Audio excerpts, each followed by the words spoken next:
did! That is that!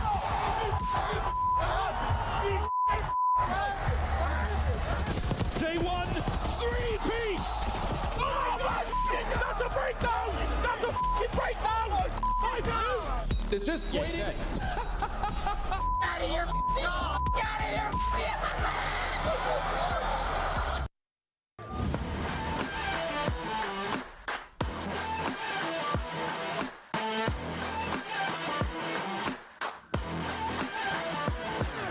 Baggage full of cabbage and I think they lost my tempo. 36 cookies on the candy paint bento. Never jabber on, keep my brass knuckles warm. Get the cash from the pool, 60 seconds and I'm gone. Bad when I'm gone, bad man, probably gone. Going fast, all the ball, roll a quarter-mile marathon. Shimmy in the Jimmy, high wide, sipping Kimmy. Got a brand new mark, in the Mimi. Lately all together, see something gonna stick. Lazy on the river, deep out the window. Baby on the 18, today, baby, you ain't never seen nothing like this. Son, you're my son! You guys suck! Daddy! Nothing like this.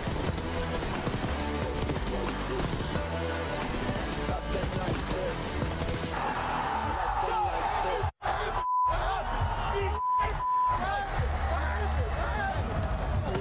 Ever think it gets better? Big chain, call the Rokkr. I can feel it, I can feel the pressure. Break loose with the ratchet, go to back, stab it on two round magic. Then my fuel injected savage. Lately all together, see something gonna stick. Lazy on the river, team, someone on my hip. Baby on the 18, no rim, all switch. Baby, you ain't never seen nothing like this.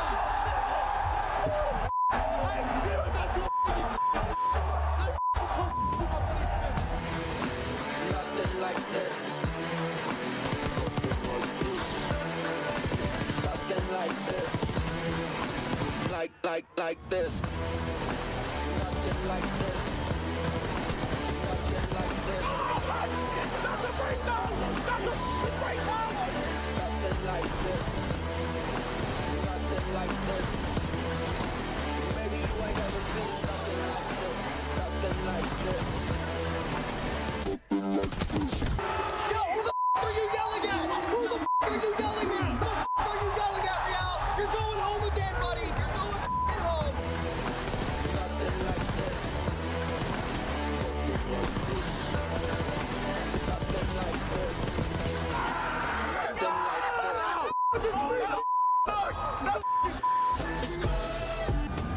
Whoever ever think it gets better? Big chain, call the Rokkr. I can feel it, I can feel the pressure. Break loose with the ratchet, go to back, stab it on two round magic. Then my fuel injected savage. Lately all together, see something gonna stick. Lazy on the river, deep, someone on my hip. Baby on the 18, no rim, all switch. Baby, you ain't never seen nothing like this.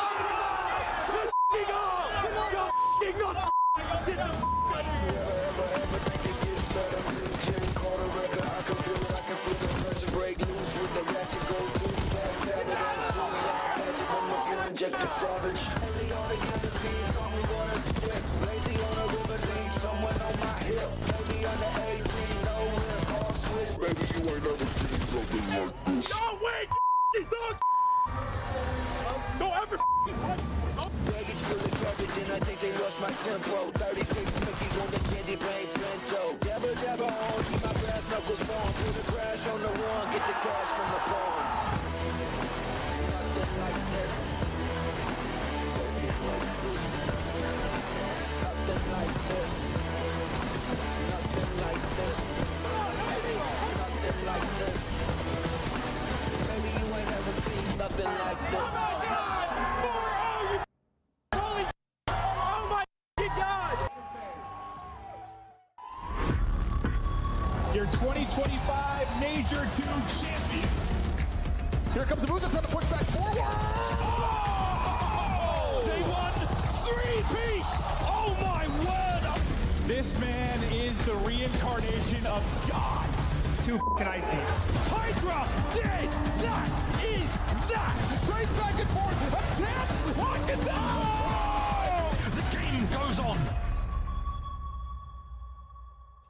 Welcome back to the Call of Duty League, the home of the greatest Call of Duty players on the planet. But some of them will be wearing different jerseys. Welcome to the second half of the season, everybody. We're going into Major 3. These are the qualifiers, and these are my analysts. I got Rosalie, a.k.a. Alley Cat, and we've got Nameless at the end. And I want to start with you. A lot of things happened since that Major 2 championship. Atlanta FaZe still the top dog, but everyone else trying to catch up. Yeah, everybody's trying to catch up, and they're making a lot of roster changes to do so. You know, we're at the halfway point, a little over the halfway point, honestly. And we got some banger new teams, I think, that are going to make waves going into this stage. Allie, let's start with the big dogs. Optic Texas, world champions from the previous title, coming in with Shotzi and Dashi. Hook has now replaced Pred once again, and Skies is in the place of Kenny, which we saw right before the Major.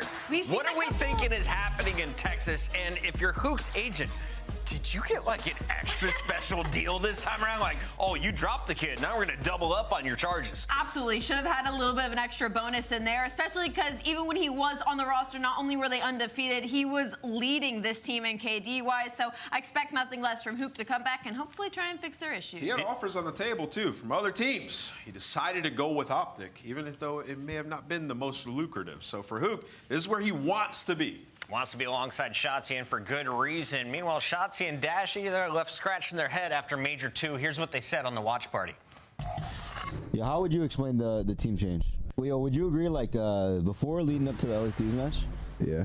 Like, that practice that we had was, like, probably, like, the best, right? Yeah. But once we lost that, like, something clicked. Hector came in. And, like, I remember coming in that day thinking, like, it don't matter. I know we're losers, but we beat these guys.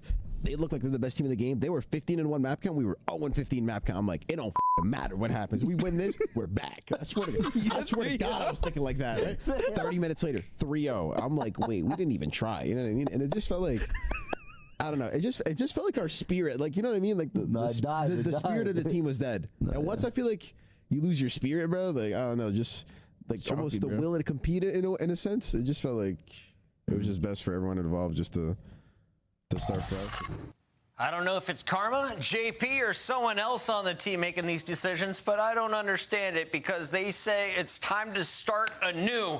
Looks like he just went back to the original starting point. Let's take a look at the roster one more time because you have Hook, who came in after just one match, wins 6 straight of your qualifier matches, then gets dropped after performing well in the Major. Shotzi and Dashi didn't have a great Major. No one's putting blame on them. And then you replace a world champion, a 2-time world champ, in Kenny with Skies, a 1-time world champion in a similar role with very similar numbers. Is Optic looking better going into Major 3? I think they will be looking better going to Major 3. But again, we said that for Major 2 as well. So at this point, they are in prove-it-ground territory where we just need to see some results until we start believing in this team and this franchise again. All right, Optic, it's prove-it time for Pred. Well, you found a very soft landing. I was worried about the kid. He goes to the bench and then immediately finds himself in a starting lineup for the Vegas Falcons. And it's not just Pred joining the Falcons. Clayster, the GM over there, making powerhouse moves. Yeah. He's brought in 2 world champions, Allie. Will they find success with Exnid still in Dude, there? Exnid's in like the best position he could possibly be in right now as a rookie and on this Vegas Falcons roster. He was obviously far and ahead the main player when it was that previous Falcons roster who was hanging with the rest of the league. I mean, we're talking about a guy that was dropping 50s. So for him, the best situation to be in, surrounded by 3 world champions. This should be an overhaul of this situation. If you heard Pred on stream, he talked about how nice the Falcons facility has been. He is vibing with that crew right now. But, and what's the expectation for the Falcons right now? You're coming into the second half of the season with 0 points on our overall standings. Yeah, I mean, win matches, right? Any way you can get it done. Win a hard point. I think this is a W for them. You talk about securing, an S-tier caliber player in Pred. He's coming off a world championship. You got him. You can be able to build around him for years to come. And now you're going to figure out what you have in Exnid. You have world champs around him. You can see this is their road. It's not that difficult. I mean, you talk about like Heretic's a very winnable game. Optic, Boston. You have plenty of opportunity in this schedule. I had an opposite opinion. I was like, the start of the schedule is really rough, but once they hit that Optic match and then I get through Atlanta FaZe, there's some opportunities there for Vegas Falcons, but expectations are high. All right, so Pred has an opportunity to play against Optic for revenge in a few weeks, but today, Kenny gets a chance. He joins the Minnesota Rokkr, and you have to think maybe this is the demon they have been missing because Paul X, he was hot or not. And more often than not, it was pretty cold. So now you're bringing a guy whose numbers have been terrible. They can only go up from here. He is a two-time world champion, a fantastic in-game leader, and this may be one of the best young rosters in the game right now. Yeah, I mean, this is a win scenario if you're Minnesota Rokkr. I mean, you're coming into the year with like a team, you know, they're like a gritty team, and you're hoping that they can do some wonders. Well, an S-tier team blows up, and you secure yourself Kenny, one of the greatest of all time, in the perfect role for you. A team that just needs leadership. They don't lack aggression. They don't lack slaying power, right? When have we seen them fold in clutch moments recently, right? And a team that's needed a little bit of that extra firepower at times, where Kenny, at the times where you need him to pick it up, he will. So this is great situation for Minnesota Rokkr. I think they got away with murder here. And you can build better storylines, right? They get to go up against Optic Texas right off the bat. And Minnesota Rokkr loved this matchup previously as well, before Kenny was indicted into the roster. So it's going to be a banger to start the day. Minnesota, things are looking up for the Rokkr right now. What's it looking like for LAG? The Gentlemates came into the league with high expectations. You had Kismet, you had Priesty, you had Skies, you had 3/4 of a subliner championship squad.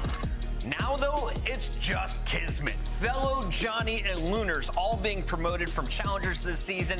Fellow, welcome back to the league for a 15th time. Yeah, it sucks that he doesn't get to start the year on a team too often, right? He always has to go down challengers and fry. Happy to see him back. I think they'll be a great search team. You look at this fellow, Johnny Gray at search, Kismet as well, and that's something that they've lacked all year. So I think they can get it done in the 2-3-5. Allie, is it a good idea, the French org, putting the French player Lins on the bench? Is the experiment over? It's unfortunate. Obviously, you want to kind of keep that French across the board, you know, obviously because your org owner is going to be in that side. But I think as far as we're nearing the end of the season, you need to start making up some of these points, if even. And so I think investing in the Lunars, I think investing in Kismet was a good move, and I'm excited to see what Fellow and Johnny can do for He's got to do the Neptune treatment. He's got to go down there and He's learn. got to go back into the gauntlet, back into challengers, Worked just for like Joe Joey Deceives, D. yeah. And then he can be brought back later. Is that snake choking you out? No.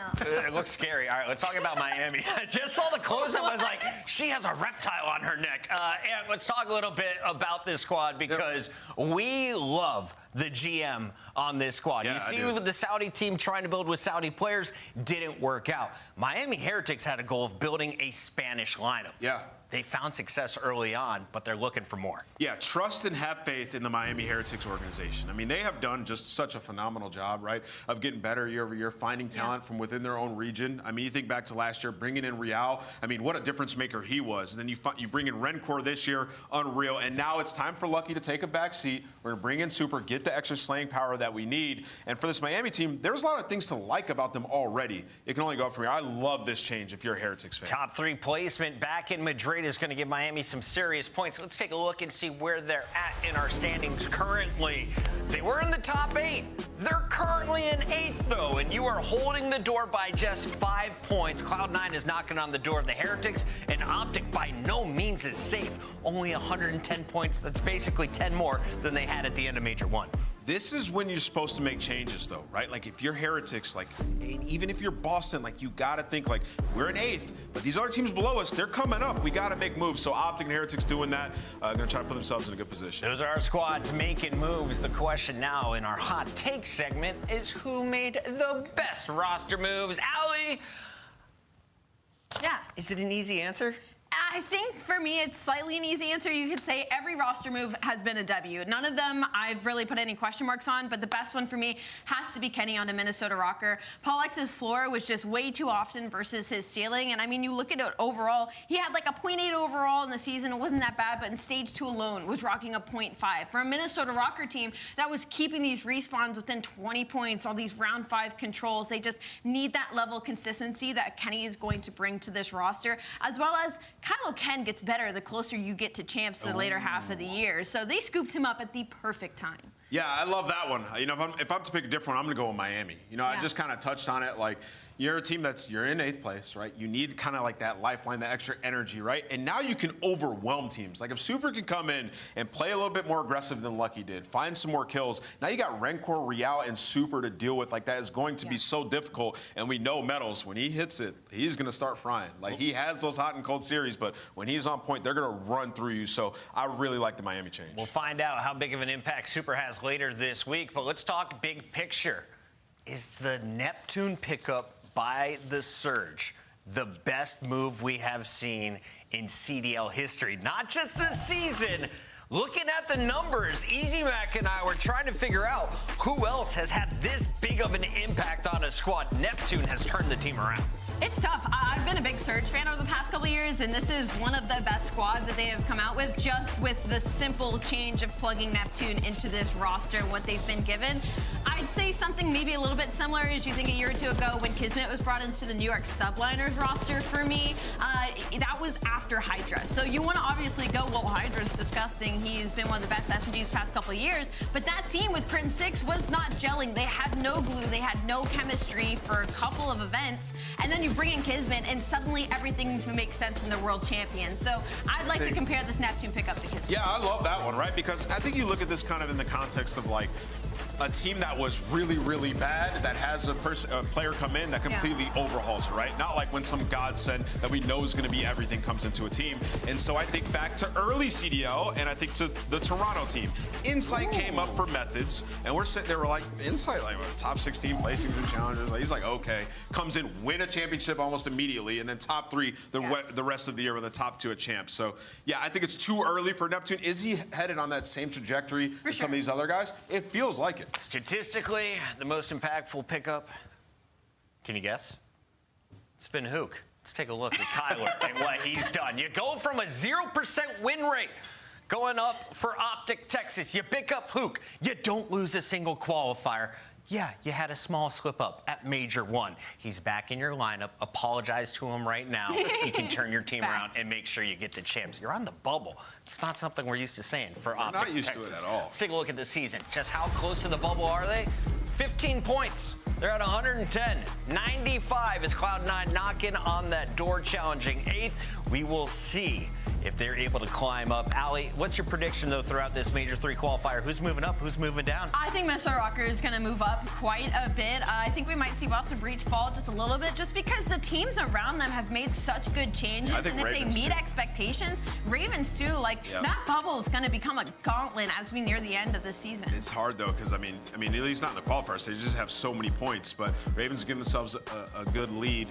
It's just, with all the rumors that we were hearing about Ravens, hopefully they can come out and be the same team. Quick reminder, we are going to have some new fun here in Major 3. The qualifiers are going to feature some new maps, and we're going to be jumping into it in just a moment. We first, though, have to take a look at the schedule for the day, because we mentioned it, rivalries galore. Kenny with an opportunity to prove he was not the problem in Texas. You got Vancouver with Neptune taking on Pred, the superhero, as he joins the Falcons. And, of course, our Major 2 champ and Major 1 champs, Atlanta FaZe, will be taking on Toronto Ultra.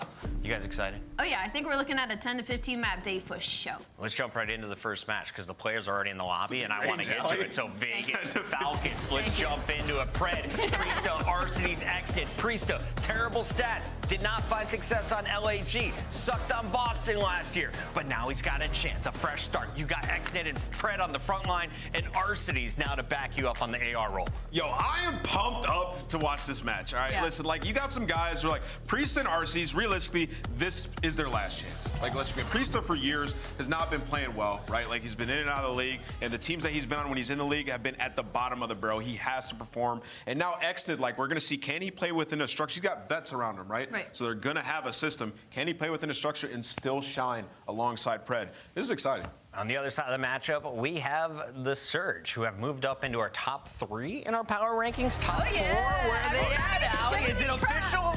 Everybody was giving me crap for putting Vancouver Surge in my top 3 heading into Major 2, and thank God they pulled through for me, man. Vancouver Surge being able to pull it out on land, unfortunately, weren't able to do a whole lot in that final versus what has looked like the gods of Atlanta FaZe. But for Vancouver Surge, their online split was great, their Major was great. This has been an incredibly consistent team. It's just about, will they ever fall? Neptune, the trendsetter, bleaching his hair, fellow follows. Will the next challenger player rise up with blonde hair? Only time will tell. For now, we have our maps and modes for our first best of 5. And welcome in Red Card dealership. Yeah. Vault Hacienda. Dealership searching and Destroy, though, is about to blow Maven's mind. Yo. How many car explosions will we see? I love this because if I'm like Vegas, I'm looking at Pred and Exit and I'm like, yes, dealership, 100%. Vault, yes, get it in the series. Like, they're just trying to make this a mix fest, and it can very well Yeah. For me, I love that Skyline and Vault S&D is out for Vancouver Surge. I think this will fit them much better, especially 04. So I'm excited for this matchup. Actually good to see our cities back. I am going with Vancouver. 04 was a monster on land. He will be online. I think it will be a banger. I'm also going to go with Vancouver Surge, though I need to be proven wrong. Falcons upset? Yes, I got Vegas. I got Vegas, baby. Let's go. 83, just 10 back of the lead. And is he throwing? Chat, I'm let me picking- know. We got to send it picking over to upsets. kick off game number 1. Maven and Merc. How you doing? Yeah, he gave Doing up. great. He gave up. Yeah, no, he did. He's no. throwing in the towel. But no, I'm fired up. Listen, we got a lot of changes, whether it's maps or teams. This Vegas team's interesting, though. Like, you know, there's like no pressure because you hadn't won a single series. They have 0 points. But at the same time, I feel like the only person who's like safe and doesn't feel pressure is probably Pred. Like, he's probably got the driver's seat. But Yeah, I mean, yeah, let's just sort of talk about this. It's just sort of a, we have our franchise guy now. That's the right. way I looked at it. There's no expectation. Like, what is Exnid? Maybe with some vets around him? Well, because What what can I he said, turn I into? said I think one of those guys with like 3 other players, like they're more experienced, might be able to do great. Yeah. We're gonna find out though. Can he? And then like Priest, he kind of said last chance maybe. Alec maybe kind of last chance. Like, 100%. Those 3 are definitely feeling pressure. Pred, I mean, I gotta assume he's got the keys. So we'll see. I mean, it's just a team tossed together here over the past couple of weeks. I'm really excited to see what they're gonna do. And then what on the other side of this for Surge? You know, you have a tough loss in the final. You battle in the winners bracket final. Finally, you kind of get smoked. Yeah, those were 2 very different games. Yeah, we casted both. They sure were, Joe. Yeah, winners bracket final, you were like up 4-2 on that protocol search, map 5, in the driver's seat, and then yeah, FaZe does what FaZe do and then clutch on up. But then yeah, the final, you just got smoked. But I think the big difference is when you look at those 2 games, they split the hard points with FaZe, but 0-5 in Search and Destroy and Control, right? Sort of the recipe to FaZe's success this year has been in 2-3-5. Well, the second you told me, I was like, that's the same combo we had about Thieves basically after, right? Like the Control and the Searches where FaZe got it done. We'll see he'll be able to dethrone them. But let's focus on our first match of the day. One of our better looking schedules we've had on a Friday. We've had Fridays that have gone 9 maps. So I think we've got a chance for more. But really excited to see Alec back in the league. Excited to see Priest get another shot. And well, we'll see what Exit can do on this squad. But it's a very tough test, match 1. No, it is. I mean, in terms of, okay, well, Dre's shot's there by Pred. Exit's gonna find the 3rd. In terms of fundamental hardpoint, I mean, you're probably gonna say this Surge team top 2, top 3 with what we've seen throughout stage 2. So for Falcon, it's just like, yeah, what can you do here early? Excited to see exactly what that will be. Exnid, despite the failures you've obviously had for the original Falcons roster or the original variations of that Falcons roster, you still saw brief moments of brilliance out of him. Excited to see how he's going to pair with Pred kind of in that SMG role. But as I'm chatting through stuff, all the kills are actually We're no longer going to have Arabian Surge, so they're going to listeners. get control. It's 4 straight for Abuza. They are now set up for success. With So we're no longer going to have Arabian hitting listeners. for Falcons on one side, and then the guy taking the route is going to be Pred on Yeah, your screen. Pred was out early. This is why no one on Surge is really going to pick this up. He's going to try to flip the map, and actually does. So great long route there from Pred. Not one we usually see from him. Usually that was always sort of shotsy, but he immediately spawns up, flips the map. They get control. So I mean, that is all just off the Pred play. They're able to find 4, and now in a position they want to be in on this rotation 4P3. In a great spot. Also helps his teammates get the kills, obviously, as he's taking the route. But yeah, I imagine we're going to see big improvements for Pred in like a quick amount of time. I think, he came in a little bit behind. I think when he got back into it, he talked about himself. We talked about some plays he made. He's going to learn. He's going to get better. He is one of the better raw slayers we've got in the league. So excited to see him improve. But well, again, it's just like now, there was just so much pressure. Right? With everything that went down with that team, in and out, in and out. Now there's just sort of not, you have 0 points. We're halfway through the year. Like, you're just trying to, I don't know, collect your bag. I doubt he's gotten the bag yet, but I'm sure he will get it. No. I wasn't really sure what the situation would be for him after he got dropped. But no, this could end up being something incredible. Maybe it won't be incredible this year. Correct. Who knows? Going in the future, if he's got the keys to well, this, you look at what the the Falcons organization has done elsewhere in esports, and yeah, they've gotten the best or some of the best talent. Yeah. They opted to go differently with COD, and I assume next year we might see a change with that. No, we absolutely might. I think it's going to be an interesting offseason, to say the least. But Priest is able to take out 2, and they'll try to secure some of this time. But this might be one that's going to the play clock, as we've already got a minute and a half off of this. Both teams sitting around 40 points. Is they're battling for position, though. Early bottom stage, he'll be the super soaker inside. Neptune on 3 in a row, going to be looking to make plays here around lobby and steps. And when he gets to his spots, I mean, he can be such a but they're not getting on time. And finding openings, but shutting him down, not allowing him to find it there. So the pressure going to build towards 04. He's going to have to take out 1 or 2. At least able to get 1 in by his time. Now 2 more flooding in. Can 04 make the play? Sub in hands got the advantage, or does he? Exit able to swarm in and pick him out. And sometimes just getting that stage player, like getting them out of it, can shift things big. Fred able to get 2 as well, and now you're getting time. Yeah, it wasn't a lot at Major 2. It was Draza. Just every single time he was in this spot. Just felt like you couldn't take him down. Yeah, Arceus is not starting very hot. Oh, my last die. Yeah, he may spawn so close, so there's just an immediate sort of fight back. And Surge, though, they're able to do it. So a lot of that time, you have a 30-point lead as we head to the P5. 04 going vertical. Yeah. And now to Pred, though, as he's floating around. Ticket now to Cameron. They probably didn't even warm up. We'll try to push this out and kind of cut off the reinforcements. Picking his quarter, reading the red dots and looking for the openings. Not going to find the opening, though. It's going to be all for Surge. They'll clear out everybody. Spawn's going to flip out. And now Falcons have to battle back from the other side. That's a perfect pinch and break there from Surge. Yeah, they're doing better, but they're not getting on. Right. He wants not getting on time. Hope a couple just fall into his lap, but that's just not what happened. It's like they kind of waited for him, and then all of his teammates died. So it's just sort of, hey, be ready for a little pinch. Able to find him, and then 4 dead. It felt like you had some opportunities here if you were Falcons, maybe to still be in this game, but now Surge started to get going. No, that's like Pred in a nutshell for me sometimes. Like listen, he'll pick a corner, he'll look at the map, he'll listen to his teammates, and then sometimes that turns into 3 or 4 in an incredible play. Sometimes it turns into that, but more often than not, he's able to come away with a few kills. Just not happening there. And now, as much as we were talking about the play clock, only about 30 seconds has gone off since we last brought it up, and the score has shifted drastically as Surge have now completely taken control and gone out in front in a big way.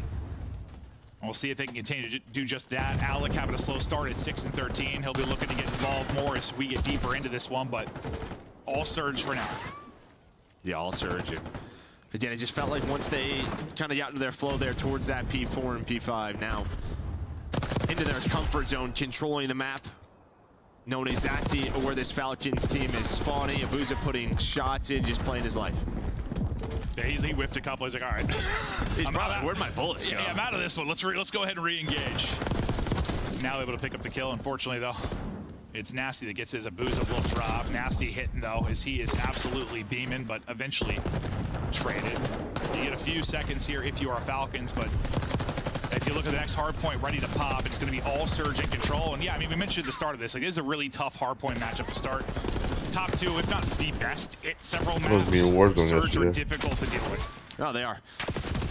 Yeah, you build this just new unlocking calling cards and other things I haven't unlocked. There's going to be no easy matches, but maybe not hoping for this, but we'll see if they can bounce back. What I feel like we have that a lot this year, like a team change, then like you're playing FaZe match 1, or you're playing Thieves match 1, or playing Surge. I swear we've had that so much this year, just like, welcome to the CDL. I feel like it's been Falcons a number of times as well. Probably has. But as Exnid wins 1. Uh-oh. Maybe we're okay. Just be observers. Yeah, all right. Okay, good. Just saw a skip for a second. And you never know. Tightened up a little bit, but we continue to battle on.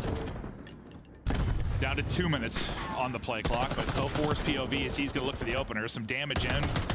Then gets the assist as Neptune's able to get the angle, trying to get it done with the pistol as well, but it's really his teammates getting the work done outer. He's not able to get the wall bang through. He's going to fall. Neptune gets the kill with the pistol. The rest is going to be the way of Falcons, and that's a solid chunk of time. Now you're within 60. You're within striking distance, but you got to continue to close this gap, because if we're going to go down to the wire in the play clock, you got to get this cider. There's actually a great couple of kills, but Surge just read the map, right? They did the split spawn. You had 4 in the middle of the map, did Falcons. Exactly what they wanted. This makes me less worried with them playing against us. Alive for them. But Surge then find all 4, and you are stuck back in this garage. Yeah, now you're in hell. Your Surge, you're winning it from the front. Falcons are pinned in, and they just have you lined up, squared up, and they're getting dropped. No openings on the map. Heads are just getting cleaved off.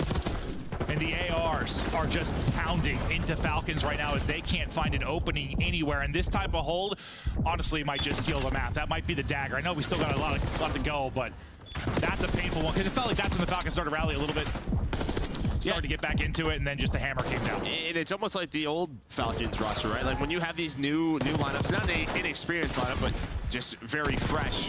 One of the hardest things could be is just sort of getting out of these traps that these top hardpoint teams put you in, and that is when they control the game so well. That is when you are just relying on some sort of teamwork or individual play to get you out of that spot. Yeah, I was just watching that. I was like, Nastic is going to kill 3 people for all just sprinting. Not even getting gun up, but finally he does drop. But back to stage we go. This time, instead of a 4, it'll be Neptune that's playing the Goblin. We'll see what he'll be able to do from down here. Trophy out. Neptune waiting for the chow. Hipfire not going to hit, and RC's able to get the slide and win that one with an AR. So you battle through, you get a big pick, and now Falcons, their control here at stage. But how long will it last? You only need 51 for the win now if you're Surge. Yeah, Nasty hitting the pinch. Thought maybe he was going to get a kill, but Neptune is there. It's going to be another 4 dead, so you would love this time, and you're going to get it. 0-4 Abuza just going to rotate towards P5. That's what you guys should have been doing a long time ago. Pred, too tall in order to take out both players there. Someone dies, you trade hill time, but no, you're not doing that. It was the way of Surge, so they'll get the clean sweep. They'll get the time. The only remaining player was, well, Falcons player was the one inside of the hard point, now on rotation. But let's see how this opening push goes. Pred is able to get one. You need a near instant break right now if you're in a chance in mounting this comeback. See if the dominoes go their way. Abuza's double might be the difference. And there, it's going to be all 4 dead for Falcons. Split spawn coming in for them as they'll try to pounce back, but it's just going to be some clean time now for Surge. Yeah, you see all the Surge arrows. Just trying to, where are the spawns, right? That's the question right now. And even as good of a hardpoint team as them, sometimes it can be tough to read on red card. They are going to find all 3. Ooh. Neptune up to 30, leading the lobby 4 in a row, almost number 5. But Neptune saying, I am not slowing down anytime soon.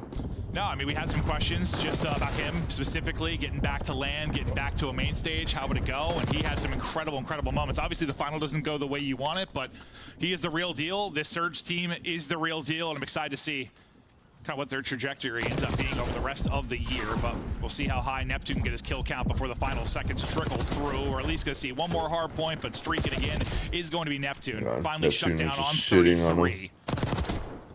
Despite the fact he's having a hell of a honestly, well-rounded effort, a great map just Neptune from the SMG duos. We have a 4, 31, and 22 as well. They've got and 04. I think they're both just shitting on him and catching them all spawns. Yeah, these bush fights always a ton of fun. 0-4 though, another double. He's gonna match Neptune's 33 into the hardpoint goes. And Nep a map 1 to Surge, right back to their business. And you'd love to see that from 04 too, because that was probably maybe like the one criticism him during like the this online makes me qualifier. very less worried with them playing against us. us. I thought he probably loved at least for now. On land, like 04 was playing fantastic, just from like a raw kind of damage output. Because that was yeesh. He's right there going toe to toe with Neptune. You got to think if they're going to be a fierce duo. Well, especially as talking online, like if he's going to be even better, man, whew, they're going to be tough to beat. No, they are.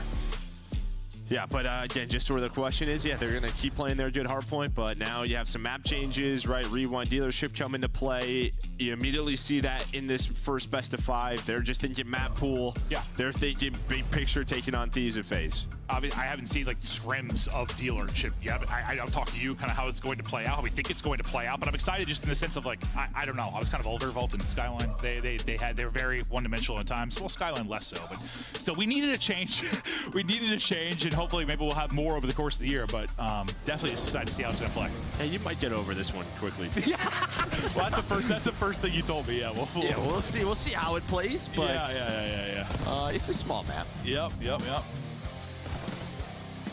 But Pred and this new look Falcons roster battled a bit early. Yeah, early.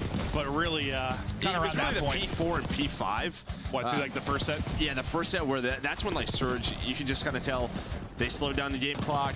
They had the control and they just started to take over. That's where that 80 to 90 point lead just sort of stuck in. They couldn't get away from it. Yeah, no, you touched on it. New teams, or well, really it's the Falcons roster. Yeah, it was really when they were just put in difficult positions, how hard it is to get out of. A couple times here where that became the case and just weren't able to answer back, weren't able to flip the game on its head. And it's just tough to do, especially against a really good hardpoint team like Surge. But Surge get right back to work. They're going to look to improve over this qualifier. And this is the one, I mean, as much as I thought we might have a banger of a day with the matches, this is the one probably it seemed the most lopsided looking at it, just due to the fact that Surge are hot off a grand final. You got a brand new roster, but that's why we said Nameless was throwing. Yeah. Probably throwing, but I don't know. Listen, I'm upset alert. I'm down with it. I want to see them get the first win. I just don't know if it's coming today. No, it's not. I don't think so, at least. Yeah, no, probably not, Joe. No, you see there. Yeah, just sort of you flatline big time towards the back half, right? 86, 96, then get up to 123 maybe on that final P4, but don't get much more. No. Ends up being a bit of a blowout despite a bit of a battle early on. I'm excited to see this Surge team continue to improve, and I don't know, for Vegas, I don't know if this will even be the roster for the rest of this season. If I was a betting man, I definitely would say it probably won't carry into next year, but we'll see how much success they end up finding. But I don't know. It's just it's not. I don't want to say weird. Weird's not the right word. It feels like an eights lineup. Like if I was a pro eights at night, okay. like this is the 4. That's a good way to put it. Yes, it feels like an eights lineup, and it's like one of those things. Sometimes you'll have that, and like it just works, and those teams are good. But more often than not really the case. But we'll see. Let's give it a couple weeks. Yeah, I mean, Clay kind of put out, like, listen, one of the things I was great at in my career was putting teams together. I had a little bit more of a touch in this, and again, you're in the middle of this it helped having Simp and Beezy when they were first turning 18. It helped having Shotzi and Illy when they were turning 18. No, but I agree with you. But like, he's just sort of saying, like, I'm trying to do my best here. Let's see what happens. But again, I'm not expecting anything. Oh, no. Even when he first took the job as head coach, I was thinking of it more like this year might be the blender, but it's a long-term project, right? Like it's Call of Duty. We're here every year. We're here forever. Let's see how this thing goes over the next decade. It's exciting to see what they're able to do. But Clay, maybe a little more work he can do now with these players. Try and get them improving game. Map 1 not going great as they kind of chat through things, but I'm probably, if you ask me who I'm most excited on an individual basis, they do probably Exton, because this is kind of what I wanted to see. If he was with 3 players that had the fundamentals down, had the, I don't want to say clutch, but didn't fall apart at late game, how would he end up doing? Well, it's just sort of all right, hey, building a system, right? In respawns, how do we get out of these spawn traps? What do we do here? And you have world champions on your lineup. You're just going to, you're a sponge in that moment. It's just weird because I think Alec, RCs can obviously be kind of your prototypical AR. Priest can be that for the flex. They're both kind of unconventional subs, and they're very similar, I feel like, in their dynamic of how they play. So I don't know, I feel like sometimes we see that and it works out, and sometimes it doesn't. It's just not, it's not the typical mold, I guess. Yeah, honestly, Pred and Nyson have very similar, based on what we've seen. That's kind of how I view it. Styles. Yeah, that's kind of how I view it. Which we'll see. Hey, it might be something when you're playing really well. Yeah, when you're up on teams and you've got control, it's incredible. Let them roam, let them pick their spots and do great. But when you're in trouble, you're in trouble. Yeah, I mean, it's just sort of all right, we're in a trap now. Where's Pred? Where's Exton? Which corner? Right there in this one. He's in the other one. Then you're getting two-pieced. Yeah, no, they could very much be the case, but. We'll wait here for the map 2 to get started. Excited to see a little search and destroy. Excited to get to dealership and see things start blowing up. But 04 fresh off his 33. Neptune at 33 right there with him in the map 1. I think as tough as that, listen, you don't ever want to get 4-0'd in a grand final, especially for a lot of these players who think of their first kind of grand final at a major. But it's just experience, right? That's the biggest thing this team was lacking. It's just experience. I feel like for most teams and most players, it's kind of I don't know, you take each step, right? I don't know, you come into the league, you're climbing a ladder, right? Getting to the final is the first step. Maybe you don't win the first one, but eventually. No, 100%. Yeah, I mean, listen, I think a lot of the times when you lose a winner's final as a younger team the way they did, you're thinking they're not getting back to the final. And I think that showed a lot of mental reset for them. That's what Jay said to me. Jay's they lose that, they're going to get bopped in losers. He thought they were just going to get bopped. Yeah, no, but they dropped down and play an Ultra, and again, able to win 3-1, get back to the final. I don't know, maybe you run out of steam, maybe FaZe just hit another gear. But I think you just look at the top part. I mean, that winner's final, I'm sure they talked about it a lot after that tournament weekend. I'm sure they're still thinking about it. If that goes differently, maybe we're in a better position for the final. Yeah, who knows? It still might have been similar issues, right? Just being there for the first time. And again, I don't think nerves is the right word. It's just an experience thing. I don't know, in your career, there's a difference between a winner's final and a grand final. It's just Yeah. it's another step. Yeah, I mean, And maybe you're like, no, I'm blacked out. Like I'm just shooting. well, I'm just like, you know, in the Oh, past, you know, it should wasn't be. best of sevens. Should It be wasn't having like one these for every crazy major. advantages that we really had. It was random, sort of just double best of fives. A lot of times it was sort of like, what are our maps like here? That's true. But for them, yeah, I think it's a lot different where like those vetoes do come into play. Where maybe if they're coming in from winners, maybe they're feeling better about it versus FaZe. Yeah, you get the advantage maybe a little earlier on in the series. But obviously that didn't end up being the case as they lost that map 5. But still, I mean, it's a good point you make. That losers bracket final win is it was impressive. Just to bounce back with a young squad. But this is their last 5 maps in search, and you know you kind of talked about that, especially against the matchup with FaZe. Like they need to work on the search, need to work on the control. And it's tough to look at the last 5 because you're talking, I mean, 3 of these are right against. Yeah, versus Ultra they won. I mean, they won the match. But yeah, 3 of those are versus FaZe. The 2 red card in protocol, you know, go round 10, round 11, which they did so many times versus FaZe, but continue to falter there. But the Skyline in the final was brutal. But here we go. No more Skyline, though. Again, smaller map. I think the big question mark here is sort of that A-bomb side. There's 3 cards Hello, around Priest it. is using my It's angle gonna for blow mid. up a lot. But you're going to see maybe some attacking teams just sort of take their time, a little bit slower, and decide what they want to do. But a lot of the early nade breakoffs could be key, just to see what's open. Is Neptune going to get aggressive? But I think for defenses, it's all about middle of the map, where Neptune is, because you have so much ability to go from A to B quickly. Yeah, no. Quick Just got transition plays, rushed and at. Neptune is picking them apart. He gets Oh. 2. Nasty gets 2. Shutout defense there is kind of played it slow on the attack, like you mentioned, looking for that opening pick, but it's them that gets picked apart. Nice opening round win for Surge. But I think that's a conversation we've had just, I don't know, historically for S&D maps. It feels like it's either a map that's a tough and long rotation from side to side, or it's a quick one, and it just changes the dynamic of the map massively. Yeah, and you can just get naded from 2 feet away from you. Perfect. Off spot. Yeah. I mean, we've always had that in COD. You have to wait for your nade spots, right? What trophies do you have? Every single one of these maps we play pretty much has that option. But if you have trophies, maybe you throw a quick A. But it looks like Surge is going to play quickly for now and just play around this B-bomb side. I'd say they're looking a little more attack heavy and more decisive than maybe we saw on the opening push from Falcon. So here we go. Surge looking to hit it, see if the utility can hit. Getting through, hits the nade, but not able to win that opening fight. Nasty will get 1 at 3 and get away with his life for now. That's when we bomb down towards B. That's not what you needed if you're Falcons. Team nade comes in. Pred is going to drop. And now what was a 3v3 and you bomb down, it looks like a good situation, not the best situation. Neptune, great slide to the bomb heady, and then Fries 1. Last player cleaned up as well. Surge. Jeez. Dominant early, maybe goes differently if the team kill doesn't happen. Well, and that was just excellent patience there in that gunfight from Neptune, because he has the long slide that I think if he comes up short and aims in, I think Arceus wins the gunfight with the AR. But he goes all the way through to finish the slide, right behind the bomb, pops up, able to find that kill, and then, yeah, gets the angle. But you can just see from mid-control for defense, there's the B window. You also have the vent on the other side. So, yeah, we'll see what these attackers can do. Can you get mid-control? Does it matter? We're going to find out. Yeah. All right, we're learning. Well, people at home learn. We're going to have fun with it. But Neptune has yet to drop. Nasty yet to drop. All Surge early on. Similar kind of setup and pacing from Falcons, it seems early, just looking for openers, maybe wanting to catch somebody getting aggressive. Now, though, they're starting to group up. Whereas last time they kind of stayed spread across that 50-yard line. Now working it up towards A. There's all the jars. Yeah, it's like, which? Whoa! Wait for a moment. We got a trophy. We got a trophy. We're good. Thank the Lord. Stun hitting deep, not going to connect. Booze is playing way back there. We got another trophy, and just in case, you got to double bag it. Alec trying to get the pick, not connecting. Nasty tucked away, looking for an opening through vent. As he creeps forward, does he find the opening? Got one tucked right around. He's going to go ahead and pounce now.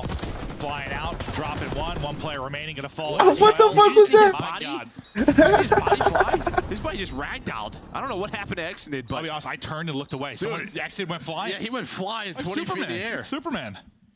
Perfect. I'm all for ragdoll physics. But I mean, just great. Yeah, same, preparation Maven. from Surge, sort of mid control. I love ragdoll physics. This is gonna be an 8-hit 4-on-4 retake. I saw this right? Maybe it was just from our POV, dude. I'm telling you. I want to see it. Hold up. Oh, yeah. Yeah, Oh, no, see? yeah. Wow, my gosh. Gravity on the map is changed. That's what happened to fucking Sham the other night. Up, no, I literally just like turned. He killed and, somebody and the body just went. Woo! Yeah, we appreciate that because I thought Joe was on drugs. He wasn't. And it was probably the same, like the same angle right here too, where Exton died. I just saw him kill him, and then the body just went into the air. So you're waiting for 4. Got it. Nasty. Get a couple headshot tags, but not finding the opener. He's yet to drop in this one. So last time they kind of group up and worked the bomb over towards the. Yeah, it's Four's kind of by himself right now with bomb too. Yeah. Yep. He's gonna get hit by Nate, and he's out of there. Down to 31. Just gonna back down for now. And this is, I'm thinking they're trying to show a presence A and then wrap this quickly to B, but they end up losing a player, so that kind of falls apart. Now you've got numbers for the first time, really, if you are Falcons. You just kind of see you have like this uphill battle as the attacking team.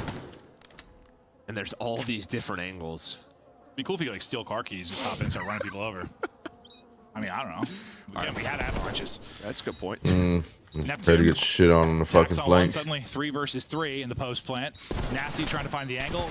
Eyes on 1, eyes on 2. He's gonna rethink it now. Great little shoulder there on the spot too to see Priestess cross out the bomb. Priestess able to win 1 though. Nasty doesn't keep gun up, only gets 1. Then Falcons sweep them. First round up for Falcons, and while they finally get a first blood, they finally have number.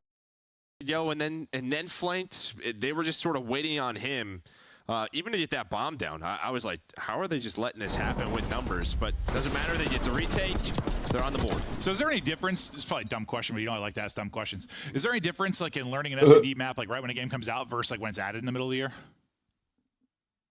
Not really? I don't think so. No, it's just sort of reps. Has like a lot of Magnus I don't know, maybe it's a little more overwhelming at the beginning because you're learning like a lot versus, well, I guess it's a different story when you're a new team too and you're kind of learning everything, but like when you talk about, you know, you're trying to learn everything. First, you can just kind of hone it in on maybe one thing, but still. I wonder Treyarch made the meme with just manglers in one map. I think when there's sort of a new map added in the middle of the year, it's almost just like effort on your side. I mean, this is a chance for teams who need wins to get a big bump here. Yeah. I mean, there's going to come a time where I'm going to want to do all these jigs all year, and how important it is for teams. And well, some teams kind of get help, some get hurt by this change, and everybody looking to improve. We are rocking out in that room. Yeah, we are. Neptune taking tags, but staying up. 4 kind of able to do what Neptune did in round 1, find that opening pick. It'll be Xnid that's going to get dropped. So once again, numbers on over 2 Surge. Car is out, get some damage in. But now just flying on through on one side. It's going to be number 1 and 04. He's going to be pinching this, and if you got to find kills right now if you're Falcons. Only able to find 1. 04 is going to get there. They'll trade it out. They're just getting traded. And they, get the first blood and just kind of choke them out. And I'll be honest, you know. You can take rounds quick, though. Well, I mean, it's fast, but it's also, like, the attacking team. There's no just free bomb plant on either side, right, compared to your Skyline or Vault. That's true. I mean, that was probably the most frustrating part for me as a commentator casting Vault. I think it's going to take some creativity to win some offenses here. The fact we could skip the first 10 seconds of every round. Yeah. Well, I think it really is on this map. Just you're going to have to find something that kind of works because it seems tough, at least the way Surge is playing this. Yeah, probably the tougher part. Well, here's a look at it. Here's a mid-rush. Okay. We'll see how it plays out for him, but right up the gut they go. To the window is 04. Utility going right towards Pred. Pred going to reposition, but it's another first blood now for Surge. I think they've got, all but 1 at this point. It might be 5-1 in that count. They find the opener. They back up the entire Falcons team, and now they'll get the bomb plant. With numbers they look to hold, someone going to have to make a play on the Falcons. Exit. Maybe opportunity to do it. Nice little chow out. Great gunfight win. Into a 3 versus 3 we go. He's on 4, leading the way for his squad. Kind of clearing corners. Think he may have got eyes on 1. Priest now taking an angle. Pop up, hello. Neptune, at least you stop him from getting multiple there because he nearly caught him. Pred then able to slide and chow. Suddenly it's all going to be on Booza. They will find him. The 3v4 for Falcons. If Neptune would have stayed down, he probably could have gone 2-piece. That's giving them a chance in this map too. Yeah, I mean, you lose early map control, bomb gets planted, but with dealership, like, bomb planted, there is a ton of time to just sort of work that retake. Every POV kind of looked the same. Like, it was just kind of shouldering for info, shouldering for info. Patience. Then once they saw where somebody was, just kind of slide out and chow and... The trade onto a 4, maybe the biggest, because he had opportunity maybe to shut down 2 there when he popped up. But excellent job there from Falcons getting it done without numbers. But you don't want, well, I mean, I guess if you're able to do that enough in a map 2, you'll get a win. But you don't want that to be the conversation on the entire map. They need to start getting some early kills. Yeah, nice retakes, but here's going to be a big question here. Just their Offense. attacking. Yeah. We'll see if they end up being a little more decisive. It seems like they've been spreading out, kind of waiting to catch somebody, but and most of the rounds has just been, an opener from Neptune, an opener from 04. They found the cut up through mid to get the kill. Trying to rotate maybe, just a lot of nades towards the B site, and they're going to get to rotate, so A-bomb site wide open now for this plan. They can get there quickly, but how will the timing be with the rotation now in from the defense? They got to go. They only have a small window where they can actually get control here quickly. All right, the A site is theirs. Haven't worked the plant yet, though. That's going to be bombed down. X is going to get caught. And, well, it looked pretty good for him until Abuza shuts it down from deep. He's able to line up 2. Last guy will drop. And, yes, it is still the offensive frustration for Falcons. What fell apart there? Well, I mean, Abuza's all the way in spawn, and he's able to find 2 picks. But the map is like almost too small for fakes like that. It's almost like you're going to have to like 2-2 split that, where you 2 have nades, but you're already going towards A. It's almost like you have to cheat towards that bomb with sort of and go for that plant. Yeah. They get there a couple seconds earlier, just try to get bombed down quickly. May go a little bit better, but yeah, Abuza was the lone man for a moment, but well, he got the damage in before his teammates came in and kind of cleaned up. One more round now needed for Surge as they're dominating so far in the map 1 and now the map 2. And Surge have been far more like group up and hit it on offense. Yeah, they've shown different looks, that's for sure. Abuza, big defensive round, now into a first blood on offense. Bomb getting planted, trying to take her out. I think it's number 6 in Exton. They might try to find an opening. He's actually going to back it up and they're going to try and take it together, I think.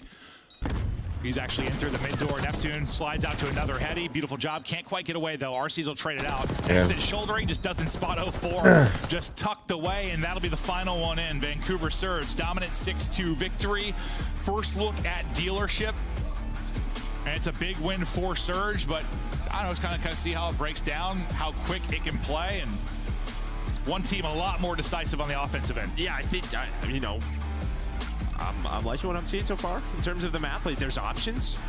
It is very defensive heavy based on what we're seeing, but again, very early. Yeah, usually I feel like attack is the thing that takes a while to. It's the same with like control. Like, that's the thing that teams get better as the season goes on, as you get more reps. 7-2 had a nasty. Yeah, so Method still sees Falcons as a bottom 3 team. But yeah, I mean, there was more variety than Vault, so I'm good. We're good. It didn't take much. It's almost like the pressure on this map was a similar pressure to the pressure on the Vegas roster. You aren't wrong. What came before it was ass. So you just got to do better than that. Maps and modes, this is how it looks. Vault Control, where they'll try to close it out with a 3-0 victory. Still hunting for your first win if you are Vegas, but yeah, very, very tough matchup here in the first one. But they've been outclassed so far. We'll see if they can bring it back in the control, though, to break it down. The dealership search and the map 1 desk. Take it. I guess. We're going to have it. Let's talk a little bit about what we just witnessed. Dealership, initial impressions. I actually really like it. I was happy to see Skyline and Vulcan just because of how one-dimensional and bang out those maps were. Now, Dealership is still a bang out, but you can at least get a little bit creative with it. We saw it from the side of the Vancouver Surge. They weren't only just banging out one side, we saw a couple of pushes towards that A side, and from the side of Vancouver Surge, they clearly have this map figured out a little bit earlier than everybody else. This was controlled, cool, calm, collected from the side of Vancouver Surge. Vegas Falcons, a couple of good retakes, but other than that, not a whole lot of life in the search and destroy. Well, first things first, I mean, teams are going real early. You know, Pred with that solo flank and stuff, it's just not, you got to cut it out. It's just not going to work. Cut it out. Yeah, on this map. I mean, they're just nipping that in the bud real quick. And then also, like, on the offensive rounds on this map, it's like if you don't take space early, so you saw Falcons, like, trying to play a little slower. If you don't take space early, then you have to have, like, 2 players kind of commit to mid and play those kills. Otherwise, you're going to get instant pinched, which happened to them so many times on their offensive rounds. So I think that'll be the learning curve, will be how to approach your offensive rounds on Dealership. But as it stands right now, I really enjoyed that. I thought it was awesome. Nitwist, did you think your prediction was wrong after seeing the 6-2 defeat in Search or the 250 to 127 beat down on Red Who Card? said I thought my prediction was wrong? Oh, okay. I will have you guys know he came out of the green room talking to our producers about a reverse sweep. Yeah. So at least he's standing on business. Yeah. But, I mean, and this map 1 for me, it's been 0-4. I mean, even the map 2 a little bit as well. He opened up like 1-6 when this game was tied, and we get to a singular P3, and he starts putting them in the absolute spawn blender in the back staircase. And that allows Vancouver Surge to relieve the pressure from the middle of the map, set up for new at P3, and from then on, I mean, it was just fundamentally beautiful hard point from the side of Vancouver All Surge. the plays on the side of Falcons were so slow. Like, even like the approaches to breaking hills, it was like, I saw it was like Pred trying to make a lot of those plays, and it was just so way too slow them trying to execute at the same time. Obviously, it's a brand new roster. They're going up against a world-class hardpoint team right now, so it's going to be tough. But yeah, I mean, we got a couple vaults coming up, and I do think that map, plays better for them. All right, so let's talk about Vault coming up. More pressure on the ARs or SMGs for the Falcons if they want to stay in this series? Yeah, your star players are your SMGs. They got to take over. I mean, I know everybody's going to look at the map 1, look at RCD stat line and be like, he's the one who hard costed. Like, yeah, can he play a little bit better? Sure, but the pace setters, the SMGs have to be on the same page and making plays together.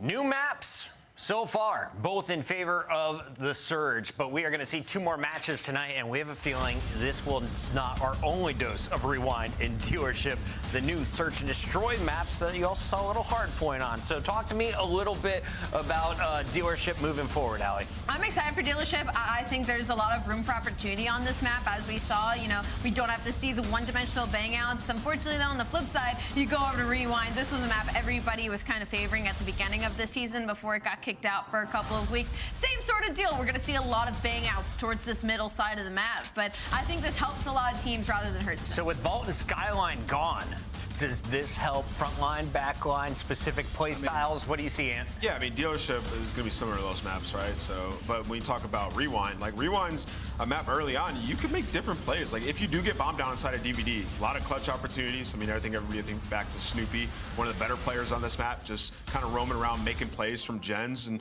if you want to have a slower approach, you can. Have a guy out towards street, take your time, get information. You could wrap. You can go towards the B-bomb site. So I really do like Rewind being back, just a traditional COD map, I feel like. We got Season 3 loading up in the Call of Duty universe, and you can see we've got some fresh game maps as well. Barrage, Nomad, and the return of Firing Range. Firing Range, I expect to see you in the competitive level eventually. Search, and Search? Yeah, maybe in Search and Destroy, I think it would work. We can't have it for respawn, unfortunately, anymore. Just wouldn't work too well for Hardpoint. But some of these new maps, I mean, obviously the players got to get to testing. I mean, you got to get in there, you got to get to test and see how they work.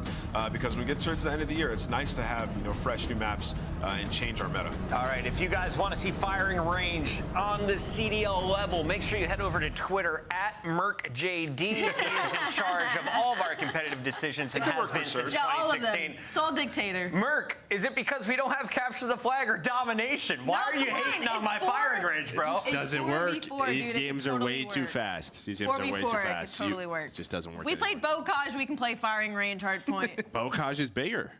It's insane, actually. Yeah, Bocage is bigger, and it's still God. I'd never want to cast Bocage. Yeah, I think we just need to rethink how maybe we're making some of these maps. And how the spawn system works. Yeah, I mean, I'm in. But maybe some of the other ones, there's supposed to be more additions, I think, too. Yeah. We got a bunch coming. Like mid-season, right? Yeah, it was mid-season or next season. I know there's a bunch coming. Well, there's some at the start of this, and then I think mid-season. Yeah, well, we'll see. No, I mean, I'm always for the evolution of our... No, but yeah, Fire Range, even in like BO1 for like Search, it wasn't my favorite. It was great on Blackout. We're dropping range. That's about it. No, honestly, Domination and CTF it works, but I just a much different game. We are flying. We have attack sprints. We have slides. Yeah, no, very, very different. Very, very different. But this is how the series looks so far. And I kind of like what Ant was talking about, like how they were slow on Hardpoint, because I think we talk sometimes about Surge, like on Hacienda, how like they have these like slow and patient breaks, but there's like different types of slow. Like they like make decisions quickly.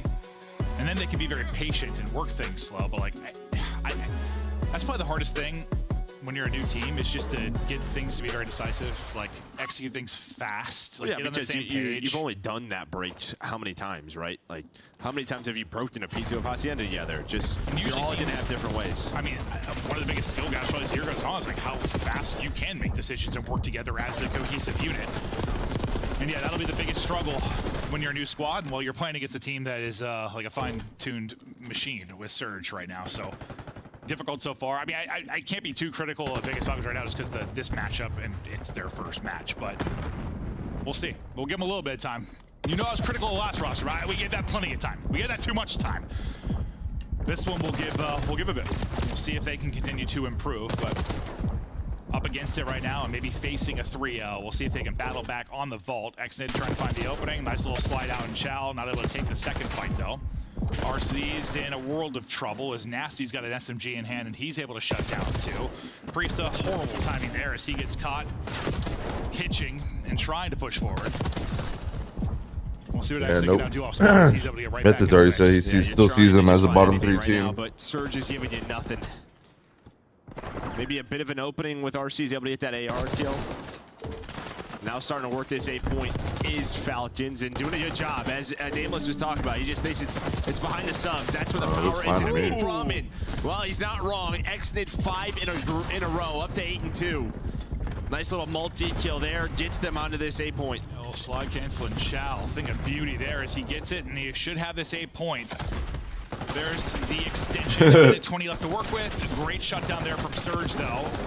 As you go 4 for 1, kind of in that transition moment, maybe from points. There's times that the bit rate does fuck 1 up. and 3. I know this sometimes. At you. Nasty, already headbutting you back towards spawn, controlling the other side. We'll hop to him. That'll be Neptune that's looking to get eyes. We'll see if he can find anything from Cowell. He's finding some bullets, and he's not able to get away.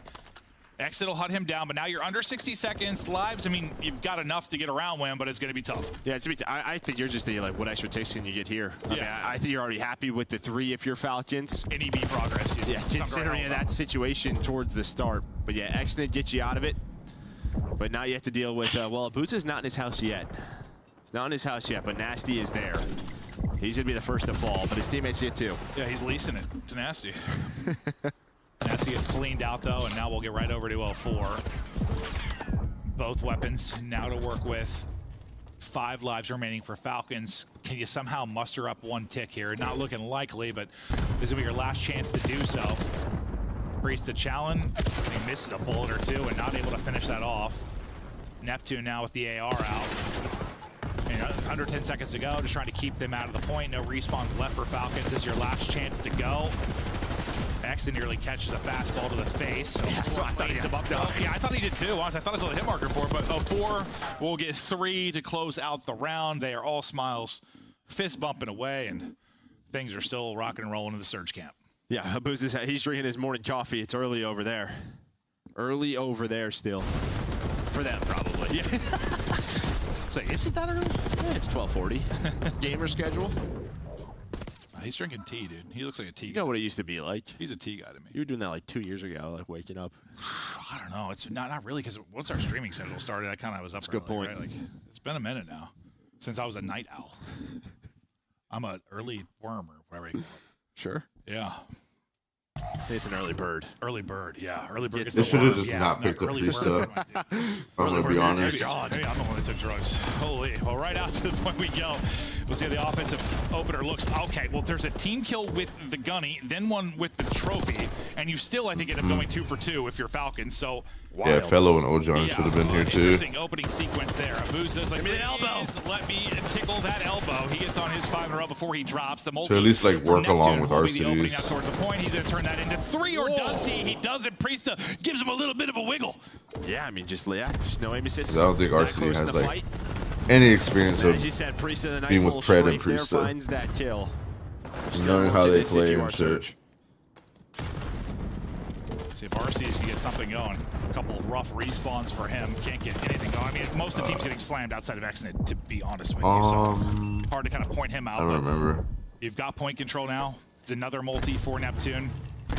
Second bit of progress is done. Time extension is close. Falcons trying to think of how they want to attack this. They're just going to give it up and take some routes. Going the whole way around is going to be Pred.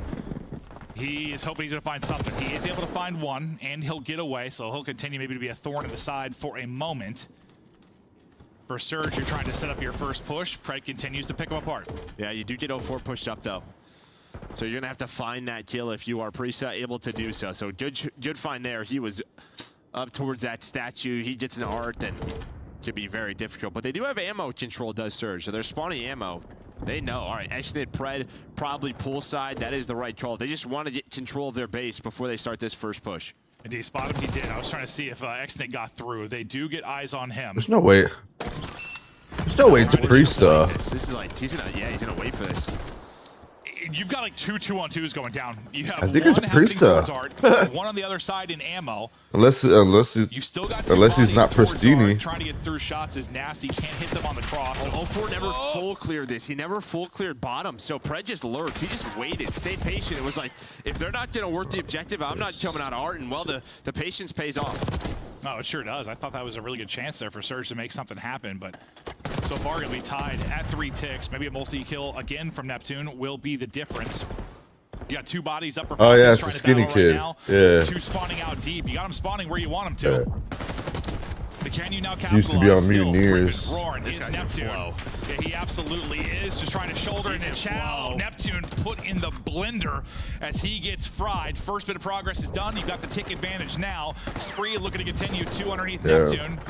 Damage in, info He was in. with Mutineers when RCDs was the. Now how much time can he buy? Was in Chicago Huntsman. This is 2019. As you said, but I wish I could move like that for a life, honestly. My thumbs do not work like that anymore. Nope. Yeah, the game looks Yeah, so I'm the Huntsman, yeah. Yeah, he is. Was doing sliding back before Cha-Cha sliding on their face. Yeah, and I've got auto. This is even like the twins are back on Google.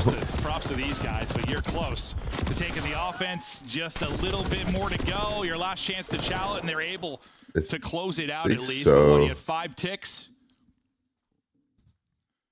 Did they finish the point? No. Oh, timer now, right? Yeah, okay. I was about to say. No, yeah, the lives ran out. Yeah. I was about to say. I was like, so yeah, 5 ticks. I was just thinking to myself. Yeah, you looked at me. I was like, did I just black out? No, I did.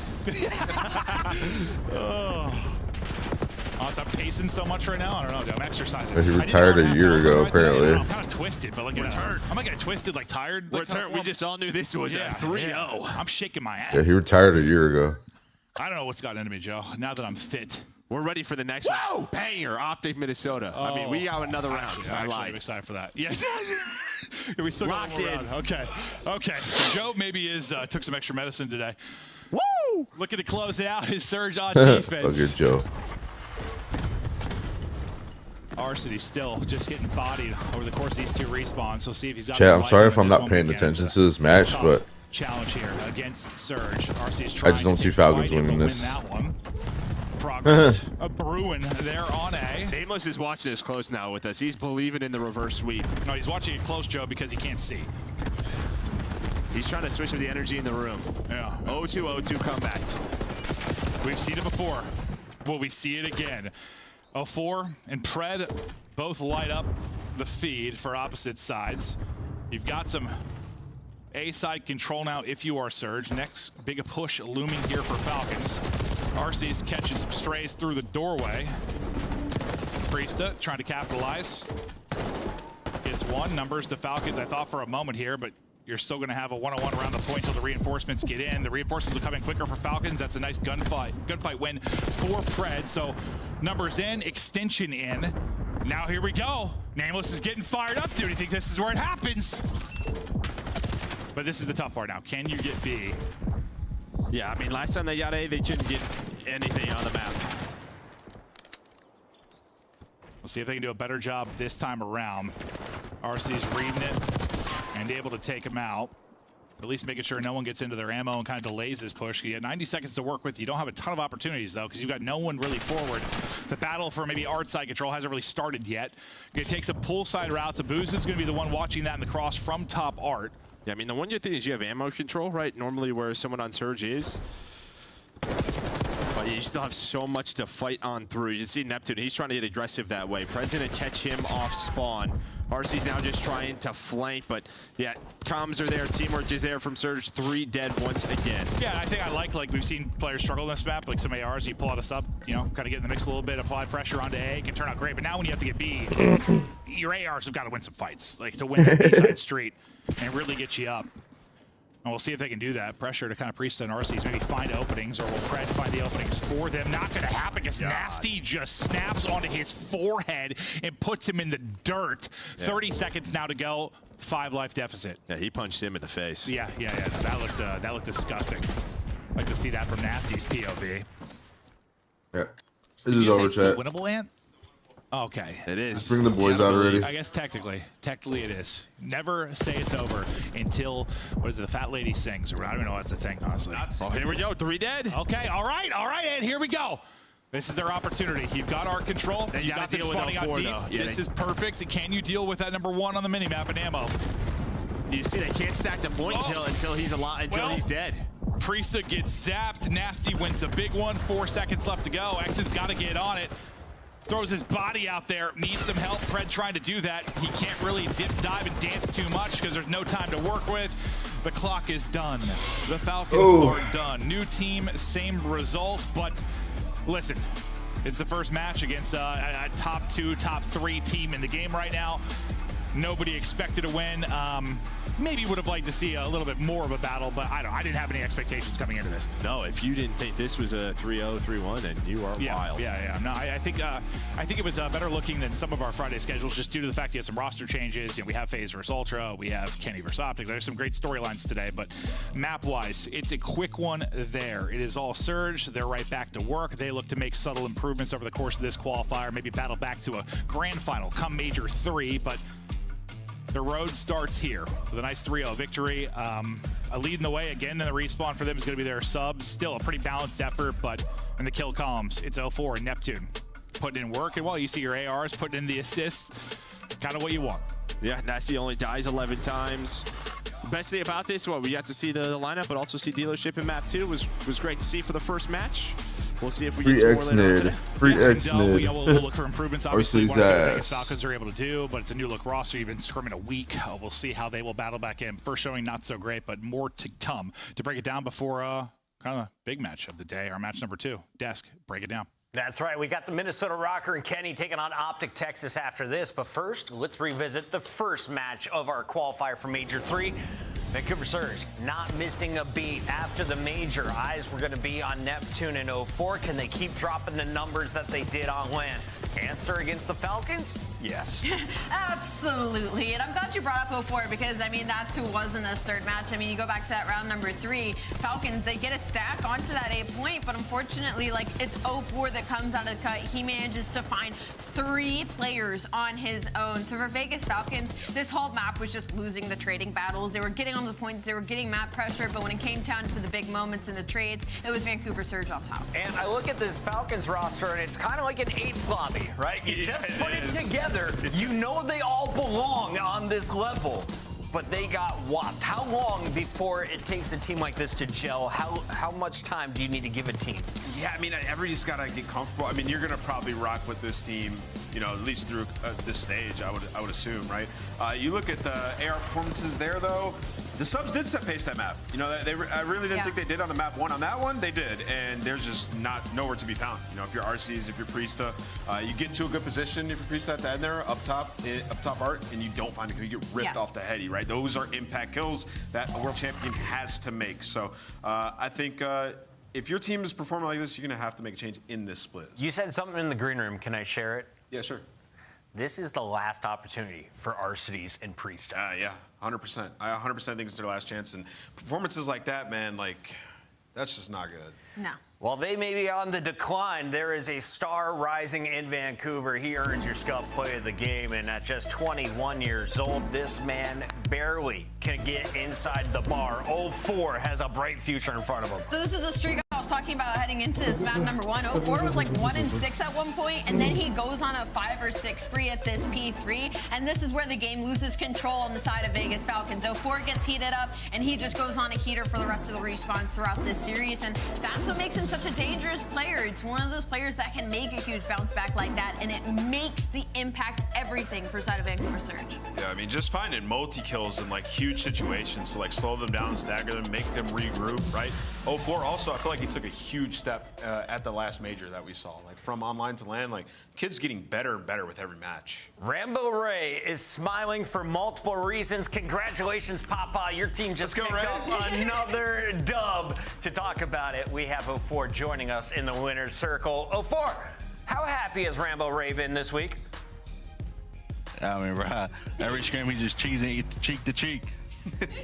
Well, you give another reason to smile. 1.43 in your 3-0 over Vegas. Did they give you a challenge at all throughout the series? Nah, not at all.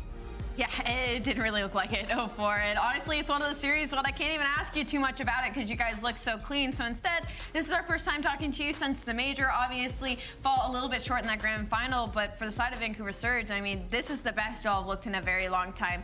How do you approach Major 3 now after having that experience in that grand final? Expand our map pool for sure. Yeah. Skyline wasn't in our bag. Now working on it in scrims. Can't say the results, but you know it's getting there. Our S&D, it's all right, 50-50 I think, and our control is getting a lot better. Got it. 04, first of all, congratulations. You're looking unbelievable out there, better with every single match. I want to talk to you a little bit about like your confidence and approach towards being a Call of Duty pro, because I feel like when you first came into the league, you had a lot of back and forth with players, like players that were already frying and like trying to like little bro you or say like you weren't as good. And now that you've proven that on a consistent basis now, does that confidence like affect your gameplay at all going forward? Honestly, I think I'm a dog. Like, I think any given day I could just pop take. And I think that goes with the rest of the team. I don't think I lost confidence because the last online major I wasn't great. I'll be honest. I think every COD player has like that little stink. Yeah, they do. So I was grinding, playing a couple 8s, and it looks like I'm back in form. It does. 04, I would agree. You're looking like a dog. If you were a dog, though, in real life, what breed would you be? Might be a little pit bull, boss.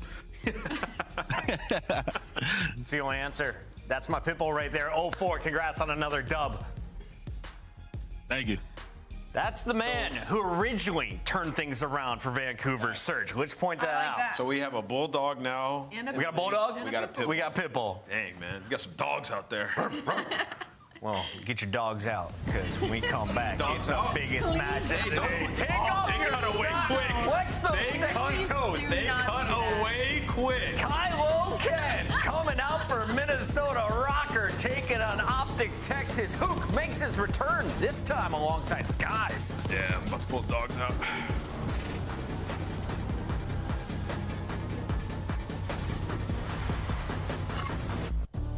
Upgrade your game with the Scuff, the official controller of the Call of Duty League.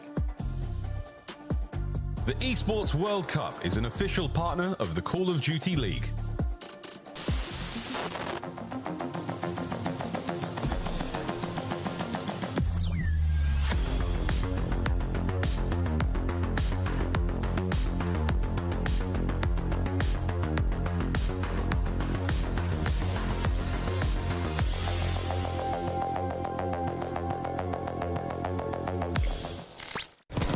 This FaZe team is absolutely unreal.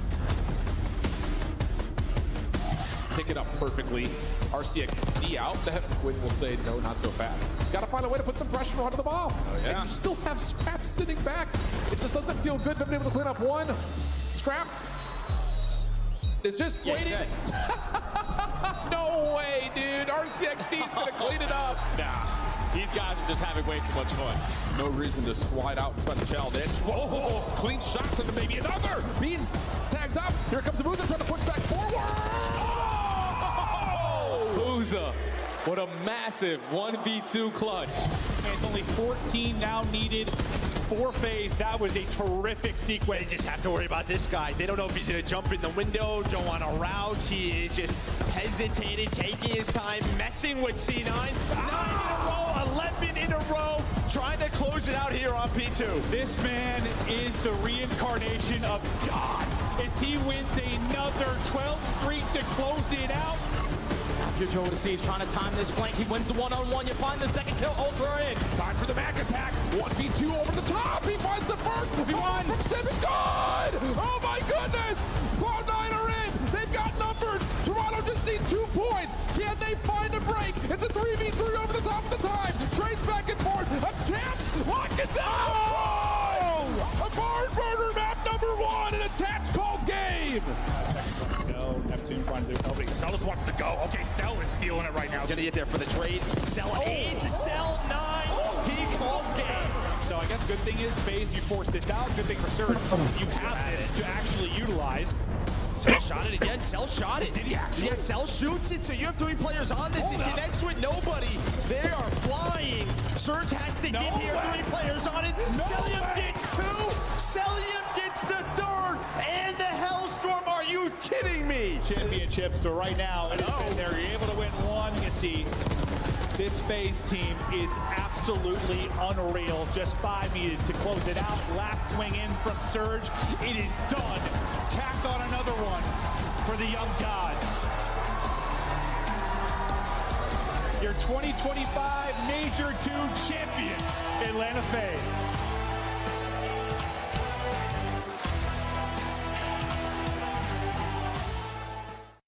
The 2025 Minnesota Rokkr Team Pack is available now. Each pack includes home and away operators as well as a weapon charm to keep the competition on ice. Next time you boot up, suit up at the in-game shop. Let's go. With Fame, comes up from the backside of Palace wall, plus the delayed hit from Estriel. But I'm running up stacks. Numbers don't lie, that's facts. Yeah, they can't. Oh my God, Gio, my God, is his hard point. Take the numbers, I'm running it up. Yeah, I got. Oh, Nero gets a double over the middle of the map. Has more. Oh, Nero, hello. How about the full team wipe from Nero?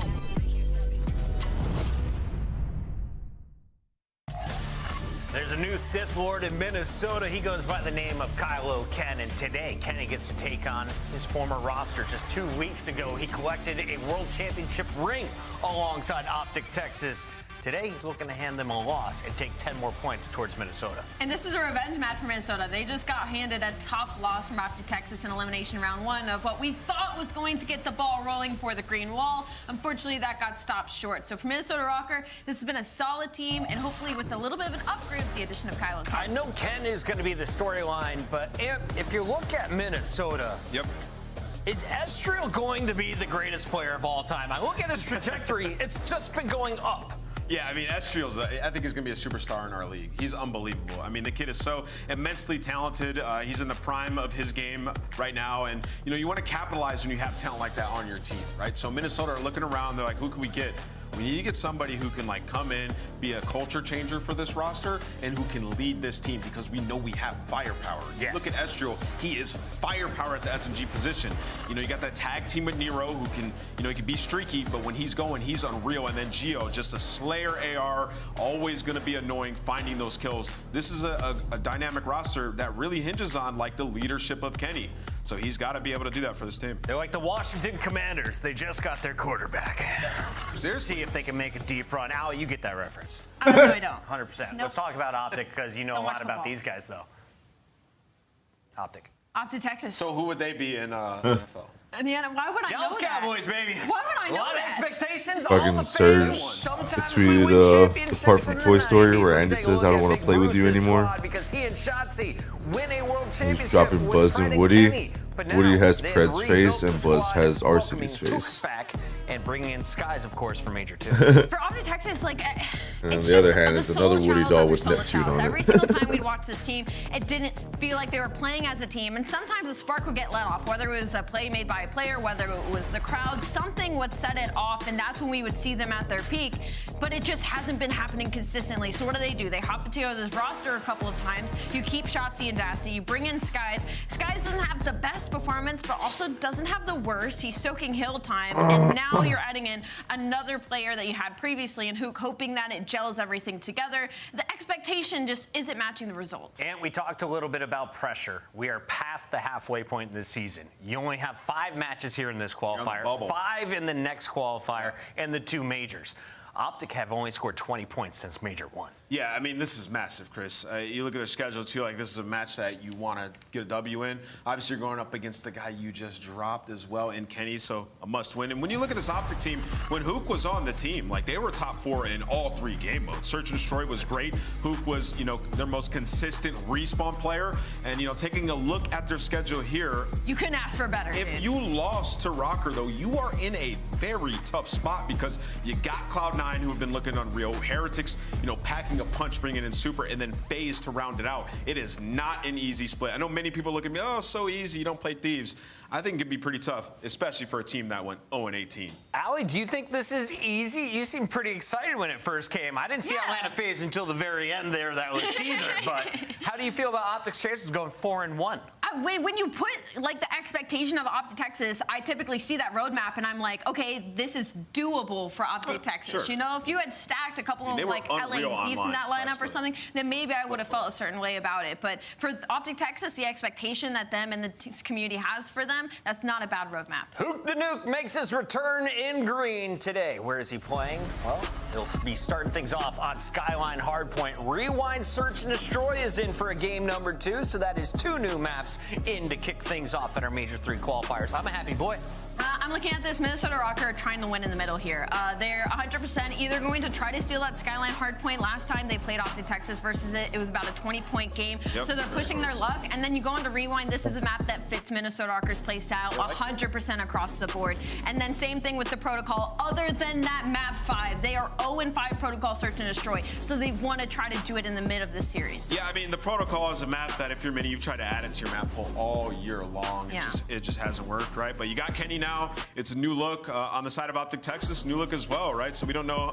But with Optic Texas, we've been watching scrims. They've been cooking. You know, to keep it frank, they've been frying in a lot of their scrims, but they got to go up against Kylo Ken. Man, we're seeing some of the pictures getting put on social media. He's back. I love this because he goes from the green lightsaber in Optic Texas, he goes from the red in LA Thieves, and now he's got the purple. And the only other person with a purple lightsaber is Mace Windu, and it basically represents perseverance, determination, and I don't think of a better thing to describe Kenny the entirety of this season, especially just as a player that gets better near the end of the year. It's other cat just went on Google and just had to learn the fucking definition of the fucking saber. Allie just gained another 10,000 Star Wars fans. Congratulations right there with the Mace Windu call out. Let's see what Kenny can do. What we've learned in the past. Whoever beats Kenny, Optic will pay for this. That's what we've seen. Will he be able to take his anger out on Optic today? I say yes. I'm going Minnesota Rokkr to make it 95 correct predictions, Rosalie. I'm going to try and catch up to you here, but not by going opposite. We're going to go the same way. I'm going Minnesota Rokkr. I have to go with the Star Wars lore. I'm going with Optic. I'm just going to go against you guys. But no, I mean, Optic have been unreal in scrims. You think back to stage 1, especially online, like they were just dominant. I think they're flowing, a change that they all individually on the team wanted. So I think they come in, they get the... Nameless is going against Minnesota. He doesn't do this, Miles. What is going on in Texas that has this guy so excited? The scrim's been good. I don't know, but I'm going to call you guys out right up here. Let's just get this out of the way. Kenny is using Cal Kestis lightsaber from the Survivor Series. None of this Mace Windu nonsense just because it's purple, guys. We're talking about I don't know what you guys are talking about, The Force has been severed. His master is dead. He's on a massive redemption arc, though. That's the vibe. I'm a Jedi mind trick my way out of here. Go nerd out, bro. We have. See you later, guys. Honestly, what is going on, Chance? I don't know, but we are setting ourselves up for a very, very exciting series. Yes, I mean, this is sort of what the storylines are built for. You just have a situation where a team drops a player, first series back, you have the opportunity for a revenge game. So if Kenny gets the win, we call it pulling in a seam. The seam is the best player of all time after getting dropped, so we get an opportunity to see how he fares. Yeah, and again, we can see what can Kenny do to a roster, to a new roster. I think you've called it the great experiment in the past, but that's going to be interesting. We'll see how this goes. Again, for Optic, scrims have been looking absolutely fantastic. The guys touched upon that on the desk. No doubt about it. I mean, I think the viewership for the FaZe series was in the 30,000s online, so kudos to all the folks watching that one back home. But let's see how it goes. Skies, Hook, Shotzzy, Dashy. What a series we have ahead of us, folks. We'll see if Rokkr can level up. And again, I think for both teams, the level up is in order. The more I speak, the more I realize that, yeah, this is two squads at the bottom of the barrels right now. The only way is up.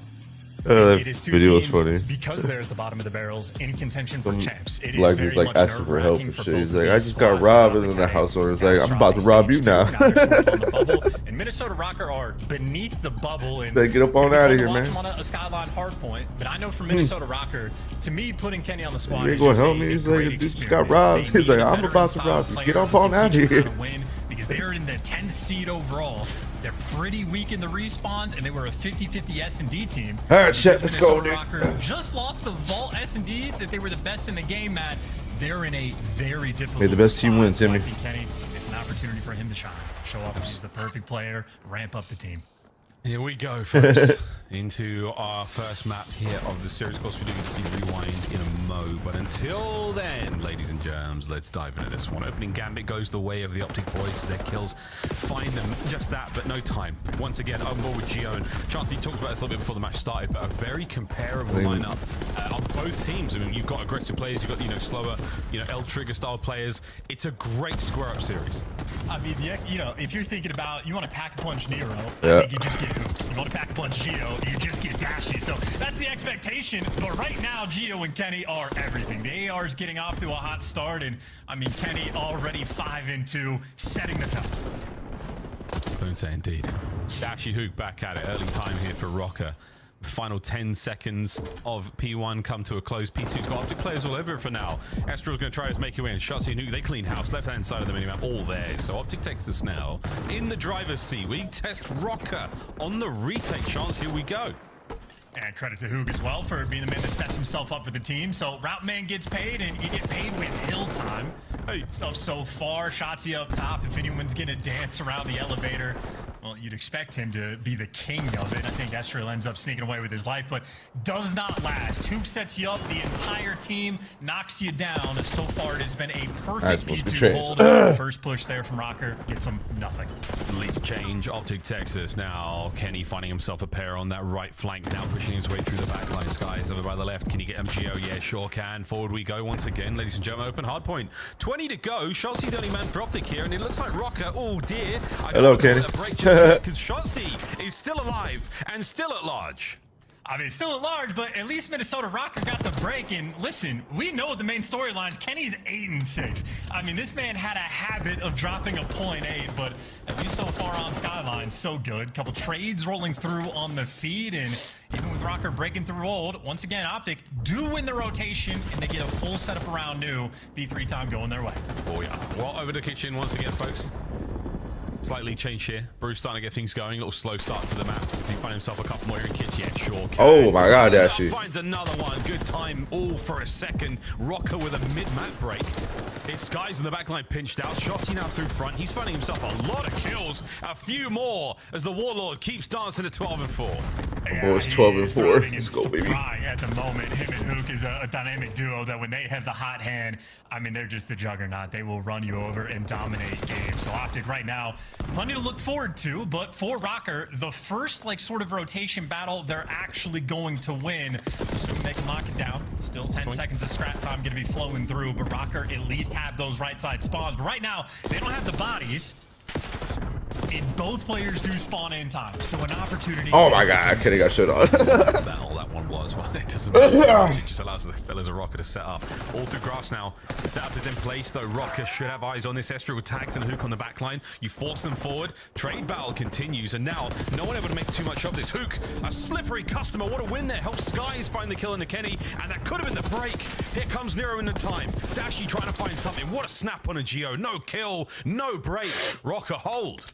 Yeah, and how about Emperor Nero inside the hill going on the 4 spree? That is a monster moment where if Optic break through, maybe they continue to run away with the game.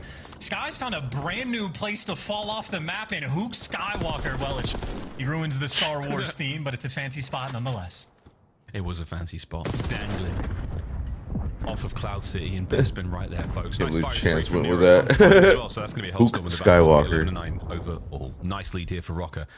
Going in our second set, can they keep this pace up again? Optic, Texas, everyone looking absolutely fine in the kills department. Shotzzy, the big man, now on stage, finding kills. 3 dead though there for Optic. Last man who finds 1, and that keeps the boys out of time for a second longer. But Minnesota Rokkr right back at it in the time. Yeah, I don't know if they're going to be entirely reading the spawns though. Geo, a delicate moment in the hill. And he just needs the protection that he's not going to get. Skies gives you 2, and Geo's going to fall as well. So you already see that Nero has a Hellstorm. I know Shotzzy had one of his own, but Geo nearly got a 3rd piece of armory to throw in the mix. But, well, here comes the first one. If Optic have the outside hill, Nero wants to break it immediately. Yeah, he won. Yeah, and again, everyone's getting a lot more wise to this. Nero takes a slightly alternate, path there with Missile because, again, it spawns in the same location. Everyone is so adept at shooting these things down now. So Missile doesn't get defeated. He gets a couple of kills out of it and buys his boys a little bit of space. Can Kenny? I was wondering why he dragged the Missile down. Now that makes sense. Eyes on the prize, and it's a big win there. A trade as we get P2 open. Numbers for Rokkr. Trade once again. It's going to be a 2v1 on time for Nu. Oh, that spawn was insane. Yeah, Sky just spawns right in the back. And Astral making a heads-up play, though. He gets out of dodge, but can't give you the second. Those are electric shots coming out of Mr. Bueno. And while Astral nearly made the play, now it's up to Nero, maybe, to try to be the hero. Picks up 2, but has 2 more to deal with. But somehow, Rokkr, I mean, from the front side of time, they have turned this into a mixed-fest battle, and they're able to get the spawn. So a beautiful P2 just to make sure Optic can't go crazy, because the best hold Optic have had pretty much the entire map is the first P2. A lot of information getting there on that push here. Let's see if this P2 can be any better. Nero dancing through time, trying to stay alive. Again, the only man upstairs for now. Big win on a Shotzzy. Next man in, not going to be there. Estriel softens that blow. The final 15, and it should go the way of Rokkr. A perfect 30-point hold. Get in time. Halfway through that P2, they turn it on. And Kenny knows to play for the rotation. Hook, though, right gun for the job and heads up on the approach as well. So you're shutting down on the funny business, but right now, bigger problem. The lead is going to be pretty massive. Optic, you want to chain these hills back-to-back together, and they're off to a good start. Geo's going to fall. The pinch there from Shotzzy, absolutely perfect. Frankly, Optic just needed a trophy to keep themselves alive, but while they don't have a trophy, they still do have a Shotzzy, and he has been undeniable. Him and Hook wiping the feed. A pair for both of them. Now hardpoint when again Optic with a decent hold space to work with on the map now, but they're not going to read this from Estriel for a moment. 15. Dash might. And again, a wide open play here. No one able to get off time. So again, this P3 has been a delight for Optic. Estriel finally now slips the net, cuts 2. The trophy gets turned inside out as well. Snaps are there. Rotation on as well. And this could be huge. Kenny on the flank. Kenny gets the pair. And that's going to be the break in the back for the next point. Oh, that's revenge on Hook as well. Delacto now spawns in. Well, he gets set up in, well, we talked about the best hill from Optic, maybe it being the initial P2 or P3. The best hill for Rokkr was this P4. You do have Dashy, though, able to actually get on a time first, so everybody has to turn their attention his direction, and he wins at least the first gunfight out of time. That opens up the map. Shotzzy able to flank him while Geo deals with him. The pressure overwhelming. Dashy kicks the entire sequence off, and all of his teammates look at this spawn. These are the spawns I tell y'all. When you spawn on the piano or kitchen side, look to your opposite side. Rokkr for a listen in on the break. Because you never know if they'll spawn with you on that split spawn. You saw that 2 Optic were in the back blocking, but yet nobody spawned there. If you notice that your team's blocking, you don't spawn with them, look to your immediate opposite side when you're crossing. That's why, like, anytime I saw like you, Joker, like spawning on that side, I'd be like, look to your opposite side.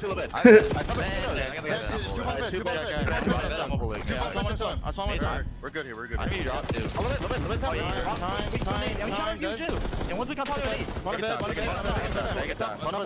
Stop on backside turn. I got you. Next stop on. Stop on. Hey, no, either. Watch that down. I'm a bench, bro. Stop on. Yeah, take it down. A bullet either. Nice, guys. Take it down. Take it down. Yeah, what's up? I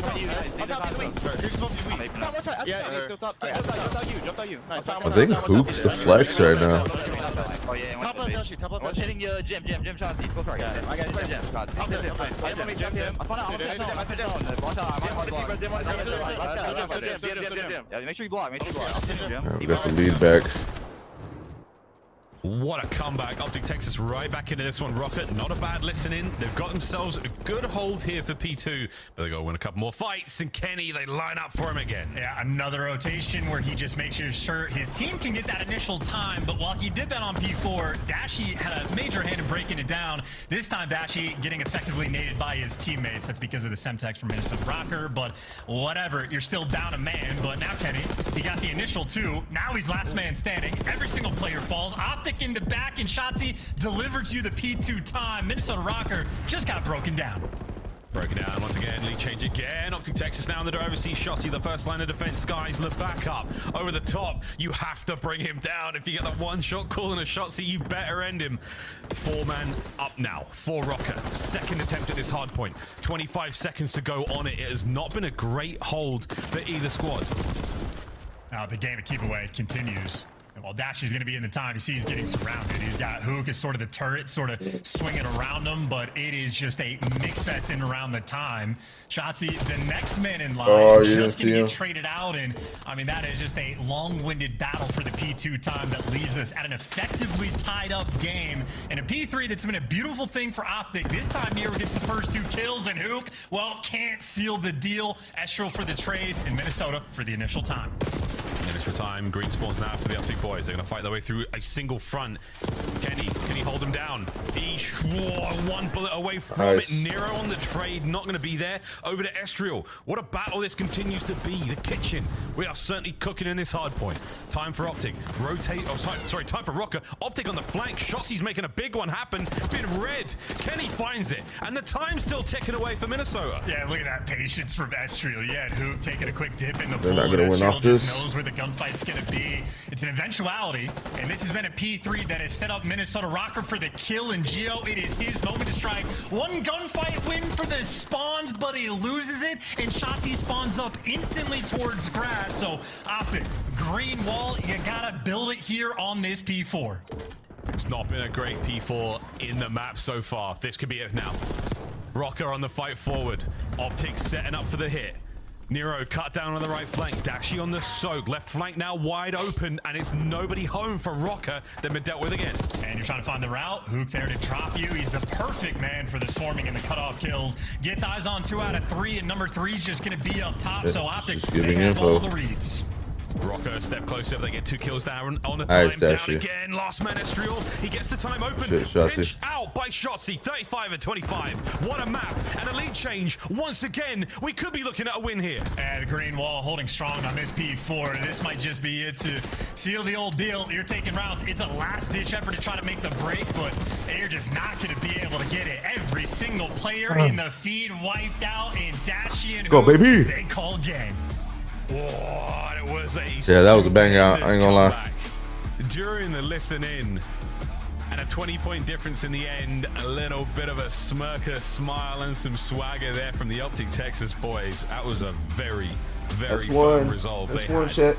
Keep those last few points going their way. P4 not good for him, mate. They made that one look superb, squeaky clean there in map 1. And listen, it's a Skyline hardpoint, so there's 30 different gunfights you could break down to talk about the difference makers, but I think Dashi had 2 of the biggest ones. On the second P4 that we had, Dashi was the only man that was able to get towards the time as the hill pops, and he gets that first kill and drags so much attention in his direction that he buys the rest of his team time to get the space to end up flipping the spawns and breaking it. And then the second P4 from a different direction, but that 1v1 fight between Geo and Dashi, the moment Geo lost it, the spawns get opened back up, and everything was safe and clean from Optic. But if Geo gets that, I mean, you get the break, you get the dub. So Dashi on form right there, 4,600 damage, and one of the most important gunfights on the map.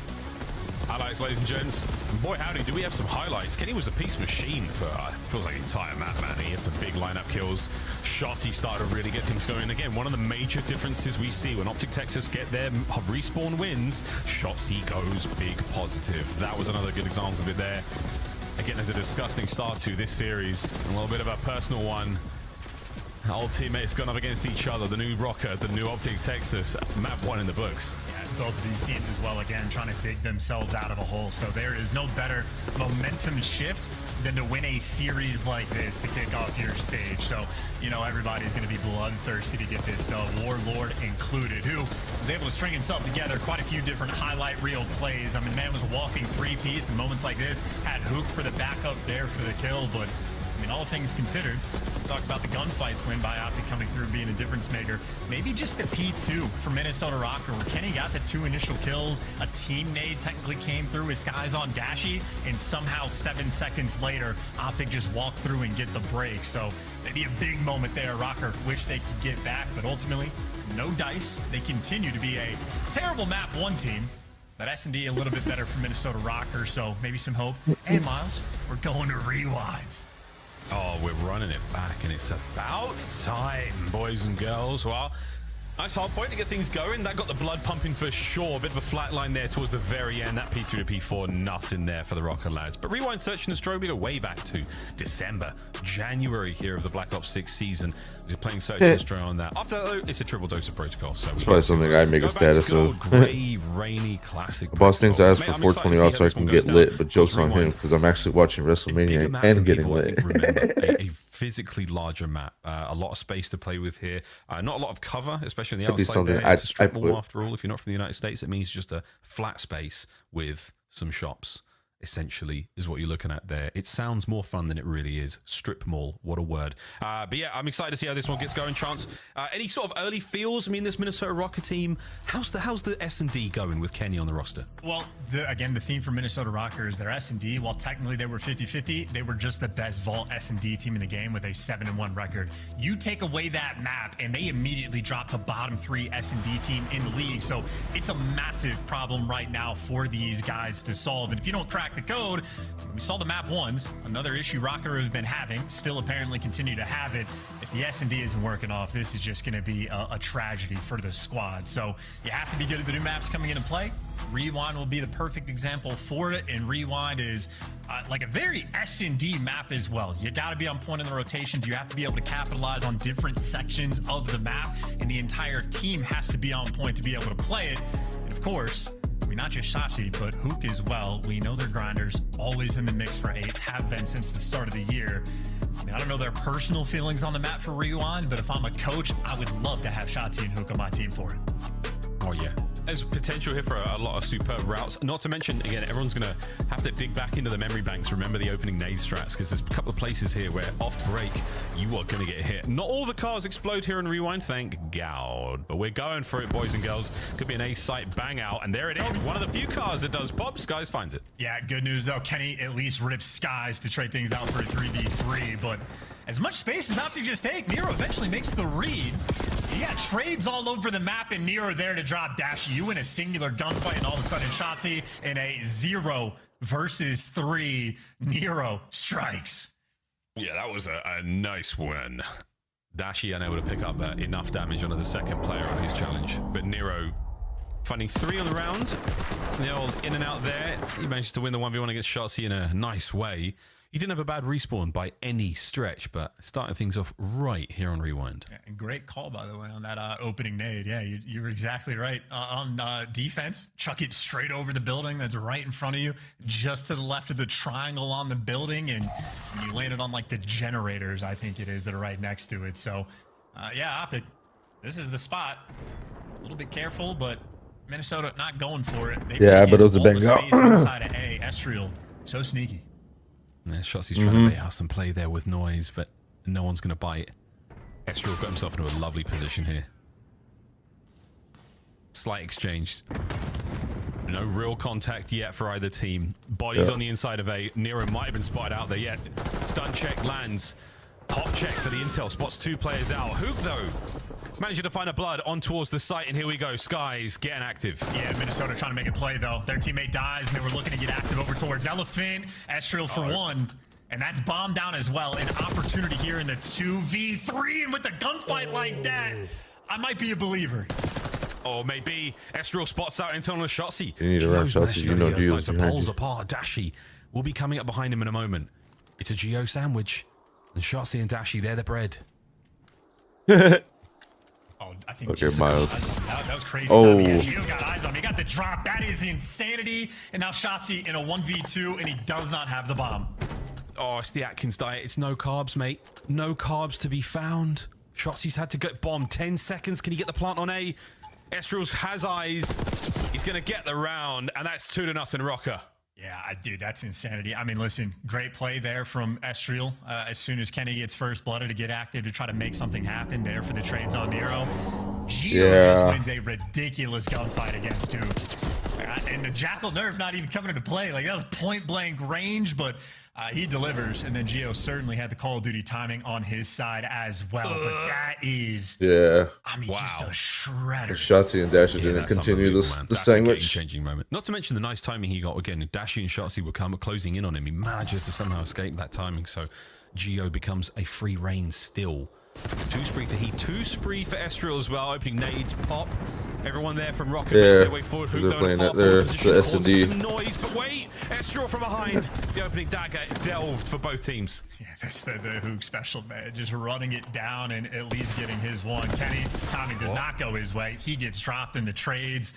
Not going to be there very quickly. And Estriel, you jump over the wall. You're going to jump into the hands of every Optic member. Stabilizing on defense. No crazy or funny business there. A good execution. Optic take away the round. Yeah, nice stuff. Again, watching the way Shotzzy plays a position like that, you've got Estriel on one side. You saw the players push up forward as well. He got, what, 2 or 3 kills from that wall alone. It's so nice to watch him play those little moments there. And Dashy picking up those kills towards the end as well. And a nice bounce back there from Optic when they needed it the most. Want to go down 3-0. A team like Rokkr, a gritty team, as we have called them in the past. I wonder how Kenny affects the grit levels. Better than Pollux. I would assume, if anything, it would only help.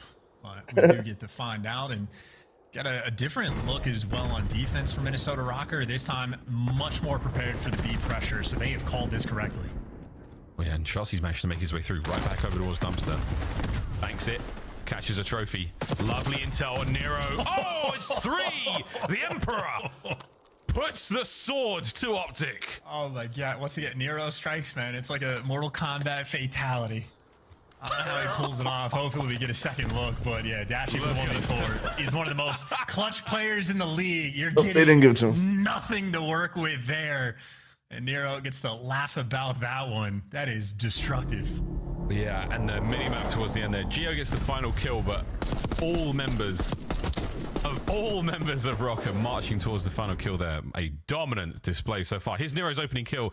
Spots the feet out. And Skies. The stun connects as well perfectly over the top. So Shotzzy, not necessarily that free, but Nero, perfect timing on the hit. Well, we know what we're using now, Timmy. SMG player going to want to steal as well. You see the feet poking through underneath the 18. That's a crazy angle just to see feet and getting brought out. see if people are coming. Clearly, Minnesota have done their homework. Nades on both sides. This time, Kenny wants to square with Dashy, and not fun to be on the receiving end of that gunfight. Dashy actually, I mean, he was dealing with 2. That's why Shotzzy says it too. Like, even when you play 8s, like, you just, like, you find something random. Oh, it doesn't matter. The Hook wins the fight on the second man as well. That's unbelievable. Like, you find something random and then you just bring it into the matches. DVD finds it. Last man, Gio, tagged up now. Pressure on Hook. What a sensational round. And I apologize. I read the map wrong at the start. I thought it was Gio and Kenny squaring up. I think it was just a pure Kenny Dashy 1v1. But either way, Hook is the one that gets credit. Nero pops 3. And as mentioned before, Nero and Hook, very comparable players in my mind. Hook responds with 3 of his own instantly.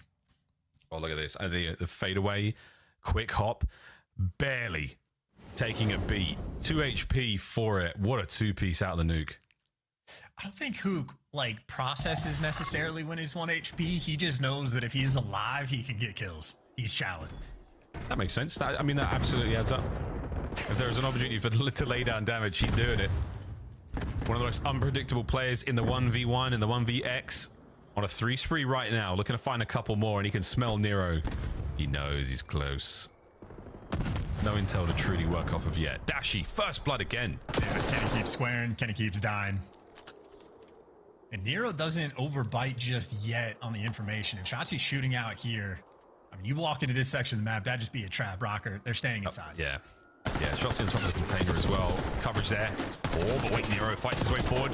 Shotzzy, he can get Estriel, backs out, gets away with his life, keeps the man advantage up right now, and Optic on the prowl. Here comes Gio from the outside. Oh, Shotzzy. Ooh. Wait a minute. Wait a minute. Oh.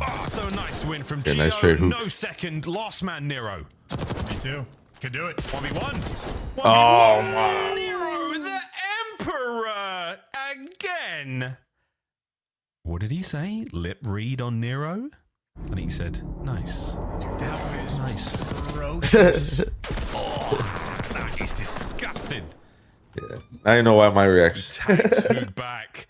Yeah, that's rancid. Hook took no damage in the initial fight, so that was a straight up 2v1 from Nero. Yeah, I mean, listen, guys like Nero and Gio as well have been bailing Kenny out. Kenny's gotten first blooded a few times. Kenny keeps squaring. He keeps dying. He's 1-4, but his teammates have absolutely picked him up for 4-2 lead. But that is 2 different big clutches coming through from Minnesota Rokkr. So far, the clear-cut difference on the map. Indeed. Well, a big A-bomb site hit right now for the Rokkr boys. They've managed to get themselves on the inside. A little bit of intel there from Gio. Watch out for that big flank. Shotzzy. Right timing on Kenny. Nero, the snapper is there, but so is the trade. Can Estriel pick up anything here? Hook on the outside by Hedges. As you're starting to feel the pain here, Rokkr. Gio on a deep, deep flank. Estriel's got to do this alone for a while. Yeah, I also think this is 4 first deaths, I believe, for Kenny. So he has been getting worked in S&D.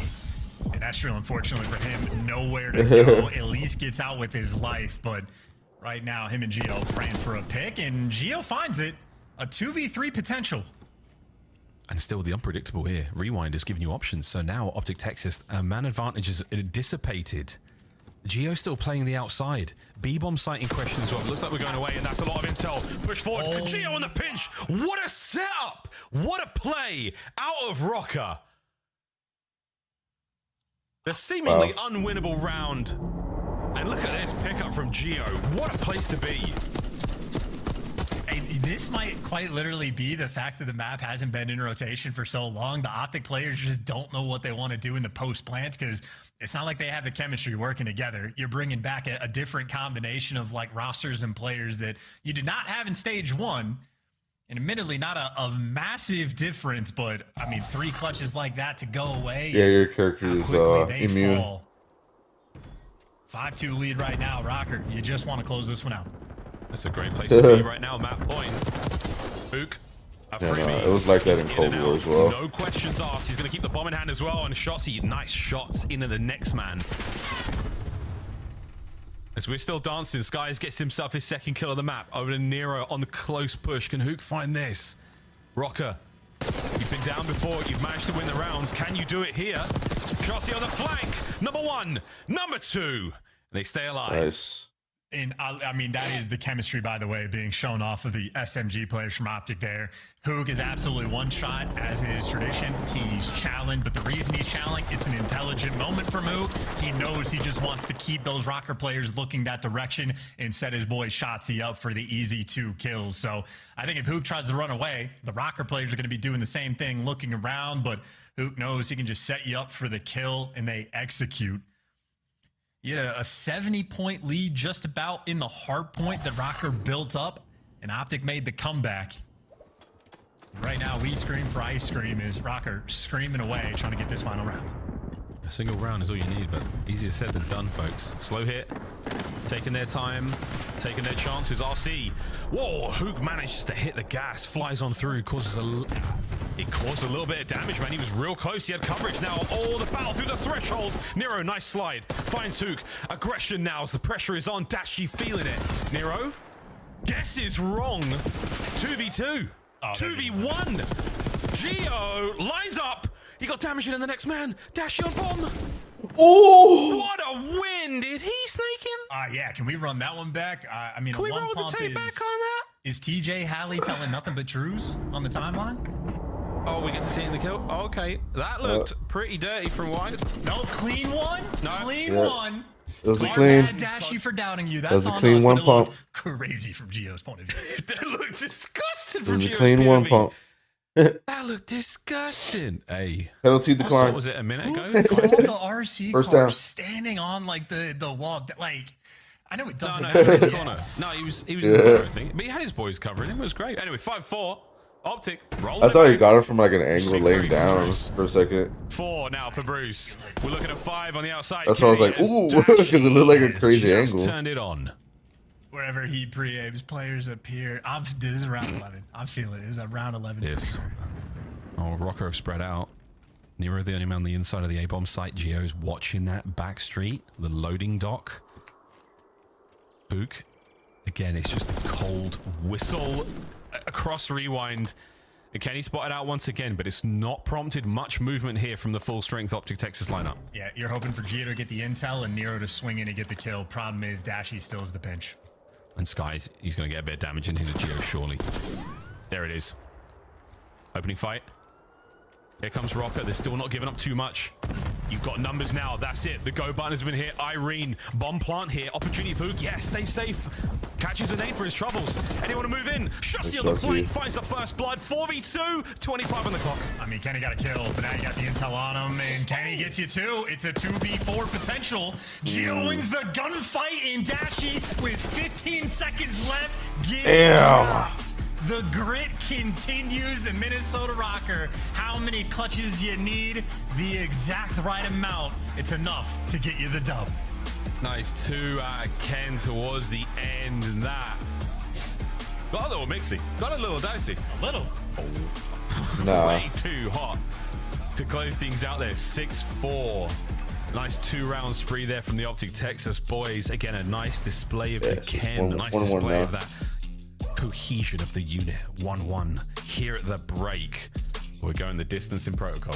Yeah, and good thing Kenny got a 2-piece in that final round for a little bit of bailout in the stats department. He was getting tucked all game. He had 4 first deaths, but ultimately, if you want to focus on him, that's the story for Minnesota Rokkr. Kenny's new teammates absolutely bailing him out. But for Optic, the argument is you just got 8 first bloods and you lost the map. That's an insane stat to roll through.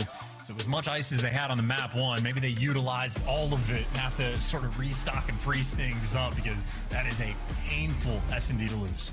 You called it perfectly as well. Kenny's first 4 deaths. I think Dashy nearly every single 1v1. So a crazy fun start to our series at the half. Tied up 1-1 desk. Bring a raincoat. We're going to protocol. We're going to a game 5. 3 doses of protocol, if my prediction is correct. And can we start, though, coming into the matchup? Where were these 2 teams in your power rankings? Both in the top 8?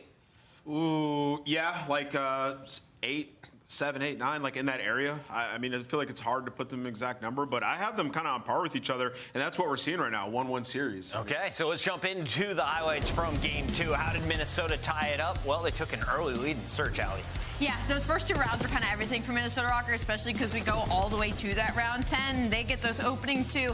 And then it was just kind of like the offenses from the side of Optic Texas were incredibly lackluster. You were continuously getting this first blood and doing absolutely nothing with it, allowing Nero to do things like go outer 18-wheeler and pop the freest 3-piece of his life, or Gio clutching some of these 1v2 situations. So from side of Minnesota Rokkr, incredibly icy. Side of Optic Texas, we've got to work on our man advantage. Settle it for the chat. Is it first bloods that are getting instantly traded, or is Optic truly fumbling the bag with the man's advantage? Not at all. Actually, when they would get first bloods, more often than not, it was Dashy getting an absolute piecing on the Kenny in mid-street, and then a little bit of time would go by to try and allow Ook and Shotzi to make moves on the map. But Minnesota Rokkr are just playing their lives so incredibly well, getting out of some of these tough situations. I mean, we're watching one right now. Yeah, so the fact Kenny and Gio are even alive right now is insane. Yeah, a couple of these rounds on Optic's offense where they ended up going over toward transitioning towards B, Dashy was really not in the play because he's all the way out watching deep flank, right? So he gets there a little bit too late.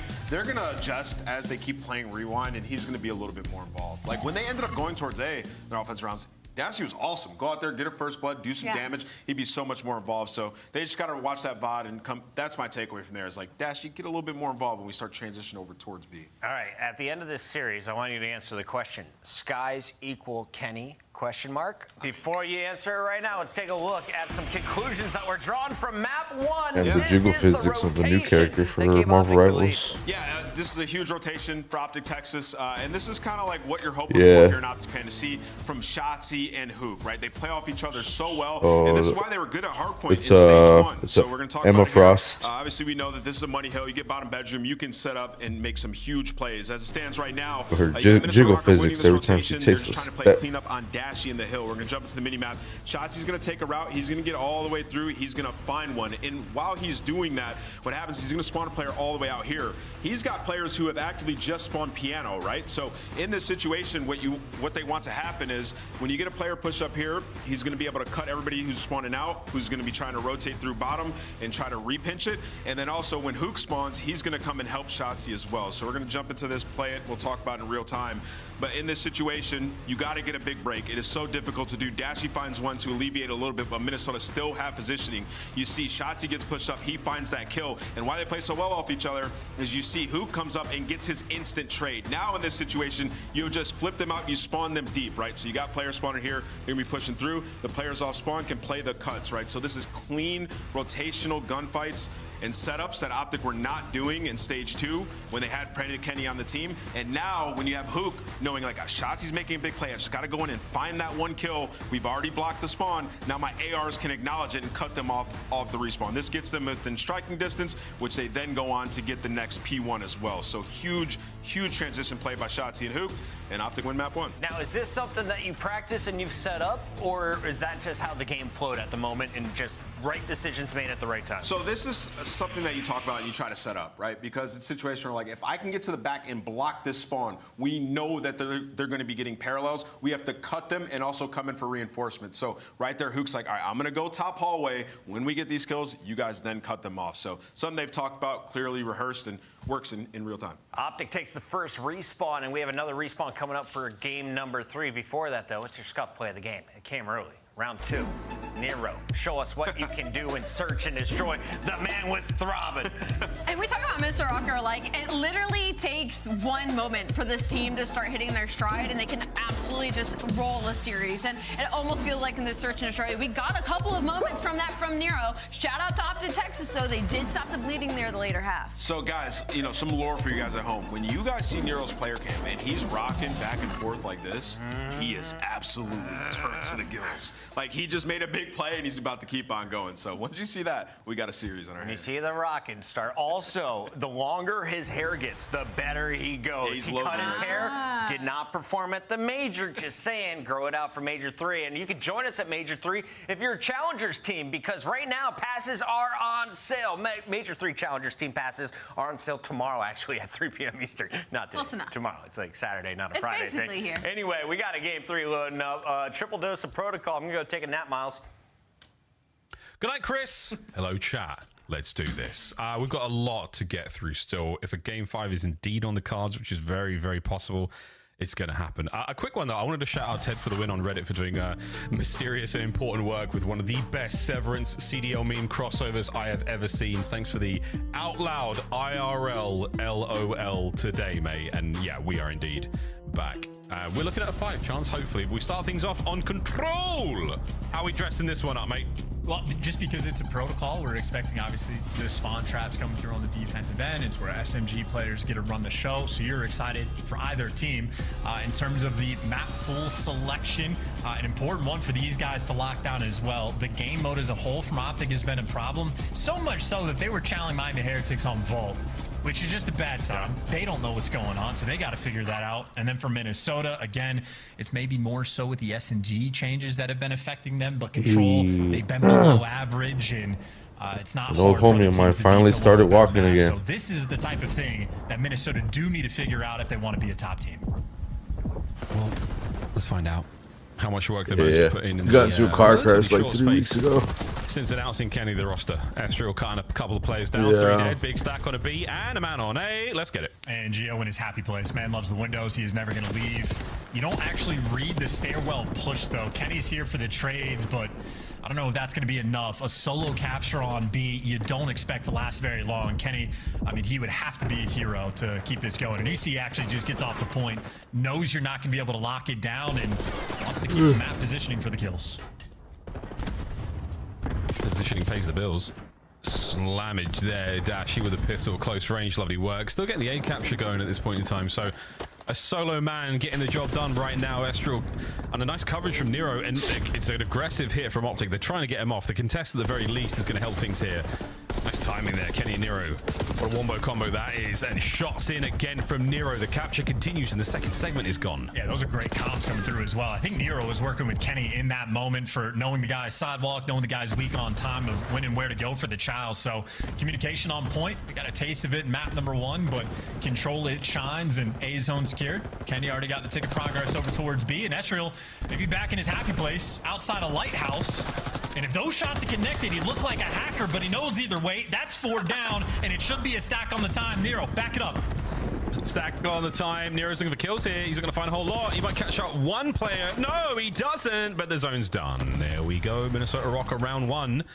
A nice offensive round. The opening hit towards B was so successful. They managed to get the segment done there. Halfway through, I think, before things got really squirrely for them, but we're going to swap sides now and give Optic a chance to attack. Can't believe comic book accurate Wolverine didn't want to stack the point. That's crazy. He has blood in his eyes. He wants the kills, but, you know, all's well that ends well. That makes perfect sense to me, Bob.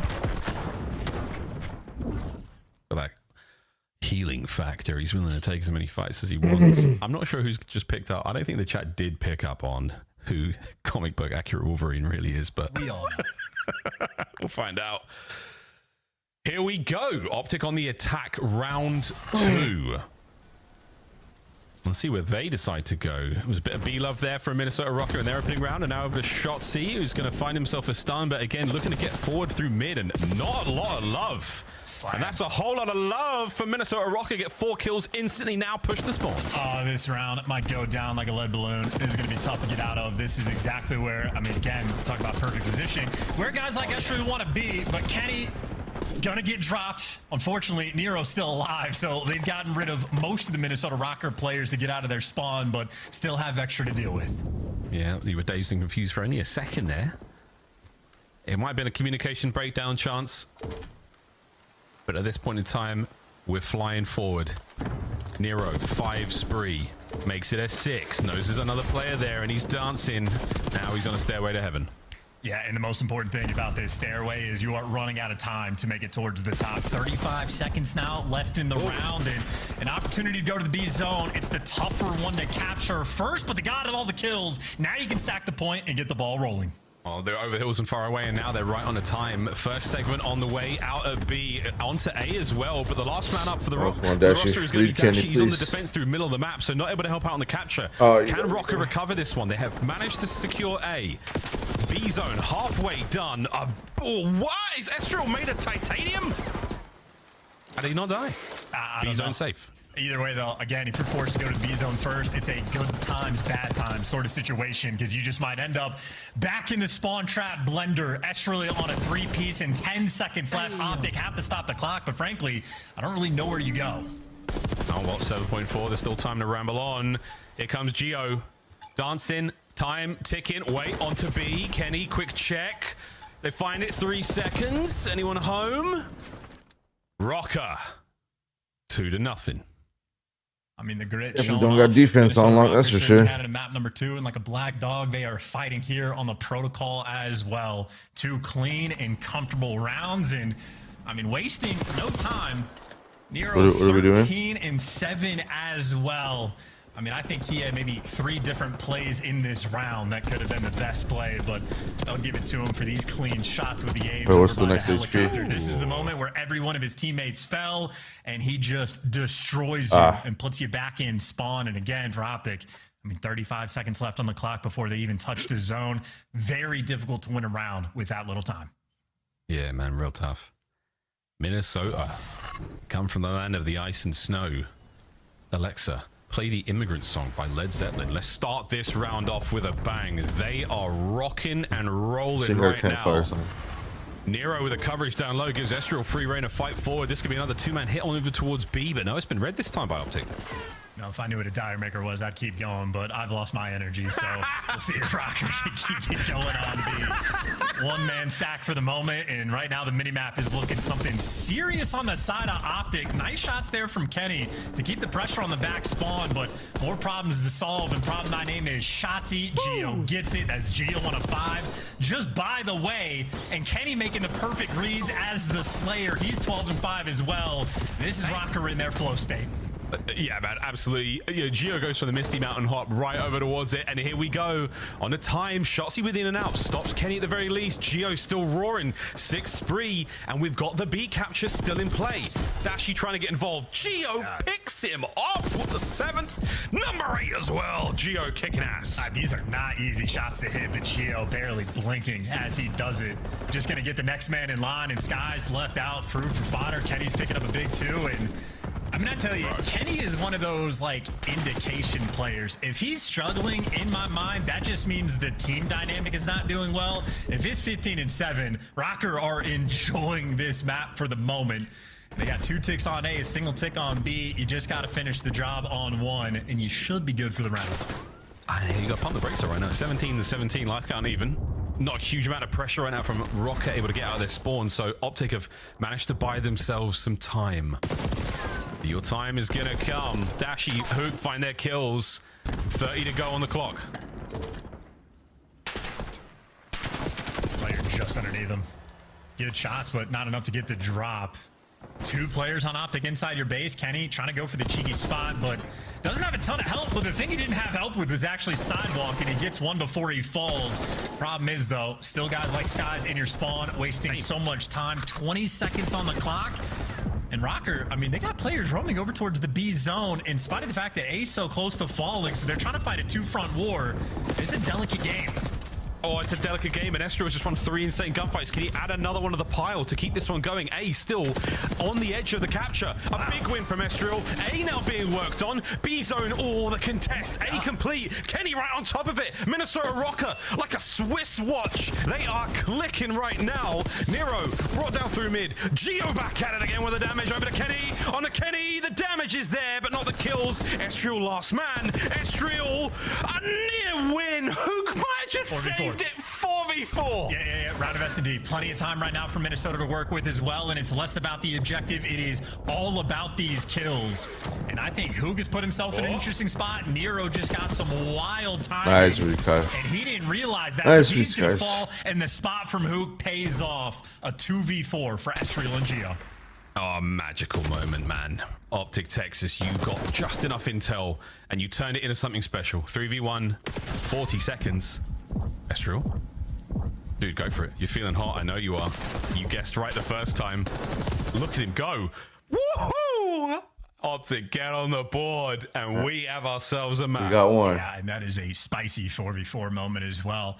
I don't know if Nero going up the zip line actually saw the person that he like belly bumped basically, but he got called out. So Skies, I think even if we get Nero both, thought he was going to be free form, and just even if we ready get for the both gunfight. hills, So we're still probably gonna get double offense. There's a moment from Optic where it clearly was on point. As soon as you get that, But you guys still kill, have Skies more is good ticks to than go. us. But yeah, I mean Nero just. Yeah, maybe just the angle. He didn't quite spot him, but shots he does, so Sky's able to turn and get the kill, and that's what kicks things off. So little things, again, from Optic, going a long way. He's looking at his mini-map on the way up. He's not necessarily expecting to see a player there, and Shotzi calls it out perfectly. I mean, just a magical little moment there. Absolute magic. How much more have you got, Optic? Can you conjure up another win and force a round 5? And the answer is maybe, baby. Over we go to B. Yeah, and Kenny's going to be the man on defense here. He's got 2 helpful players in the middle of the map, and Kenny getting aggressive as well, making sure you don't give those SMG players a real moment to breathe. And with Hook top grannies, though, an opportunity to work this A zone. Estriel's going to fall, but right now only a single stack coming through from Optic, and a single stack on a control zone takes 45 seconds to actually capture.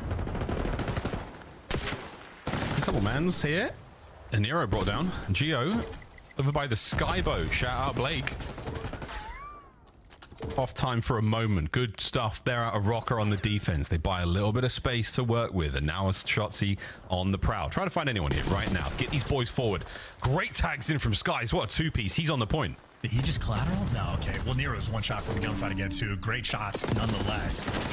The Skies are going to fall. Estrel's on the point, wasting time, and this is just time right now for Kennedy to actually work. Yeah, it was the thing in Buried. Trades coming through in the feed, and because the A zone Black gets Ops clear, 2. I mean, that just means Kenny gets to play for the spawners, and he should be coming to his team. There was a spot on the map that was a bank, and you could just go to a safe. Does nothing on the map. Loses the gunfight against Dashy. Go to a safe, throw your money in there. And now we got the double stack rolling through. A good opportunity to capture the B zone. Oh, there we go. At least one man on it. Hook holding it. Yeah. Stun check. Kenny's in. And in his time of dying, he still managed to get one Or if you segment. play with a new player, you'd be like, yo, I got like 20K in the bank. Just go get some money. Similar to their first offensive rounds. Not a ton of time left on the game clock. Maybe that initial I don't know why they decision took just to that go for the feature solo away. capture on A could haunt them. Spooky stuff down low from Kenny as well. Nice work. 20 seconds to go here. And this is going to be the map for Rokkr and the lead in the series. Chossie, can he find anything here? A little bit of space towards B to work with. He's going to opt for the high road. Boog finds a kill. Over towards A in a second. Enough to get himself in there. The turn is the burn there onto Nero. Oh, the nade. Oh, it's an awkward moment. Not enough time. His teammates are on it. A two-man stack turns into a no-man stack, and that is going to be that. The nuke can do no more. 3-1 to Minnesota Rokkr. Hey, say the lead of the series. And Protocol Control has been a halfway decent map for Minnesota Rokkr in the control map pool, but certainly one that they really have to make sure they solidify for the rest of the year if they want to be a contending team. But, I mean, they certainly look good in that moment. And Kenny might have been used to the .8s, but he ends up Definitely throwing gonna be a pretty bang, solid performance there He on might. Protocol He just as might. well. One of the better maps we've seen from that two-time world champ in quite some time. So Rokkr showing off the goods. Again, had it not been for the massive baylets they had on Rewind S&D, that could just be their moment of the grit, fighting back for a reverse sweep, but they clutched up enough that it is now them that have the lead, the advantage in the series, and a great stat line to back everything up. Delightful, folks. 3-1. Highlights real quick. Is the swan song here on Protocol Control was absolutely the attacking round. Minnesota Rokkr started things off so well, man. I mean, it was a high kill count game for them as well as they're capturing both zones at the same time. Extra having himself a good time. Big damage and big work out of Kenny there as well. I mean, this is a wonderful addition to the map for them with a big change over towards the B zone. I think Protocol Control has just become such an interesting game mode and much more fun to watch and much more exciting for our players to get involved in as well. So shout out to Trevor for helping make that one possible. We'll see if we can't keep this series a rolling still here on the same map. You know, I'm going to stay on the board with Minnesota Rokkr, at least thematically. They're in the 10th seed overall. They bring in a guy like Kenny, a guy that knows how to win, proven winner time and time again. And the question is, how much better can he make and elevate this squad? And obviously, this is a long-term experiment we're going to see, so a lot of Call of Duty left to be played. But just to remind everybody, Rokkr currently in 10th, and they're below like 500 in every single game mode. So a lot of things they're going to have to solve. Just going to be a lot of fun to see how far they can go. And even on a player-specific front, Kenny very much a guy that likes a system. I think if you get a good system around the Rokkr squad, guys like Geo and Nero are going to look like gods on the map because they're the hot and cold players. Estriel's been Mr. Consistent. Estriel's a guy who I very much believe in to be able to fit into a system and seems like a system player as well. But if this team can find it, Nero might just ascend as one of the best players in the game because when he's hot, there's very few players that are like him. I chuckled there, not because I don't believe it, because it's scary, man. It's a real scary prospect. Nero's one of the most unbelievably ridiculous individual players we've seen in COD. He really burst onto the scene in that Boss and Breach roster in Vanguard. The Tyrant of Tuscan. With good reason. We saw some unbelievable sprees out of the young man. But yeah, let's get a system going for Minnesota Rokkr. You know, the coaching staff back there are working away.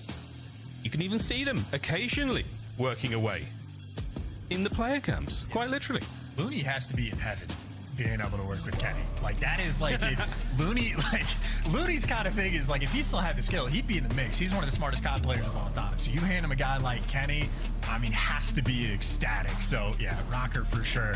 My coaching staff front excited for the opportunity to, again, dig yourself away from the 10th seed.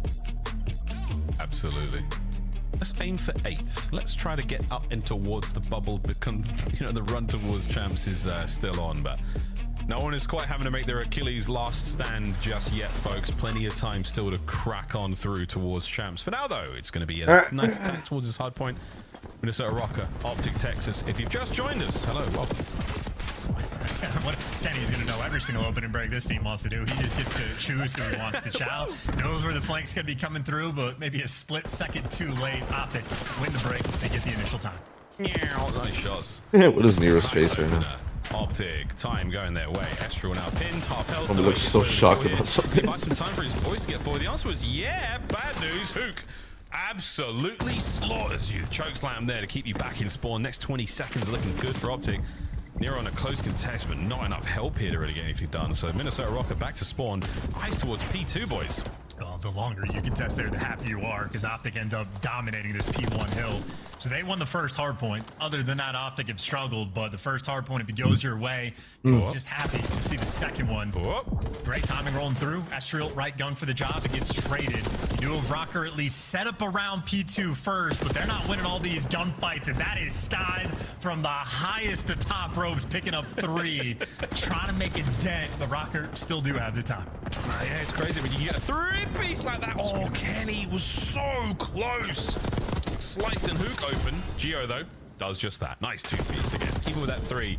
Oh, woohoo! You got to fight hard, boys and girls, to break P2 here on Protocol. Kenny with a trophy over all his time. The coverage there from Optic are not going to allow him to get much closer, so good stuff there. Pinches from Estriel. The 25 to go on P2, and dare I say it, Chance, Optic, again, breaks at the right time. They are keeping themselves very healthy here in the lead. Yeah, they might not have the spawns yet, but they have plenty of time to work with, so that is a massive amount of scrap time in 2 beautiful hills back-to-back from Optic. And Hook loves to play with the zip lines. The idea there, the execution is not, and for Rokkr, I mean, a testament of how good are their comms going to be, because Skies has gotten through. Estriel does turn for it, so they are heads up about it. Problem is, though, he is still alive. You still got to win the fight. And Sky, but they're committing a lot of resources to take Skies out here. It's going to allow players through the front. Big wins again. Now Hook, last man left up, no HP to his name, so he's gonna have to back on up. So great work, Rokkr. You managed to deal with the problem, and you've managed to maintain that front line. So what do you do with it? Push that lead forward, shots you through the back door. That's gonna hurt. He gets traded, though, so you're fine. I mean, this has been fantastic. The only thing that could have gone wrong was letting Skies slip through uncontested, but I mean, either the awareness of a singular player on Rokkr or the entire team, but they root them out together. They have strung together a sizable P3 hold. And I think Optic, yeah, you're going to have to chalk it up, give away the final 20 seconds, and just play for the rotation. P4 is absolutely money hill. And you saw Estriel. I mean, Minnesota Rokkr got here first. Maybe the most important gunfights of the map, Geo versus Hook down low. And he found the route, he found the timing, he got the kill. Rokkr, they're in. That route was a thing of beauty. 7 spree still on. Working towards streaks, teammates getting bodied.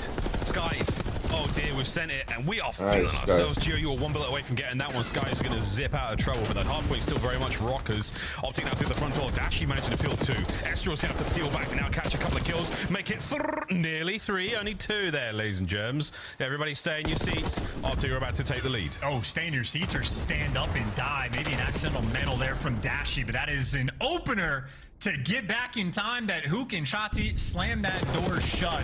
Phone from Optic to not give away full 60, and they absolutely deliver on P4 and make sure they stop that bleeding and kill the momentum of Rokkr just a little bit that they were trying to accrue. And on the reset over towards the new time, Optic have about a 20-point lead. Yeah, lovely stuff.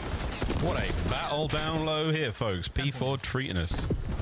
Absolutely treating us to the goods here on Protocol. While still 8 points is going to be all that separates our squad. Second set, Optic Texas, they're in the hard point first. Dipping a toe into that nice green pool of time before Geo's nade flushes Dashy out. Trying to maintain some form of map presence right now. Eyes on the prize for that P2 is Rokkr. And Nero through middle. He is shooting. Definitely needs some help, though, but Estriel's here to get it. Estriel's been like a facilitator. Hook does a great job at dropping him, but he was just forcing those Optic players to look 2 different directions. But the second Estriel falls, it's all guns forward, but that is guns into Nero, and he is dropping them. A P1 Tyrant of Tuscan, Tyrant of the Circle Hill. Absolutely rocking, baby. Wow, Nero, nice force spree from Time. I should have looked. He might be closer to a Hellstorm, indeed. Yeah, very much so. Looking for a couple of cut-off kills here, or he might have bitten off a little bit more than he can chew. Doesn't get the streak, but he does get the 5 spree. Lead, though, still for Minnesota Rokkr. Over to P2 we go, and they are in position. Yeah, Estriel's always here, whether it be control, a P1 or a P2. Estriel, king of the back lighthouse. Skies, though, rips him. That is not an easy gunfight to win at all. Caesar Skies Bueno delivers, and he gives you the time. Yeah, well invested in time now as well. Eyes towards the back line. Nice shots into the first and the second man. Estriel somehow winning that fight. Shotzi cleans his plate. Shenanigans come to a close as Kenny brings the anti-air to play. And now Geo, middle of the map, wide open, so now an opportunity for Rokkr to run this scoreline forward. Skies now from down low, the top side of the map, not a safe place to be. No Optic members there. Skies on the entry. Can he get more than one? What a win from Kenny.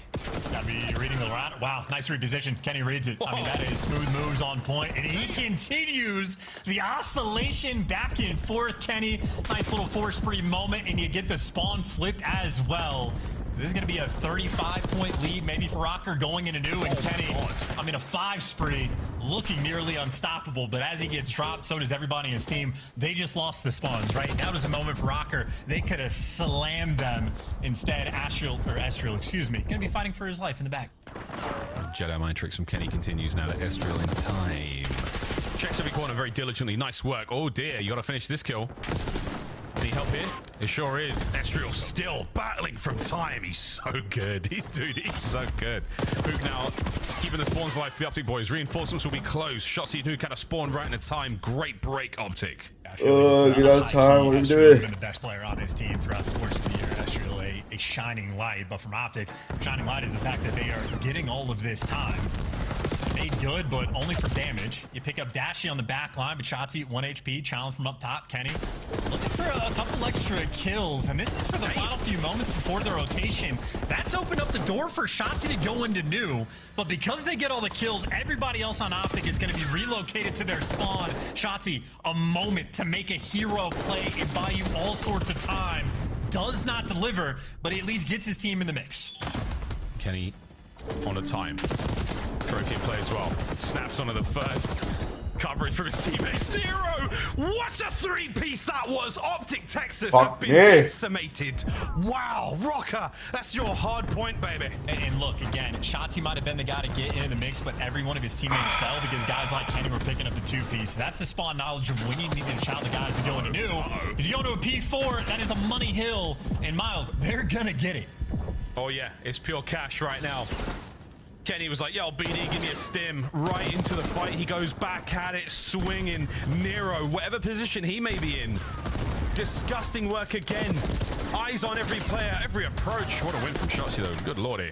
Trades again. Teamwork prevails. The system of Rokkr, god damn, is sweet. Yeah, and I'm telling you, a lot of teams and players will overcommit to the rotation, but with too much time on the clock, if you get the kills on the old time and force them to spawn out, it makes that rotation much more free. So again, Kenny, super heads up in that moment, and he and his team deliver.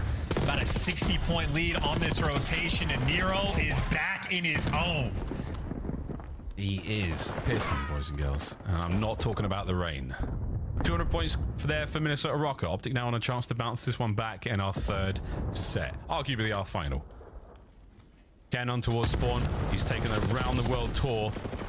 And it has not quite paid off. A little bit of damage in there. Nero on the trades. 25 to go here on P1. It's been great for the Optic boys. It was a 70-point comeback they had on the first hard point. Working from the same kind of deficit here in the protocol. And as you stated, a P1 form that was fantastic. Hook actually gets the kill of the player at a time. And Shotzi, yeah, he's going to go back and go for it and try to pick things up. But right now, Optic more or less on the wrong side of the map. Minnesota Rokkr playing keep away, and they will have that initial time. A square-up battle for P2 that might just decide the game. It might. Oh, we got a couple of seconds to really get it done, but Nero technically keeping it alive. Kenny on the back line. Damage in a Shotzi. Now the guessing games begin. Will he read this? He's seen these parlor tricks before from a very different POV, and now, hello, says hello to the big old Butadashi. Fights on through, time goes green. And look, you're forcing him to spawn trap too, so if Optic just win the next series of gunfight, quite frankly, might end up winning the game. Hook covers down low. I mean, they've got the full setup around time. What a time. What a setup. Lead change on its way. The green wall holds. Down to 200. 20 seconds to go. Hook's looking towards new as well. The long game being played. Sensational composure from Optic. I mean, who has the grit now? 2 comebacks like this. Optic maybe just sealing a deal on the title. Absolutely. Shots in on the last man. That's going to be the rotation done as well. Here we go. Massive lead change here from Optic Texas. Hook on a spree. Hold the line. Keeping the members of Rokkr at bay. Hold the line. Point now goes green once again. This could be it. God, I mean, this is devastating. I feel like this is almost a Come on. guarantee at this point. Get Gio's number the 8. only man that's been able to get through, but he should get traded out. Nice. Shotzi gets dropped, and there you go. They have everything covered. Another 4-man wipe, and this has been 150 seconds straight of perfect Call of Duty from Optic Texas. We have not seen a team flatline like this before. 5 seconds for a game 5. Dashi, front line. Going game 5, baby. Going all the way. A 5 spree on time. Game 5 in the series. Optic Texas. Better late than never in these hard points. I mean, we're just creeping closer to those belly I'd be clapping like skies right there. That was legit. Maybe 3 minutes, a perfect hard point time. They're down by 80 points. And from the jump on the P1, it seemed like everything You saw him clap. Not able to stabilize in any way. That's how I'd be clapping, dude. That was an absolute breakdown, and much more so the map number 1. 2 for 2 Optic with the comebacks in the hard point.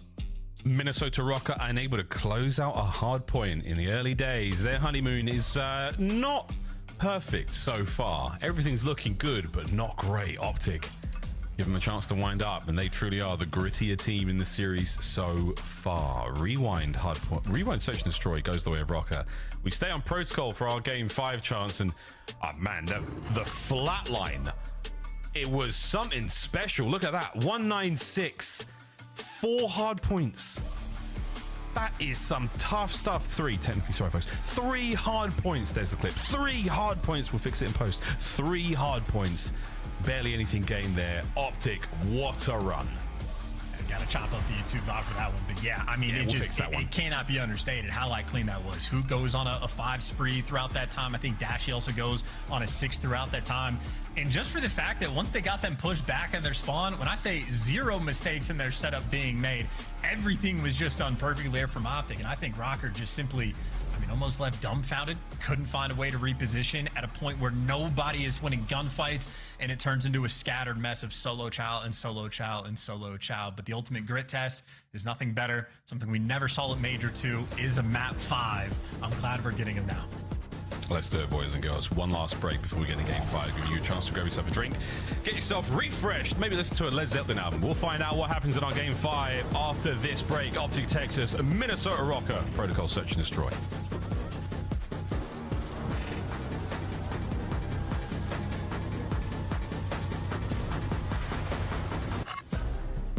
The Esports World Cup is an official partner of the Call of Duty League. Upgrade your game with the Scuff, the official controller of the Call of Duty League.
Across. Crossing Joe dead. Other one deep. Nice. 65. Joe, you have 60 for the outro. Joe. Joe. What are you doing, Joe? That's a dog. obviously having a big performance there over at that Train Hill. This guy is looking to finally really pick it up. He's had a few slower maps, but I guess he's finally caught his bearings. Now 16-9 and forcing the issue on the flank. He's inside of their face, as that's going to be 5 in a row. How about 6? It's 6 for Capsule. He is woken up. The MP40 was a goated SMG. Make it 8 in a row. Nice, 2-1. I missed that SMG. 1v1 is Dashy. He's slow as f. Get bomb down on these coasts for sure. He's slow. Yeah, the MP40 from Vanguard. He's laying down behind the blue. He's laying down behind the blue right here. Let's go, baby, go. Let's go, boys. Let's go, bro. Let's go. Come on, Eric. Let's go. Come on, Eric. Nice try.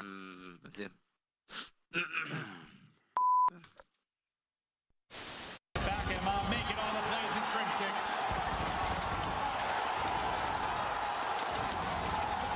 The curse has been broken. The dynasty has been cemented. They are the greatest roster in Call of Duty history. Optic Gaming are officially the Call of Duty World League champions. The 2025 Optic Texas Team Pack is available now. Each pack includes home and away operators, as well as this vinyl proving your membership in the Alien Task Force. Next time you boot up, suit up at the in-game shop.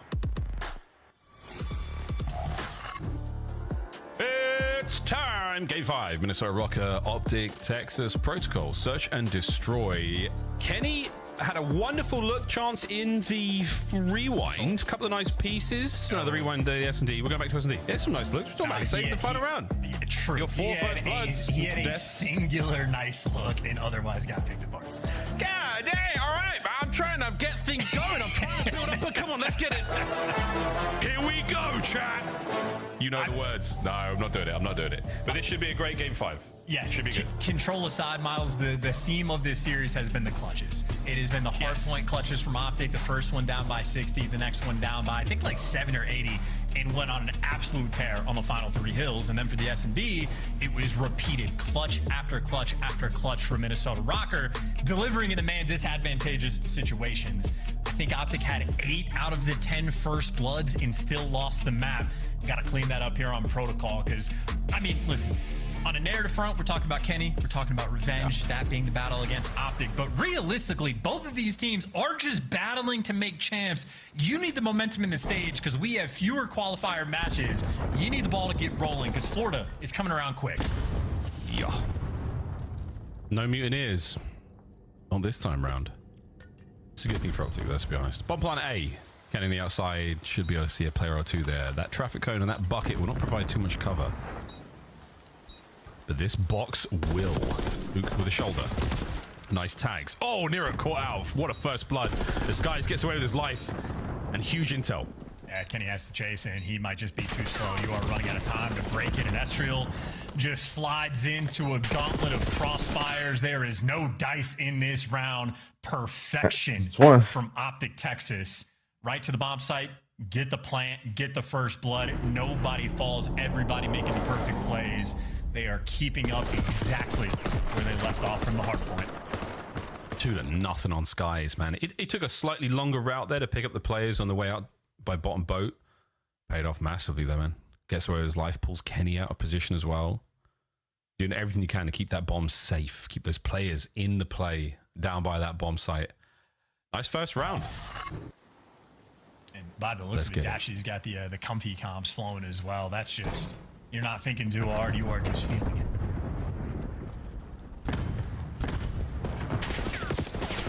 Estriel desperately trying to get involved here, but again, too much suppression, too much fire superiority download there from the Optic boys. So now I'll give it up. Maybe make our way across the map. Bad news, though, the Optic boys have also moved. And Kenny, great intel and a good bit of damage, but that damage goes both ways. A double-edged sword and shots he swings. Dashy as well. Over to Nero. Picks up a big old pinch. Can Estriel finish the kill? Well, Nero can't. He gets traded, and this is Optic again. Teamwork on point. A similar situation we saw Kenny in round 1 where Kenny had to hunt down Skies too slow. Shotzi has to hunt down Kenny. He dies a second later. Yeah, man. Astro still, again, a saving grace right now. Has a frag grenade and the bomb. So we're going to get this bomb planted at B, and then we have got to do some serious whooping. Or are we going to go back towards A and maybe get caught out on the drop-down spiral? We'll find out in a second, folks. The problem is you plant, it's just a homing beacon. They're going to trap you in, but he couldn't find an extra kill, so going to be forced to get it down anyway. This is Hook, Shotzi, and Dashy. They're grouped up together. And they got him. Perfect coverage there from Dashy, jumping up on the boat. No funny business there. Nothing going to get it away. Perfect angle, and I think that's why we saw Estriel looking for a kill before anything happens, because if you get that first pick, your opportunity to clutch goes up massively. But Optic Texas, again, for whatever reason, in the past 4 minutes they've had on the map, whether it be Hardpoint or this one, it's been nearly perfect Call of Duty. Yeah, man.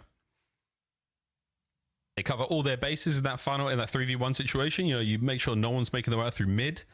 Dashy with a perfect coverage over the top there. No one's getting traded out. And that's what your main AR is, man. He's going to post up on boat. He's going to watch over you as you run up towards, you know, that potential gunfight. Little things like that go such a long way. It's a 2-0 lead, but it's a very, very confident start right now from Optic. Yeah, and Dashy still has those like comfortable comps flowing like he is in the game as the Vision. Geo though has been ripping time for another hour to hit day 60. long, able to get that first blood on Skies. Now we test Optic's ability in the clutch. Bruce is looking a little closer towards a Hellstorm here. Geo, no stranger to the chow, manages to catch Shotzi, so as good as your coverage may be, not enough to keep Ant alive there. Not hard Geo's if you follow the I mean, he's strat. handling everybody right now. Oh yeah, it's an absolute bulwark of defense. Estriel from down lane now. Because depending on the map, it's usually like sit in the corner and just spam a bunch of shit, ends the spree of Dashy and gets Rokkr on the board. it's running a circle in a certain area. Credit to Geo on that one. Dashy sort of calculating everything on the map for the comms, but the second And it's gotta be to a point where you gotta like ignore some doors and leave some open. Has the perfect angle that Dashy can't just rip his head like in the windows, and he does a great That job way you getting manipulate visual on a Tasi. spawn to where Geo like they're literally just sees coming every one single way. player on the map and makes his teammates' job that much easier. So maybe similar to what we had in the rewind, just a Rokkr needing those bailout moments Geo often provides. Well, he does so again. I haven't done a round 100 since Black Ops 3. Bombs up. It's time to go to work. Back down low once again. This time the trophies will be Black Ops 2 was the last time I attempted to down low. Everyone is there. go for 100. Dots are all over that mini Made it map. to Optic 109 Texas in plays happening Revelations. down low, and now the counter attack is on. Let's put the retakes of the new squad to the test. This is like almost their Vault SD setup. In 6 Everybody hours. down low. Rokkr, they live for this. It's the trade fight. And that is it. Nero opens things up in a lovely way. Hook has been pushed backwards. You've got Skies on the outside, waiting for anyone to show face. But right now, 30 to go. Man down. Wow. Last man, Hook. Wow, Rokkr. They are going to equalize here on the round, and what a way to do it. The shots here from the nuke are great. Not enough to close it out, though. Minnesota, a fantastic, aggressive opening, and they close it out well also. 2-2. It truly is like the dream setup. Yeah, I kind of miss window buys. Well, not window buys, but like teams that would just have all 4 players play in and around the bomb site. Well, I mean, protocol. This need a bomb few site extra chains. is Here, built go for repair it. some It almost windows. forces you to. It feels like at times, and once Rokkr get a setup like that, you just imagine it is going to be a dream for them. You'd have to have something weird go wrong. Someone overcommit for a first blood, maybe nades coming through, something to that effect. But as soon as Rokkr get that first blood, I mean, your confidence levels just skyrocket. So tied up 2-2. A lot of rounds left to be played. Yes, at this level, trades in that situation, something unheard of has to happen. Easy reads there, but a good bit of damage. I think Dashy, that's why he was common frantically. He only saw at least one red dot there, but he might have got a couple of players there on the RC cam. Making moves just yet. So Optic haven't taken space, don't have sight control, not working towards B. They're very much pumping the brakes. You do have Shotzi, though, able to get into a decent position up top. Question is, what do you want to do? He wants to go for the breakdown low. Might be a mixy moment. You know, full Assassin's Creed moment there where he manages to get down without taking any full damage. Oh, nice. What? Underscore. Kenny makes it a 3v3. Shotzi. What a round, man. We had it all in that one. Fuck you, bro. I could take the lead. Yeah, Barracuda backstep can't save you on that gunfight. The knife is just gonna, I mean, literally be a dagger. If you're trying to think of that reference, Miles, you're never gonna get it. That's a. I'm not doing it. I'm not even trying. Not even trying. I'm not even trying. Barracuda backstep. I'll Google it later. Legend. Dude, that was a fantastic round. We saw some really good moves again. Everyone getting as creative as they possibly can here on attack and defense when it comes to protocol. There's a couple of looks you got, but here we go. Rokkr, 1 round lead. A massive spree from Gio in the 5. And here we go. Another opportunity to get creative. RC car. Kenny.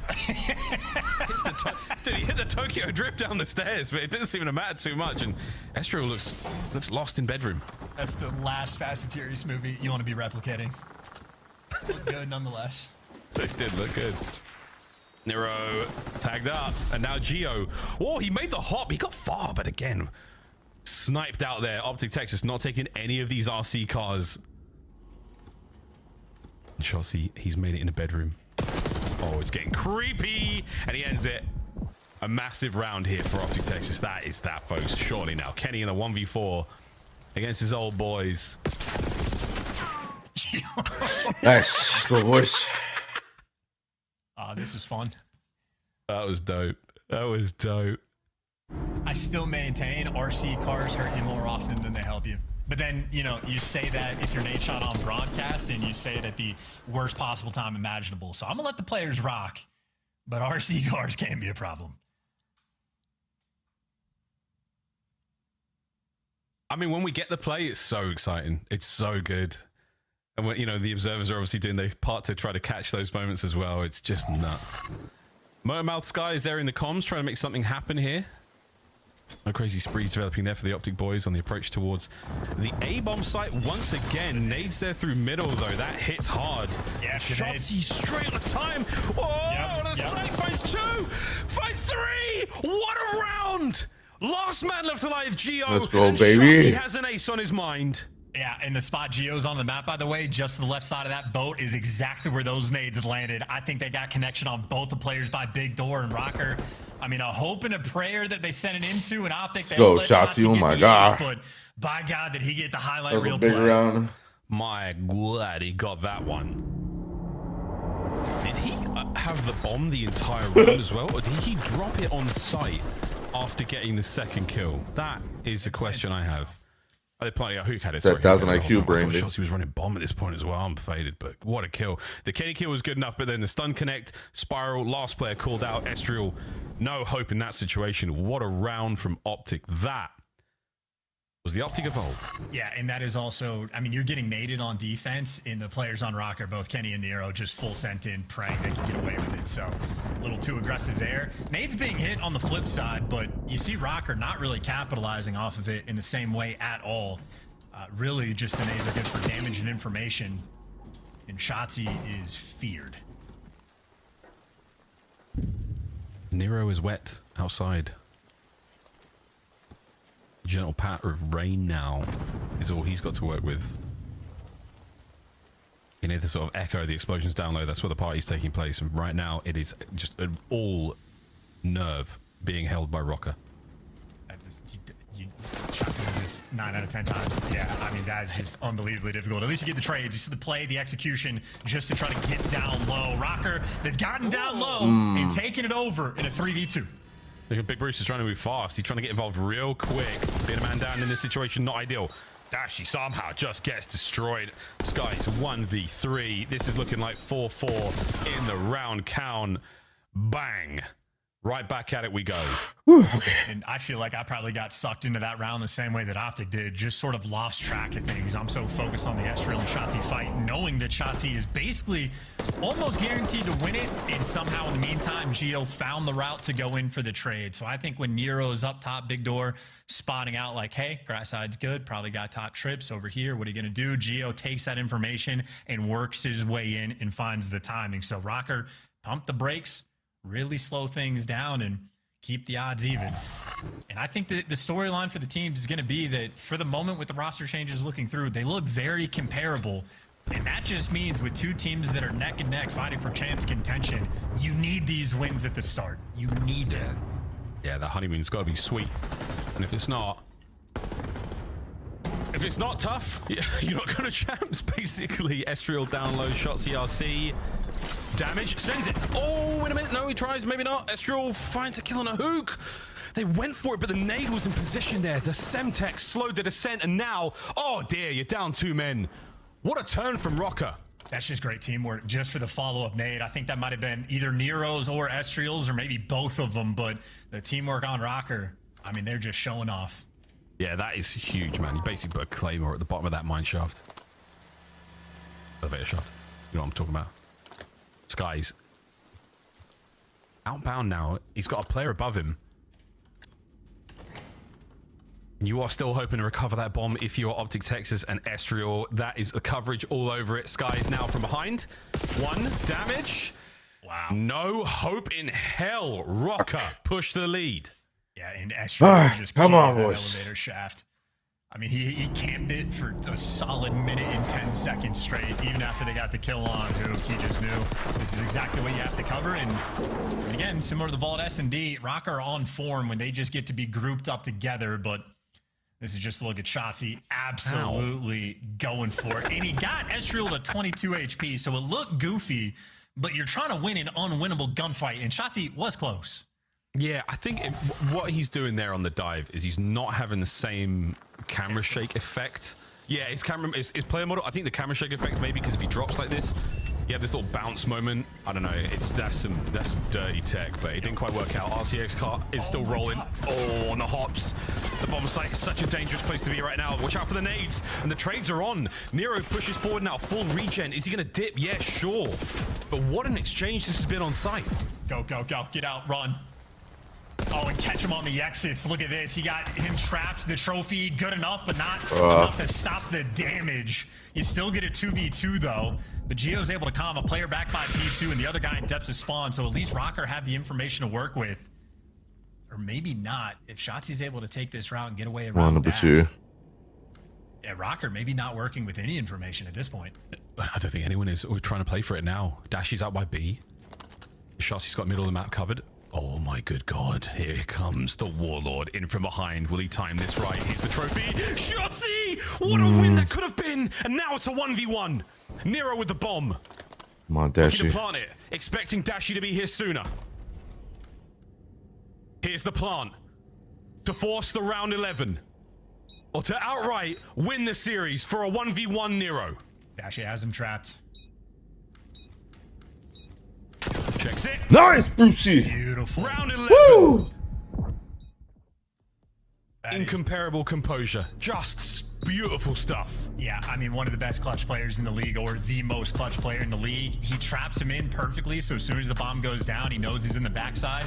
Dashy waits for a scam to happen. A few seconds go by, no scams, no shoulders thrown, knows he's cornered up, and then just checks every spot one by one, and the moment he's not up top... I'm on the edge of my seat. Are you, Tim? Corner. I mean, that is textbook coming from Dashy. Same. Round 11. So again, these teams very comparable. No shot you could say one team has a massive advantage over the other. They are neck and neck. All right, A single let's go, round boys. to Come get on. the advantage in the CDL point standings. A battle for champs. How important this round is. Here we go. Trophies down ASAP towards the A site. Dashy manages to get downstairs. They manage to get the trophy in the elevator room, in map. So now over towards the bomb site. Hook once again looking for the plant. RC car. Nice. RC Nice. cost you. It'll cost you big, especially in a round 11. Estra now trying to make it work, fighting forward towards the bomb site, and Hook, he repositions. They're playing for the kills. You are buying a little bit of time for Nero to attempt to make the play, but not a ton of time, and you get the bomb down. Rokkr are great when they have site control. They have not been good at breaking it. This is Optic's round to lose. Absolutely. All bases covered. You get one chance at this. The trades have got to be absolutely perfect. Playing off the advantages you can make. Rokkr through the threshold. Both corners covered. Damage in from Gio, the first man. The pinch is down. The kills are on. 2v2. Over to Hook. Sends it forward. Oh my God! Texas survived the round. Go, baby! These guys drop some more with the pistol. Pistol whip king, Mr. Bueno. How do you do?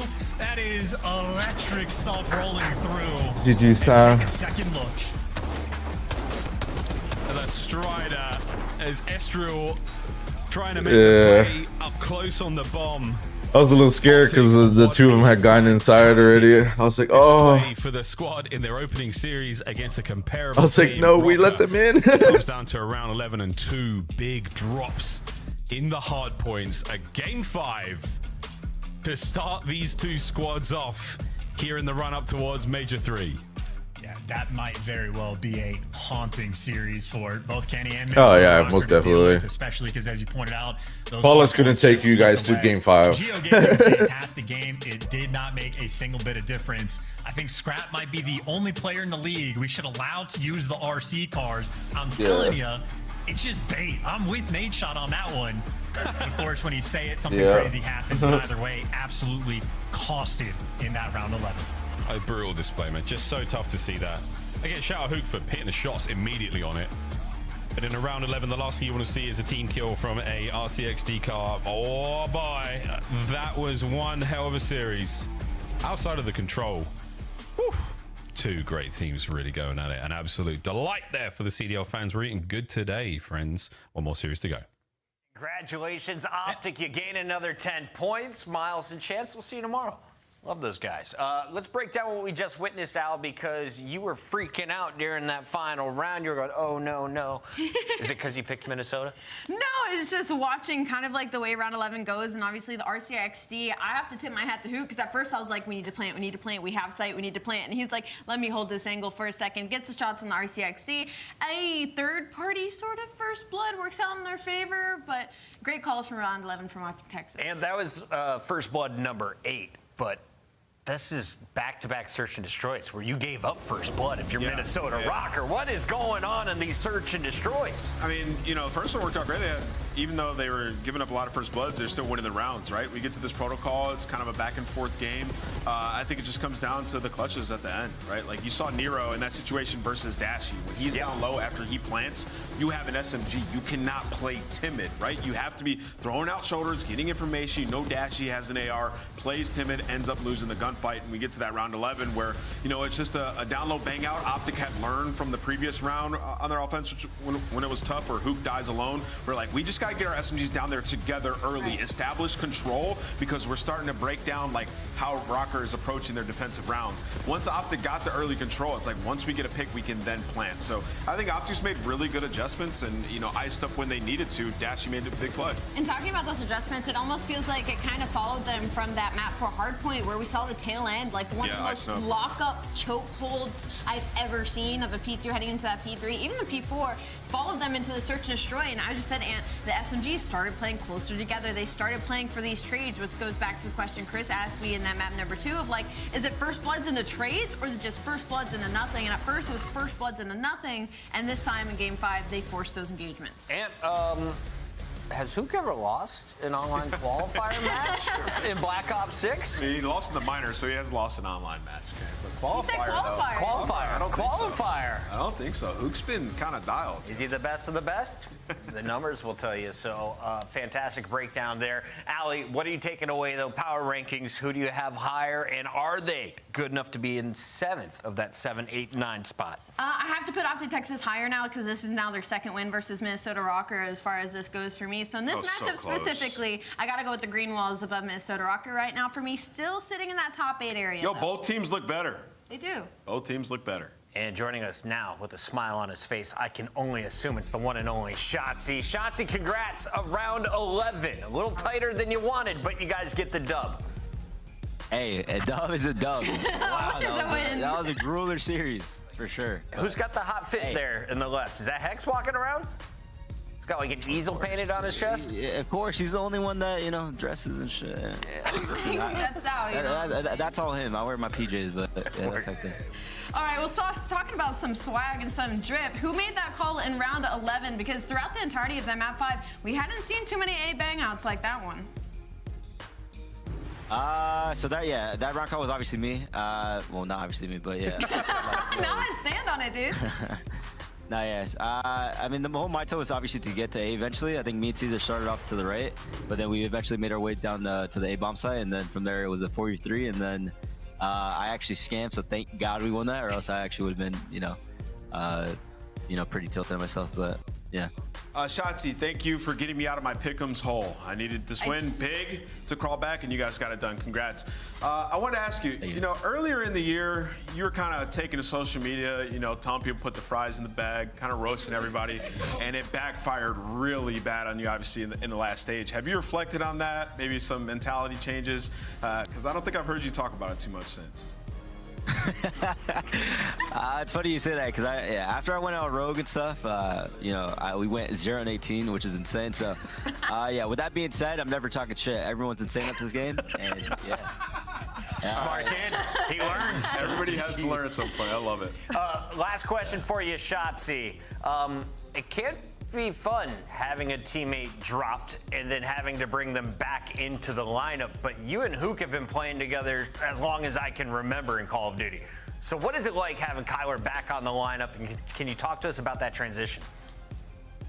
Yeah, Kyler, the best way to put it, he's like my yin and yang. I swear, like every single time he's on the roster, it's just natural. I feel like I never have to second guess with Kyler. I always feel like he knows what I'm doing, I know what he's doing, and we're just one. So yeah, Kyler's a goat. All right, who's buying who dinner if you guys go out? You are, Shotzi. I think it's on you tonight. All right, you owe it to him. We'll catch you soon. Hector's buying dinner. Good answer. Take the black card. Always the right move. That is Shotzi. That's Optic Texas. And that is the marquee matchup of the day in the books. But we still got a good showdown coming up. Hell yeah. 2 top 4 teams? Yes. Number 1, Atlanta FaZe, according to our standings, taking on Toronto Ultra, and Joe Deceives. Put some respect on his name, Allie. Facts.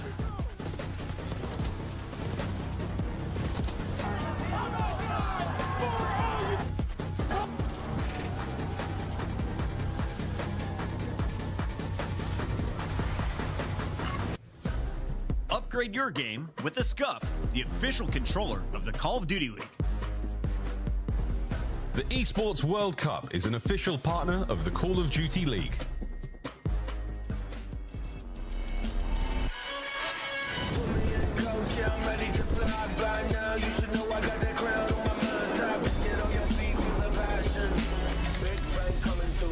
Like a cannon.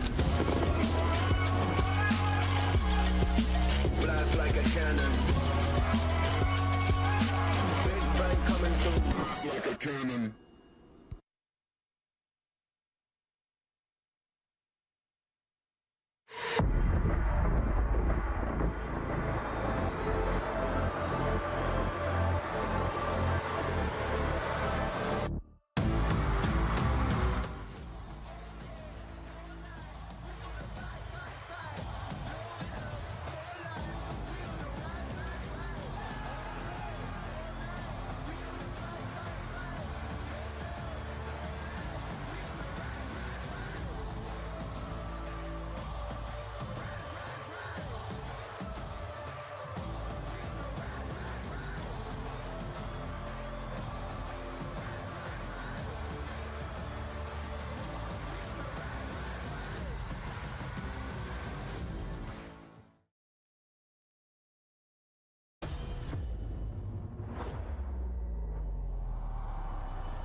Can you even believe this place?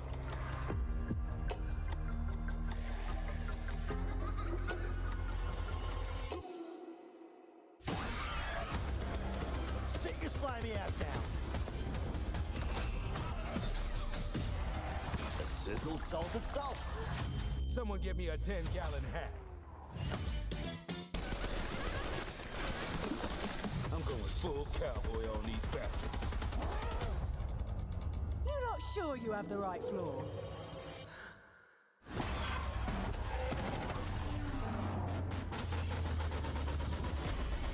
It is so nice to meet you face to face, Plate.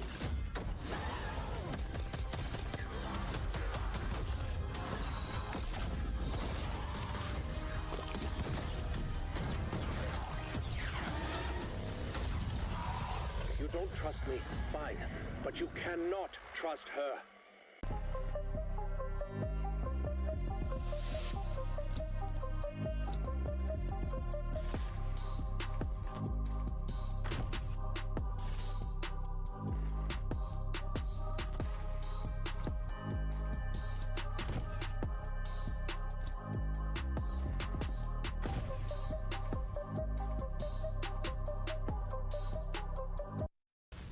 The 2025 Toronto Ultra Team Pack is available now.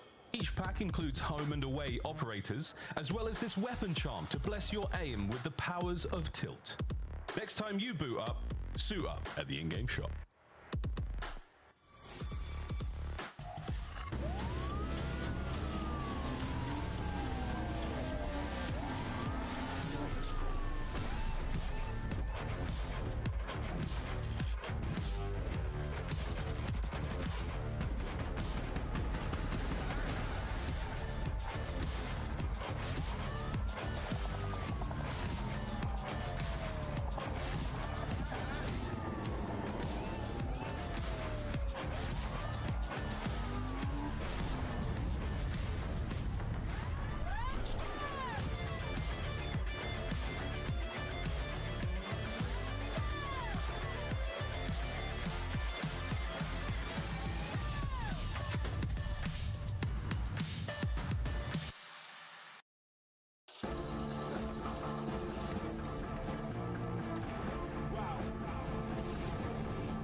Team on the planet is about to grace your monitors. Welcome back. It's the Call of Duty League. Maven and Merc are loaded and ready to go. We got a powerhouse showdown. It's number 1 versus number 4. Look how handsome that head is. It just shines underneath these lights. But Nameless, let's talk a little bit about Toronto, because on land we had big question marks after Major 1. Major 2, they silenced the doubters, especially Joe Deceives. Yeah, I mean, Joe has been really good all year long, right? And I think Joe and Beans both took another step at that last Major, and then they just put it all together. I mean, this is a team that's been extremely dynamic and search and destroy all year.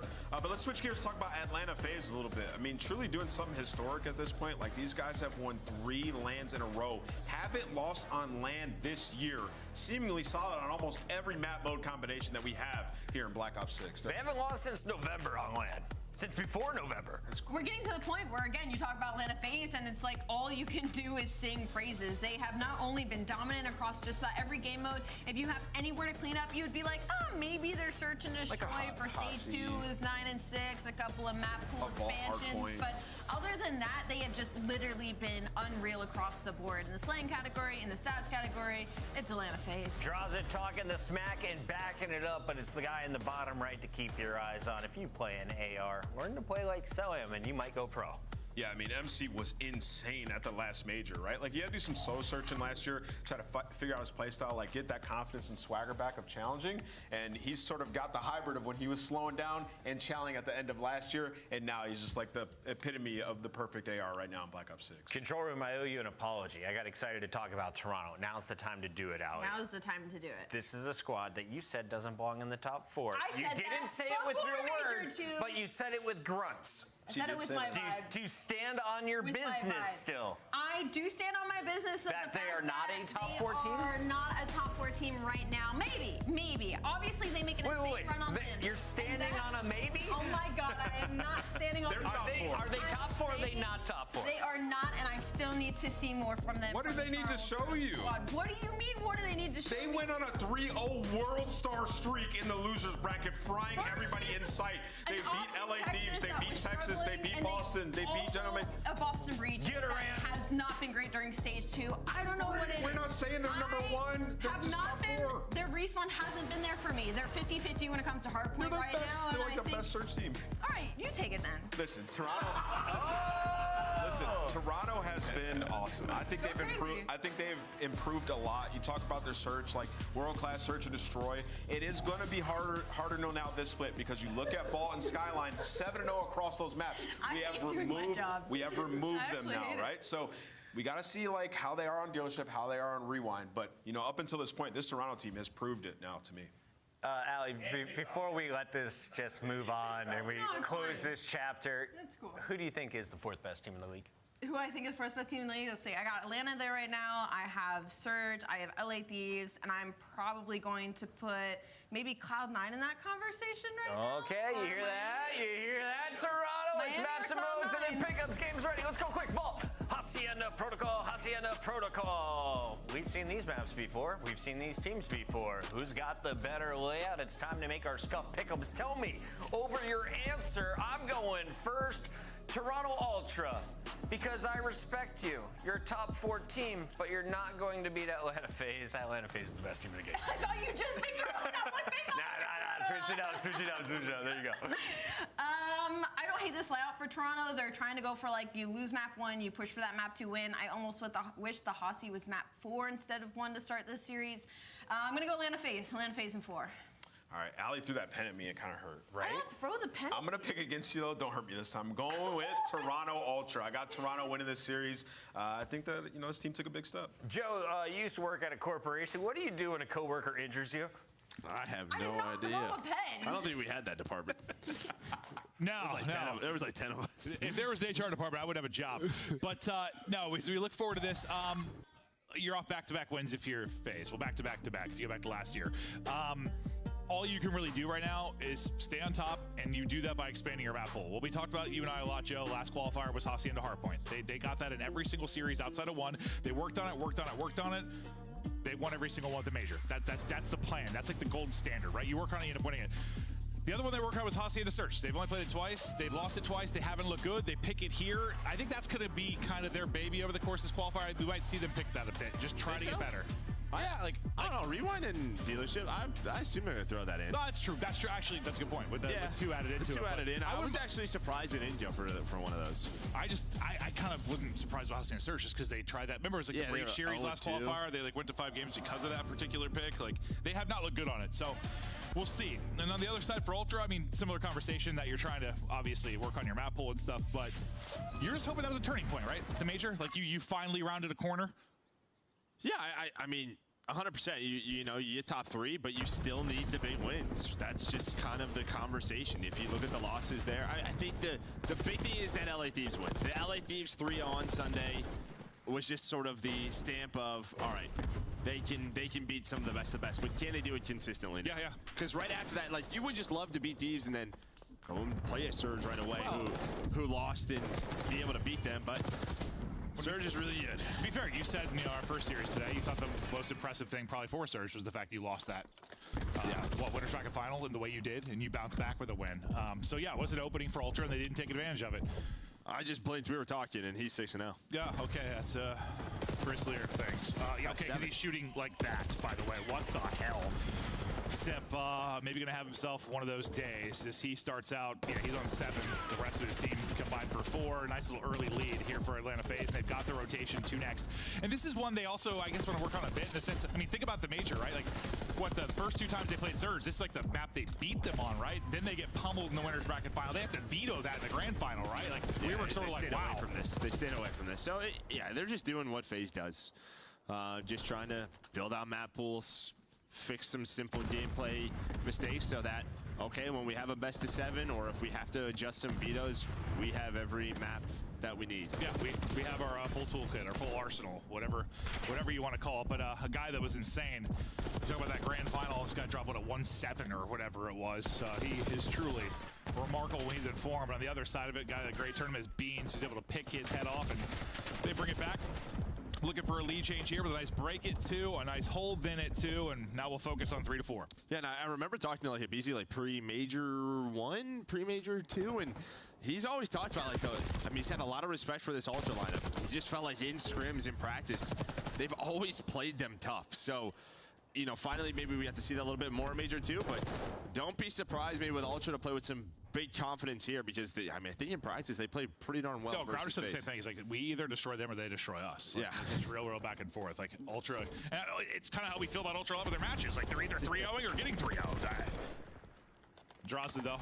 He chains together too, and the fight for art control. Kleenex can't quite get around the corner. He does spawn one of his teammates there, so Beans is going to spawn in. I don't think they're going to be ready to pick that up, so it's control that side for Toronto Ultra. Hardpoint will be white for now. Joe Deceives trying to continue in his form because he has been disgusting. Seems like he's just really, I don't know, getting comfortable as a player, and it's been fun to watch. Yeah, I think like last year he was just like very hot and cold. Joe's back down to challengers, comes back. Still kind of felt that way as he's on 5 in a row up to 10 in the map, but it just feels like, yeah, he's just, all right, I know what I need to do. What's important, I can sort of, you know, just play my game. The game's like coming to him now instead of maybe the other way around, but a little bit of a lead here is Insight being a straight shooter. P4 is up. Kleenex now trying to get to work. This has been a disgusting stretch from Toronto Ultra. They have been dominant over the last 90 seconds or so, and they're trying to build this lead. Spawning out Narnia, his face, as they try to battle back through. You win 1 there, but you still have a ways to go to the hard point. This is going to be like 20, just free seconds. Well, not really free. You're the one that fights to get it, but it's going to be clean time. Now the next break opportunity in for FaZe, but so far still enough bodies around the point to hold here for Ultra. Celium's double might be Celium's triple. I don't know how he gets that, but the play from Celium enough to get them into the point. That was just, what is his movements absurd? He's like a He's still alive. There we go. I mean, it doesn't matter his play at all. I broke up some time. It looked insane, though. I love the help from Kleenex. I thought he was going to clean it up. Somehow he died. Yeah, that Celium doing that, but it doesn't really matter, because after first rotation, you win the P3 and P4, you're up 60. And you had 25 or so through the P1 for FaZe. But Sim starts out 6-0, and then they've done nothing since. Nothing.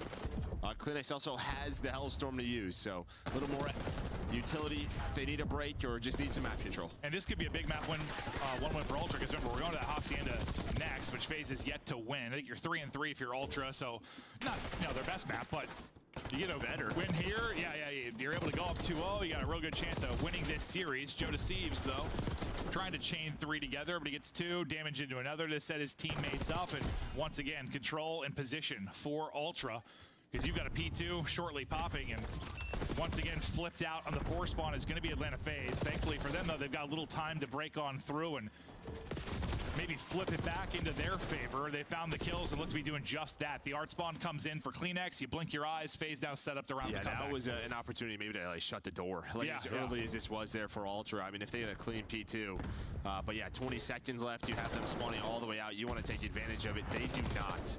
That was such a great play by the entire FaZe team, because they just fly. But I talked about the Hellstorm. You're going to be called in early here for Kleenex. Does it provide an opening? Able to hit and take out Cell, draws his double though. Will it be big enough to hold on? He can't get a third, nearly takes out Joe Deceives as well, but Joe Deceives now tucks away, plays his life. Nice chow with the pistol, just buying some time, getting back to full, and now getting into the point. Kleenex then does it from the other side, and it's another P2 break. And when you think about really the start of the run for Ultra, it was the P2 break in the first set that really set them up over the course of that first set of rotations, and they're doing it again. Yeah, but that's just another little look at it, right, with Joe. I mean, just buys time, knows where they're spawning, gets his health. He doesn't even full regen, but gets it pretty darn close, then hits the slide chow with the pistol. You know, maybe in the past he just overchallenged, goes for the highlight play instead. Yeah. Takes his time, a little bit more patient. He seems antsy, or used to seem antsy sometimes, or a little frantic. Like, yeah, he's more comfortable reading the game a whole lot better. Things seem to be slowing down for him. It's been real fun to watch as he has had some monumental series, and he's on 20 right now with a big lead right now for Ultra. This is great P3 time for FaZe. If they can get this time and flip, another opportunity maybe to bring this back. You're just trying to get them out of the point if you can, if you're Ultra. Don't want to give up a ton of time, and they do a great job there. All 4 dead. Now you've got spawns and P3 control, everything you can want for Ultra. Yeah, Joe's going to get pushed up. They're going to have to worry about him, because what do FaZe want to do here? 30 seconds still left on this hill. They obviously want to flip the map, but they know people are going to be in their face. Just trying to trap them in street side, so they just go through the hill, and they actually flip. They actually just push on through, and they're able to get those spawns. So a couple of the ARs able to find some picks that opens up that art side spawn for FaZe. I mean, it's similar to what they were able to do at the end of the P1 into the P2. They might get flipped again. We'll see. Should be close. Nope. Okay, so they're good. But yeah, similar to what they did at the end of the P1 into the P2. Like, they needed a push through and break and flip in order to give themselves a chance to bring the comeback. At least at the P2, the Ultra were able to break almost immediately. Can they do it again here at the P4? FaZe this time have a much more ideal setup, and they're able to take advantage of that. So what was a massive lead for Ultra, you're up nearly 100, start to disappear a bit here. They start to feel the pressure as Cell going on a little bit of a streak. Yeah, you're just so far. You were spawning so far away when that P4 spawned. Was Ultra. It just allowed all the ARs to come out to get to your spots. Like, there was just no early pressure on the hill. Sometimes if you make this P4 like messy early, that's always when it's great. But they still have a chance to get 20 seconds here, so you'll take that all day. Yeah, because Beans pops a triple. Like, he had a couple insane gunfight wins there, and that's a big break. I mean, 40-point swing. Yeah, maybe not as crazy as the P2 was. Didn't turn it into as much time, but with the mounting comeback for FaZe, it still ends up being pretty crucial. For FaZe, you're at least back in, I don't know, kind of fighting range, down 50. To the P1 we go, number 4 on the minimap at Kleenex. He finds an opening through the backside. It gets picked up from Cell, though, after the first kill, so don't let him linger for too long. Spawns then flip out again. As we'll see how long Ultra can maintain P2 side. Nobody in the point for now. Now Ultra trying to get their time. You're just trying to, like, you would love to earn a lot of this time, but FaZe is just, like, staying up, waiting for the reinforcements. Beans with locking down Catwalk finally has to drop, and, well, maybe the toughest kill in the game, Cellium. Just gonna wait for the help to look over him as he regains his health. 26 and 18 leading the way. Let's see what aBeZy can do to spawns here. He is able to spawn one up with him. That's going to be draws. That'll be Simp as well, so they're going to be spawning close. It's aBeZy. It's able to get through, get the kill, get the spawns, and this has been probably the biggest story for me, though, so far has been FaZe sometimes have had early P2 control, and it's been breaks from Ultra. They're going to have another chance here with an early setup. This time, can they lock it down? Yeah, Kleenex is here early. Yeah, he's going to need an angle onto Sim. Sim might still spawn, but this is going to allow them to push Cat quickly from Ultra. Yeah, they'll have a presence near this real fast. 30 points now separating them. Draza knocks down the first domino. Another streak in. Last time it's Kleenex as it breaks. He only gets 1. Beans able to get 3. And it's another P2 break. And that's the benefit of having streaks. It's a triple with the Every time missile. though, I think like Ultra might blow this lead up enough that you can't come back. FaZe have done just enough to keep fighting, but eventually, you're not going to have any fight left. About to eclipse the 200-point mark. Well, you say that. Well, there's still 25 seconds here. That's true. That's true. Yeah, you thought, like, again, just a chance to put him away. Joe, those spawns in the back. So another chance where there's a 30-second swing. We just had it at P4. There was another, like, 30-second or so swing. Those start to matter as you finally get over 200 points. But yeah, considering the 2 Hellstorm plays, you're still in this. You're happy if you're FaZe. Yeah, no, I know they've had some good plays like on the FaZe sides, but it feels like Ultra are just like a hair away from a blowout type map. FaZe have just done enough. Now the P3 though. And it's going to be all purple on the feed. 5 straight for Joe Deceives. Yeah, you're still spawning out left if you're FaZe, but every second so crucial for Ultra. They can technically win it here, so now you got to hold spawns and also fight towards the hard point. That win for Kleenex and allow him to kind of thin the ranks. It's a split spawn, though, that comes in for number 6 in aBeZy, so he'll be able to apply pressure to the hard point for the backside of it. And that's why you just see sort of Draza and Cell just stop as soon as aBeZy spawned there. Right, they didn't want to open up those art spawns. They knew aBeZy could deal with the player on the hill. That was the play call. Insight, though, almost finds 2. to get his team out of this. So maybe your last chance here for FaZe. You have the spawns that you want, but the difference is there's going to be early pressure here right away. Here's the first break attempt, and Abizi spawns out. So 3 versus 4. That's about as much as you could hope for if you were FaZe, though, to get that remaining P3 time and have a chance to fight for spawns. But yes, everyone dies. You have one person spawning back, though. It's going to be Draws that needs to maybe make the hero play, or is Abizi? Abizi able to get 2. Draws with a big one-on-one. You still have a front door presence here from CleanX. The stun's going to hit and slow down as they try to get on forward. FaZe still battling from the point. Now Sim's turn to try and go nuts. Can't finish it off, but his duo and Abizi able to do just that. Still down about 40, 30 remaining on this, and again, this every tick here for Ultra is so big as they win the fight on the objective. Yeah, they've just always had a couple more players here. Does Ultra. Sim's gonna have to go. Slides on in, able to find the first AR in his hands, immediately traded. Trying to do what they can, at least get it to one more hard point. Couple of more seconds. Well, now it's just 1. Pistol out, we're gonna get to a P1. Doesn't finish the kill, but he can test along enough. And yeah, you're gonna need, what, 3 for the victory. 1 break from Ultra, and this one is done. They're inside, they're getting the seconds. There's the final one. Ultra get the map 1 victory. Some great slang and setups. Allows them to get some cruise missiles, which are huge on 2 P2 breaks. FaZe trying to improve here after their struggles against Surge. When you think back to the last major, not always been the best map for them. I mean, it's weird thinking about their hard point, because there's a lot that I still think they struggle, but they still have a great record. Well, it's that point differential, right? Yeah, no, it really is. A lot of clutch wins this FaZe team in hard point. And that's when why you have series where the winter final, you don't win either, and then the final, you win both of them. Yeah, no. It just feels like one moment could be the difference when it comes down to their hard points. But Ultra come out swinging there in the map 1. You know, it's funny.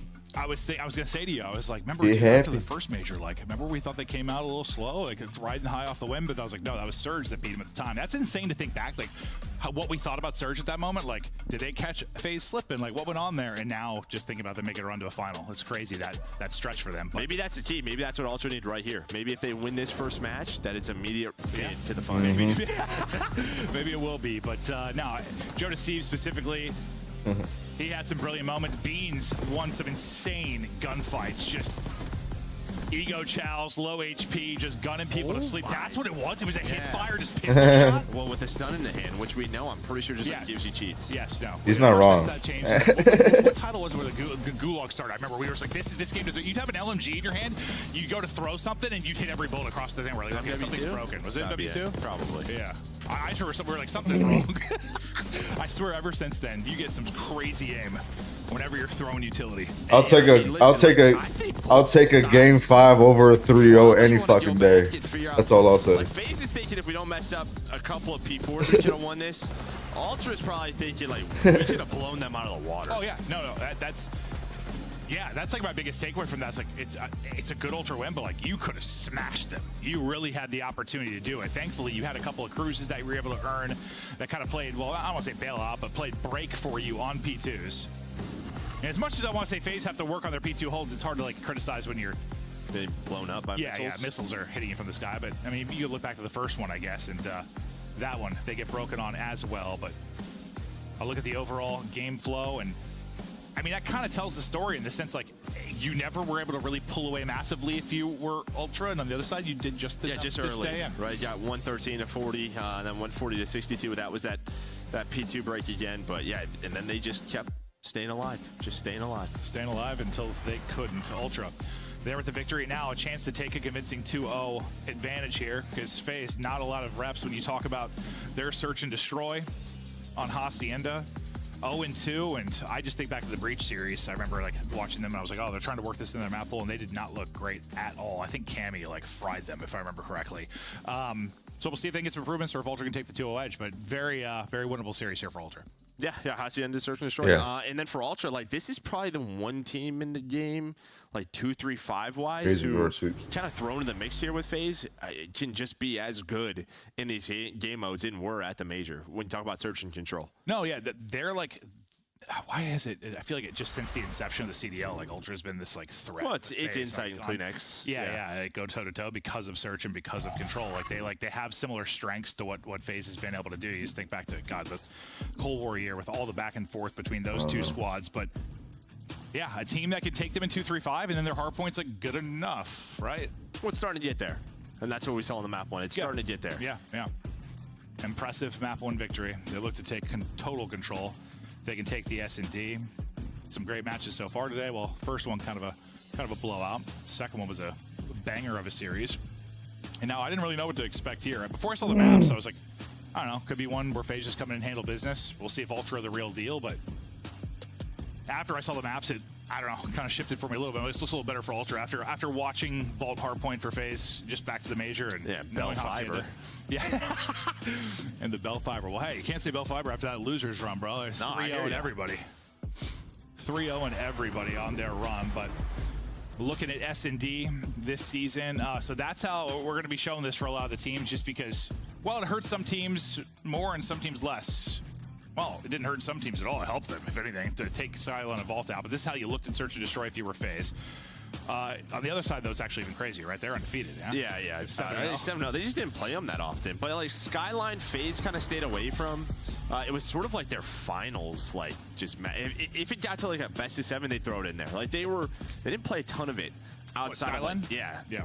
Like, they'd like to play everything else. Vault, we saw a good amount of. From them, and then on the Toronto Ultra side, undefeated on those two again, but just didn't play them a lot. You can kind of see the veto percentage there on Skyline. You see 35% pick and 42% veto. That just means like there was sometimes we liked it in scrims, other times we didn't like it. Yeah, no, there's some interesting conversations around it. Like, I don't know, you think like, I thought one that stood out was it's like Carolina, like their auto veto was like Skyline, so that feels great, right? If you get an auto veto pulled out, like that's like that might be best case scenario. Without a doubt, an auto veto's gone. Like I don't know.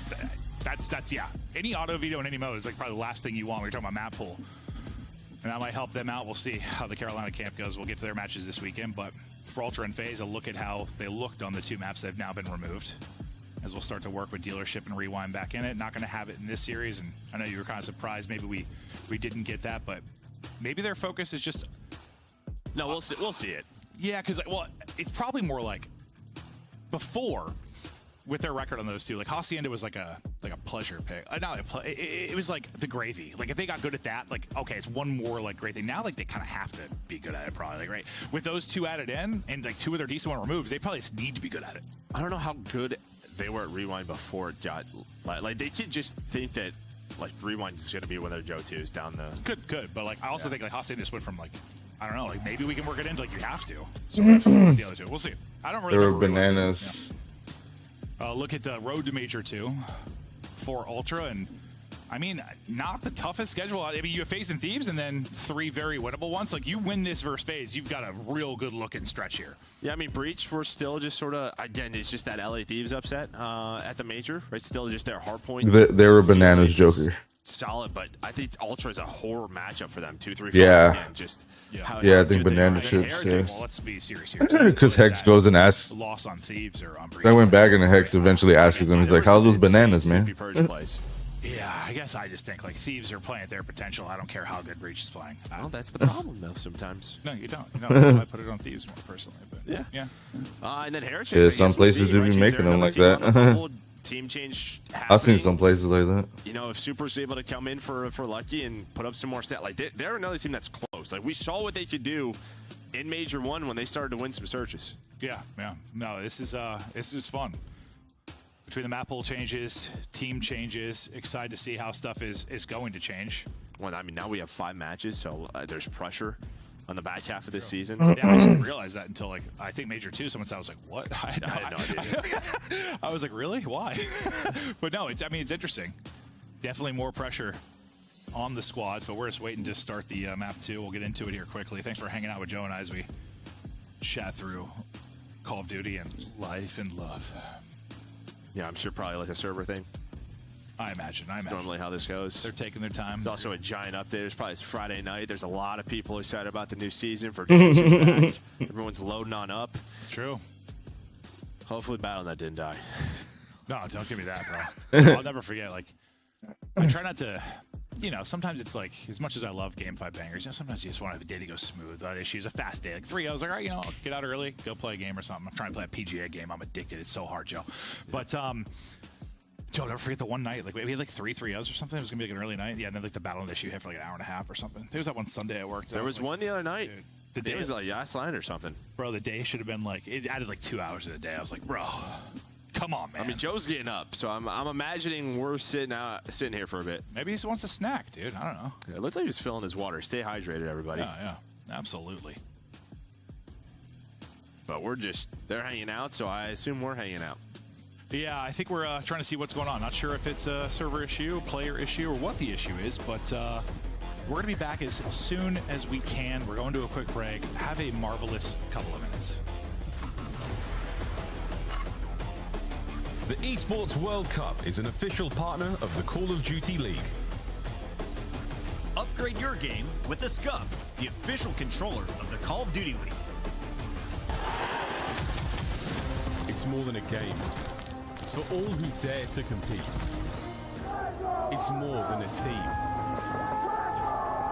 It's our team. Fucking Thor. It's more than a feeling. It's passion. It's more than just talent. It's the grind that got me here. It's more than a moment. It's our legacy. One city, one stage, one champion. The battle starts now.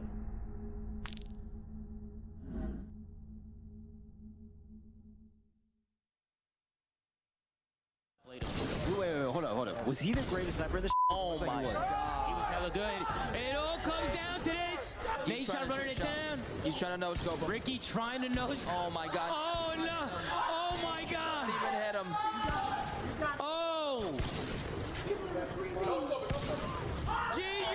God, he got f***ing slayed. And it's face bakes. Oh my god.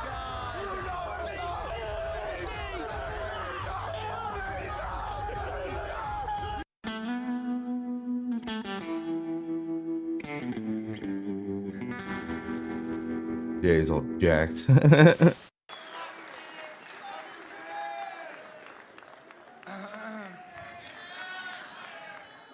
I'm gonna do my best not to break down right now. This game changed my life. I was an overweight 15-year-old kid who didn't feel like I had much purpose, and then this game, this community legitimately changed my life and gave me confidence and made me feel like someone. I have my family here today, so I can't think of a better way to say goodbye. On this stage, in front of my family, they've made so many sacrifices for me. I mean, my dad was driving me to tournaments anywhere and everywhere. My mom, she flew to Chicago with me for my first ever tournament. And we're gonna be really good. I like your trophies. Which one's your favorite? Yeah, honestly, I don't know. This one seems like insane. Look at this one too. Like, this is crazy. Like the golden nut, baby. The diamond nut. Excuse me. You know what I'm saying? How could I not be like? How could I not feel like I'm not gonna lose? You know what I'm saying? Like, come on. Yeah, and that's what I was gonna ask you. Is like, Sib, you're coming into a winning culture. These guys won champs. We obviously. They're going for it, they're going to be in as well! It is not the Ravens! It is a Phoenix that has risen from the ashes here at the Major! They take flight! They break the curse! London can finally weep tears of joy and not despair! They're gonna sit deep. They're gonna sit deep. I'm watching. I'm starting cross. I'm looking gold. Pitching, Snoopy got him. Nice. Yo, in the water. I don't know where he is. In the water. Oh, go, boys. Go, boys. Nice. Good DK 16. I got us, boys. I mean, maybe you can ego chow at times, some teams if you're phased, but you're not doing it to Sib. There's two that line up in front and Cell, maybe making the play, trying to stay alive, pushes in, and Cell goes nuclear. That's so annoying in NWC.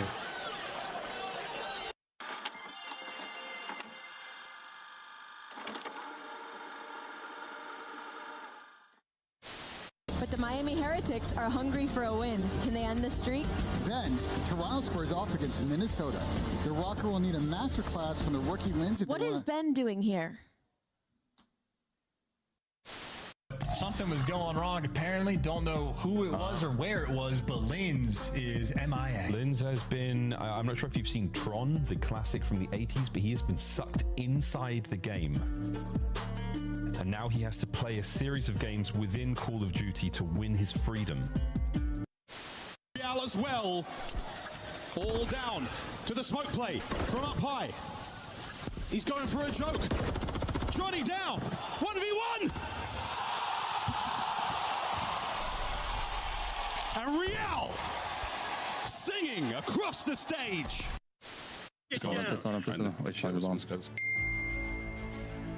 We're playing the bomb. Oh my god. God, ball, come on, give it to me. Bomb is armed. I don't know if he gets some. Behind you.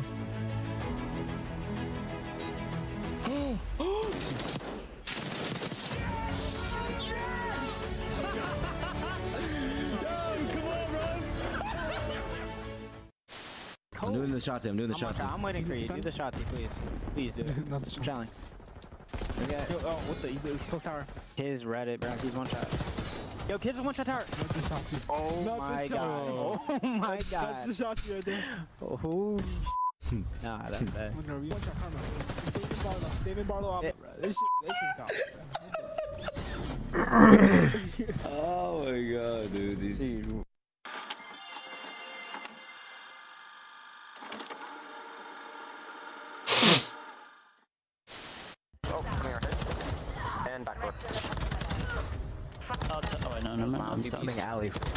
Oh my god. Oh my god! The paternity test is in. I am the father. Scrap follows up with another one. It's all going to be on to Brezzy now to make the play, and he can't do it. This is dominant from Ultra. Scrap just stood up, celebrated, took off his headset. You got another round, bud. He's locked. He said, my bad. Reset. I'm in. And we can. Front of me, dead. And we gonna head. One more me. I'm mid, dashing, one shot dead. I'm in, one shot. Dead.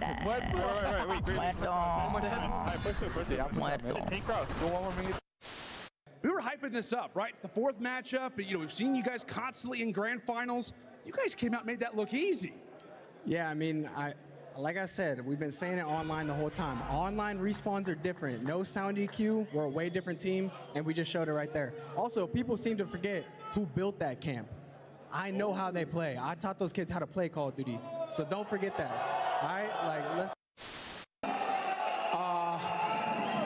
Don't stare at it, Hydra, please. Holy.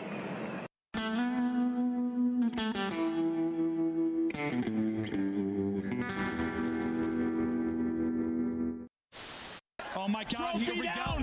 They got the stack. Second tick is done. FaZe trying to go. It's moving so quickly. Can they get in and get Tess? They're soaring through. It's just about done. The Contest is in. Shotzzy kills everybody in front of him, but FaZe are able to get in.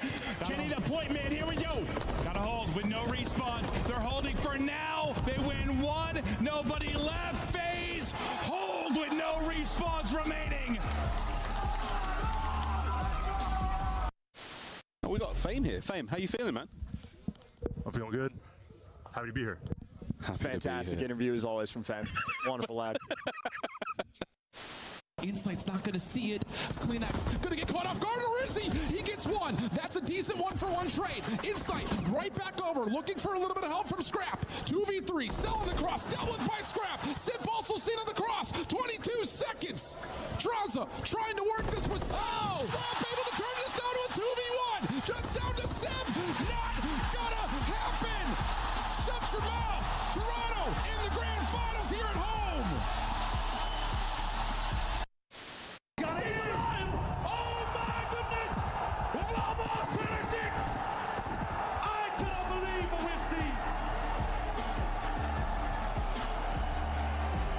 Simply unbelievable. The madness in Madrid continues. Where is it?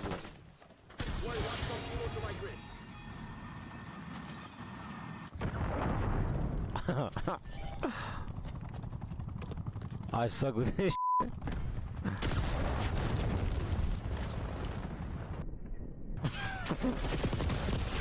Bruh.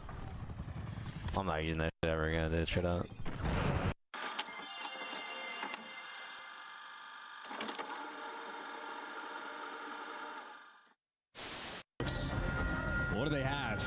to give yourself a fighting chance here in the series. Real, ruthless aggression.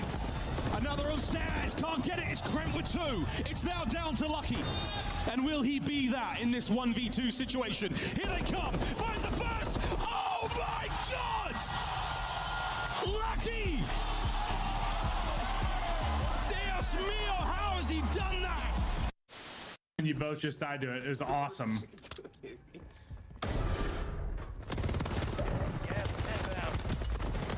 Oh no, mamma mia! Oh my God, mamma mia! Oh my God! Oh no! Wow! You are him. Oh no! How about you both? Yeah, perfect.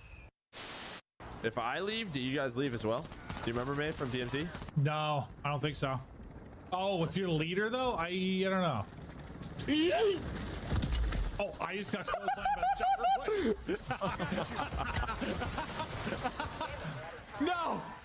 Jump! Get in!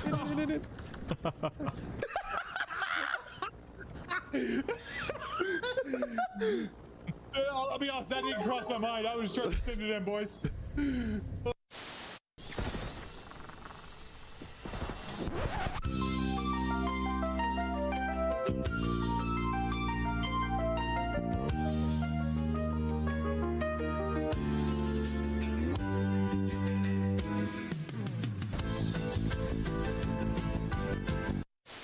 That's the problem. You gave them all the time in the world, and now Ultra have set themselves up perfectly for the barbershop hardpoint.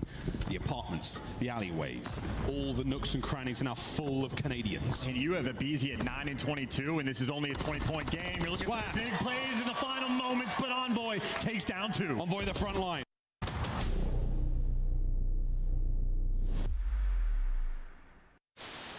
Might. Oh, the whole team might. I think they are. They're going to get a quick bit of a workout in. Come on, Vico, get up there, son. They're going to get a workout in here in round 1. There we go, team. Up we go. Oh, Vico, for God's sake, he's choking on main. God, dude. Nice, I'm in the game. Yo, CDL 2024. Yo, this is fire. This is fire. Oh. This fire, yo, Pete. Hold up. CDL champ and the come on, huh? That clean, bro. This kind of clean. Yo, that's aura, bro. Come on, now. In honor of our Father's Day, we're going to have a friendly competition amongst the dads on this show. How many dad jokes can we fit in? Well, I have the opportunity to go first. So, Allie, let's take the lead right now. Why can't bikes stand up on their own? Why? Because they're too tired. Got her! All right, let's keep this moving, Nameless, because we got a lot to talk about. Starting here with the standings.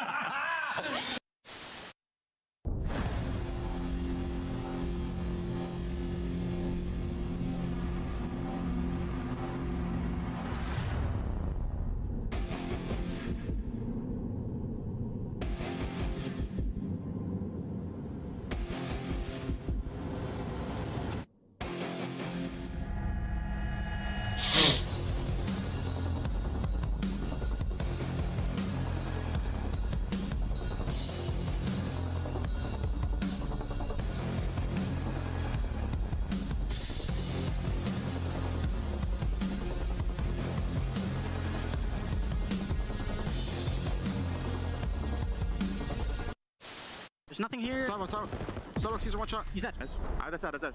They can go there deep. That's it. Yo, pinch. Nice, let's get it. That's above you. He went down. Down. Absolute, my bad. He's one shot. You guys got this. You got this. Money for you. Way better. Nice! Let's go. If I lose that, then just take the Porsche away. All right. Now the car, come on. Yeah. Go to the car. Yeah, we gotta go out.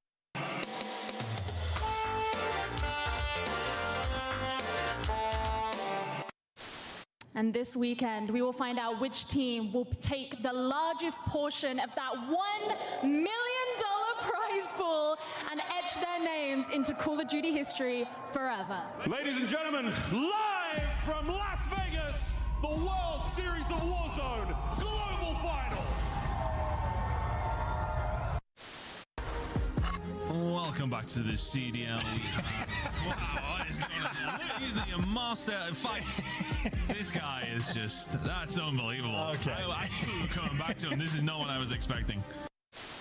All right, hey, chat, watch this. All right, we gotta just go play the game. Let's take a look at this bad record that you and Karma and crew at the top are feeling safe with 3 rings. Karma, Crim 6, and Clay all with 3.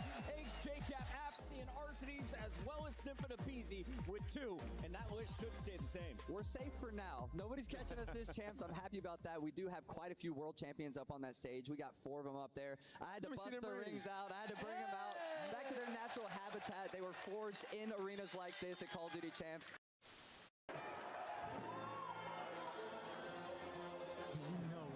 They're doing the CDL song. Are we about to get started? Alright, YouTube. I'm not too sure when these matches will come back, but I gotta go on ahead and head on out.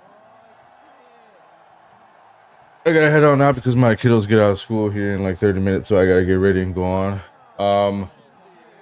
Not too sure if I'll be live tonight, because I gotta go and do something over there in the apartment to help them clean up some stuff and throw out some old shit. So I'll probably be there for like a good while. But if I don't go live tonight on Twitch or anything, then I'll definitely catch you guys on tomorrow. So hopefully FaZe comes and turns this out against Ultra. But I'll definitely catch you guys on the next one, all right? I'll catch you guys tomorrow. We're back here on YouTube, 1:30 p.m. Central Time for a day 2 of qualifiers. All right? So I'll catch you guys tomorrow. Appreciate all the love, and I'll see you guys then. Peace, peace.